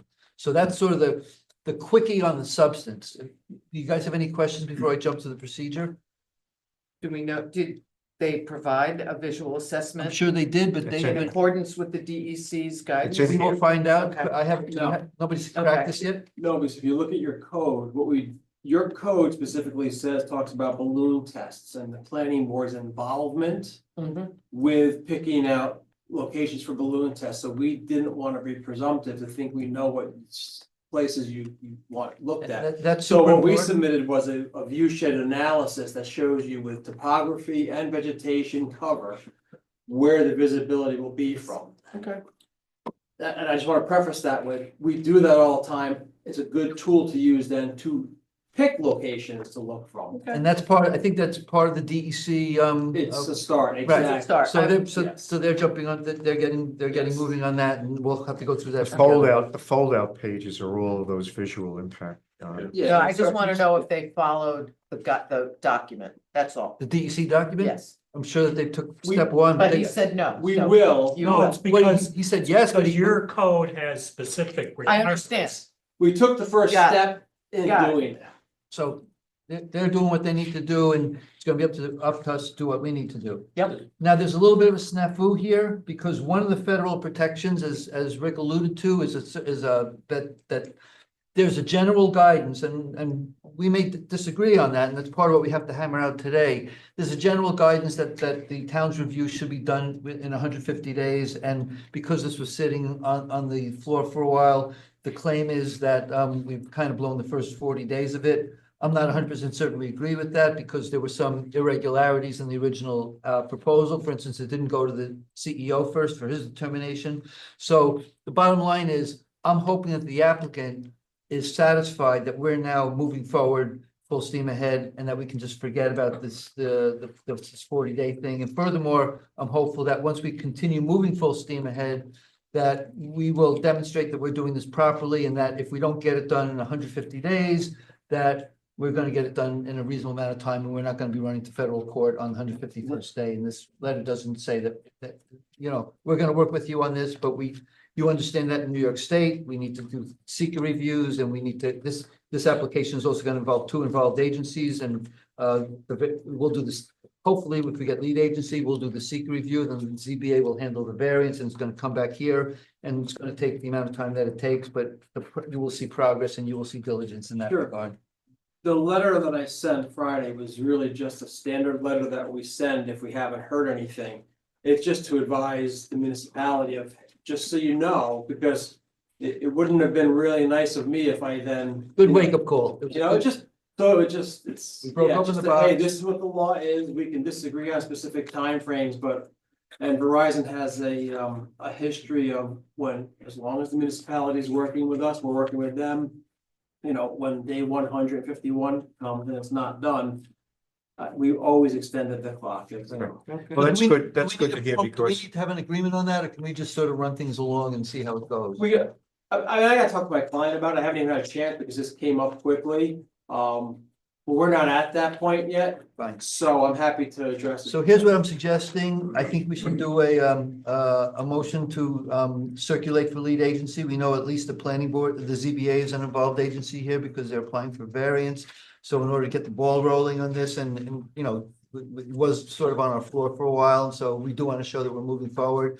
This is going to be a fairly significant seeker review with, like I said, we can start with the RF issues and the visual issues, which are going to be fairly new to this board and take a fair amount of effort, probably require a fair amount of consulting. So if we could I'll make a motion that we circulate for lead agency status. Intend to be leading agency. Second, Jennifer, I got that first. all in favor? Wait, let's be sure. Scott, did you, is there an EAF in here? Is it a long form? Long form, we Okay. can do that. I just think it's. Do we need So to? you're 6. around the agencies and no one's gonna have looked at it? Or you want to take a month and look at it and explain to them why we're going from 40 days to 70 days? Well, I thought we just agreed, but that clock hasn't started, maybe. My point being, we have an applicant EAF that no one's looked at, that you're gonna send to other agencies. Oh, So on that issue, I'm sorry to interrupt. We did apply for a variance, although How did you get to the ZBA without referral? submit my application. Just sent them the application. Yeah, but you haven't been denied anything or Yeah, but had we a don't- determination. Well, How do you get to the Well, ZBA? it was submitted to the CEO. But did he deny something? I'm not sure. I got the response. It's been like 30 days. So what's the If you standing at the ZBA? if you know you need a variance, Yeah. you can apply to the ZBA for a variance. I mean, if you're building a house that's 40 feet high in the 35 I don't foot think zone. that, I don't think so. I But think we got two lawyers here. The other thing is, that in terms of the I think you have variance to have a issue, denial. there's definitely a Standing provision in for your code that would allow, Why can't I especially just on walk the in? height issue, you have the ability to waive height issues if there's justification. Well, Yeah. you've applied for the variance, so that's. We were conservative. But So isn't that a administrative option you haven't exercised yet, the waiver? I would have to put that into a writing theorem, absolutely. But because So they haven't. we are allowed, That's your under code administrative does say basically the height maximum is 50 I won't put feet plus that in. your, in addition to the But height you of the do nearest tree sometimes. line. So we've estimated that at 40 feet, so we're thinking 90 feet. But it does allow you to go to 150 too, so we're still under that maximum that you're allowed to go if you get the approval from the planning board. So, okay, Also, the variance is subject to seeker. You know, we, that's why we need to be lead agency. I'm wait a just cautioning, you've got an EAF no one's looked at. Okay. I'm executing my planning board chair prerogatives here. We have two experts. Seriously disagreement. We have a motion on the floor. I don't think I quite got to, everybody saying aye. Well, then people should consider Dave's objection, which is that we haven't looked at the EAF yet, so it could be, I mean, Who's gonna look at the EAF tomorrow? well, we gotta pass the motion tonight, but it's, I mean, what would be I don't know, if you find a mistake in the EAF, can we, I don't know. It's his objection. It's the lead agency, right? Well, how do we say, that's a good question. We have to send something with the lead agency. We have to send the EAF needs to be part of the lead agency circulation. That defines the project. So is there anything, if we read it, is there anything in there that would cause us to do anything different than send it to all these other agencies and see if they? Well, you can mark it, if they're wrong about something, you can mark it up and you can change the, it's not necessarily their document, it could be our document, you just mark it up and send it out. But So then I think we should propose to do lead agency and take a look at it, hand mark it if there's an error. All right, so why don't we just change the motion that the chair has the ability to send out send this out to the agencies, to seeking input on us becoming the lead agency. Once I've got a satisfactory answer from our experts here that the EAF is in order. Is that all right if we modify? Yeah. Can we retake the vote? Yeah. All in favor? Aye. Does that make sense? Okay, and we'll talk about who's gonna look at it. All right, so now I want the floor, because there's a couple of things that I need, and I want to let you know that we don't have. Just give me a second. I know you had a discussion, I want to put this the right way. I know you think you didn't get any response, but you did get some response from one of the ladies that asked for a letter of authorization that you're allowed to represent Verizon. She sent that to you on December 12th. You responded on the 19th, but it wasn't the right form. You sent us a leasor leasee agreement between Verizon and the owners of the property. Yeah. That's not a letter of authorization. for you to No, but I approve. responded to Alyssa. Alyssa, And I said, I have a fully executed memorandum of lease that grants us, that proves we have a lease on the property. Is that sufficient? And I never received. no, he's missing, yeah. Okay, so We now- need to know we need to know, he wants, saying, we need to know you're representing Verizon. so it wasn't sufficient. That's Okay. Okay. Maybe that was, I'll play Alyssa today. She didn't get back to you, but my name is Alyssa for the next 5 so minutes. you just want a Verizon? I a letter want of- something from Verizon that says that you can represent them. That's Oh, that's fine. Yeah, okay. that's- Letter that's- of representation. Okay. So we're dealing with Verizon, right? We're not dealing with the owner of the property. Well, Verizon Wireless is The applicant. proposing to do this, it's the applicant. It's the Exactly. applicant. We're a contract vendor. And they're leasing it from whoever the owner of the From, property is, 465. whatever it is. Okay. Granite Road Okay, LLC. We need that too. I also need, They signed, But they but he sent that. they signed that, yeah, that's fine. That's fine. We have that. We just need that letter of authorization. That's fine. And this is wonderful. I like paper. Can you get this in a PDF so we can course. put it online? So we need that. Of course. And direct it to the address that you use, but direct it to Jasmine. What do you need, an email or how do you deliver? Yeah, this stuff? it's obviously large, so it's gonna come in as a link to download. So you're just gonna get a secure link, you're gonna sign, just click the link and then this will be downloadable. Okay, so So yeah, by via email. so you have you have my email I address. do. Send it to me. I'll get it to the secretary who will upload it as soon as she gets back. Okay. All right. I need escrow of $7,500 for starters, so we can get started on some of these studies. Okay. And pay the consultants. And we'll keep you appraised as to, anytime you want to see the receipts, Sure. you're entitled to do that. And we got the CEO determination. But this piece of property is rather large, odd shaped, the tower's going in the back, but in the front there are apartment buildings. Correct. So you're not gonna subdivide the property, to have the tower on a separate piece of property? We're not proposing. So you're gonna have a multiple use on this property, Correct. cell tower and whatever else is The there, apartments. multi-family Yeah, apartments, okay. yes. But there's one other thing I want to point out for people that are curious. One of the rules coming out of the Telecommunications Act is that with respect to the town can, do whatever is necessary to review these towers based on visual and other forms of environmental impacts. But the one environmental impact which Congress has basically taken off the table is the purported impact due to damage due to the radio frequencies on directly on people's health. So what I said was not true But you said it wasn't true. before. Everything you say. I was talking about,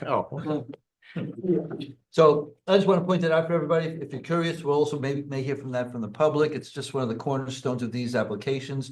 We get to do whatever we need to do in terms of visual impact, but when it comes to the idea of radio waves going into our heads and how close this is to the folks, it's just not an issue we can use in our analysis. by law.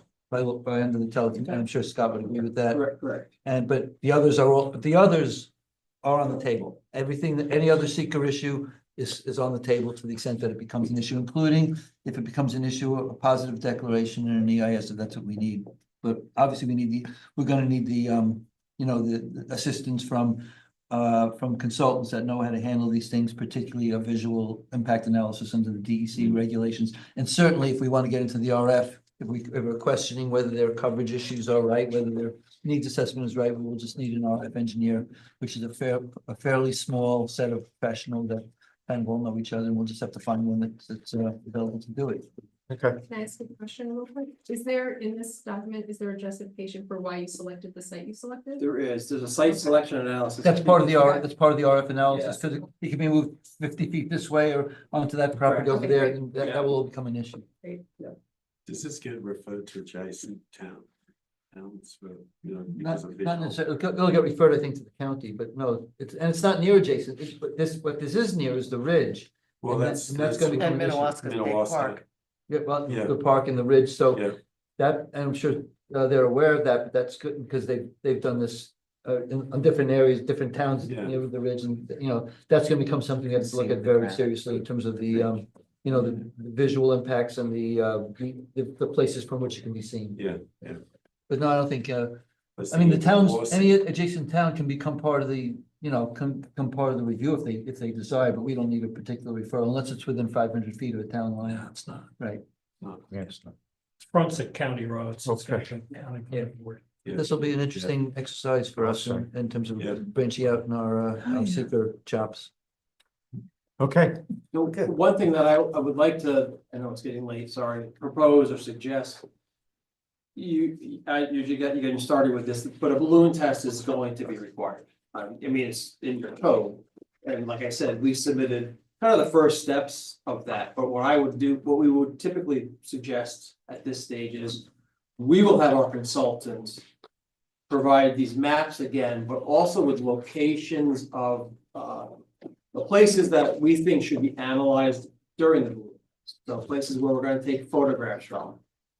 It includes places where we know the balloon will not be seen from, but also will it be seen from, obviously, we do it from both. Just to be clear, for people that don't know, the purpose of a balloon test, they'll put it at the height of the tower, is to gauge the areas of the town that we would be able to see the tower from those areas. They just send a balloon up, and that's meant to essentially mimic the tower. And so it just tells us where it is. So go. Sorry, Mr. Gordon's absolutely correct, sorry for that. And yeah, we do that, and then they drive around the area, and they have crews looking for where they have ideas where it should be visible based on these maps, which in our experience are 95% accurate. Like every time we do these maps and people will say, oh, these are just computer models. And then we provide the visual analysis and they're spot on always. But anyway, they do that. And we provide locations, your area much better than I do. I'm out of Albany. But we do look at aesthetic resources, sensitive Scott, are you receptors. proposing to come in at the next time we see each other with the series of proposed balloon locations? I certainly can try to, I know it's the 27th, I think we were talking about. Yeah, I'll coerce the people to get that Take a done. look. That's what I'm proposing. you're on the agenda for the 27th, but Is that one balloon location or? but some- multiple? No, as many as you want. In our Well, we'll have a natural bunch, we may have resource more. And- inventory, the town natural resource inventory that you forwarded to me, Peter. Yeah. Has the town mentioned or highlighted areas in our town's view shed? And if we have those documents, he needs to get them because the visual impact study is going to ask that. Yes. Of any locations that the town has deemed to You mean be the sensitive. DEC manual? Pardon? You mean the DEC manual? Well, yeah, but those locations could be in our natural resource inventory or the comprehensive plan. Yeah, if the town has those, yeah, absolutely. Our people will look for those, but obviously if you have them handy I've got and it. available, that would be wonderful. And the scenic byway. Right, you have the whole scenic byway here 209. as coming 4455 through the mountains and then 209. Especially with it against the ridge. Do you have the natural? Do you have a I copy? have, I can't remember where I found it, but I have it. You sent it. Yeah. We'll I may- dig it up and then I'll forward it to you. I may have a copy of it too. I think you In my worked on junk. it. Okay. Oh, So oh, God, I. if there's something significant that you want to relay to us on the 27th, you're on the agenda. Yeah.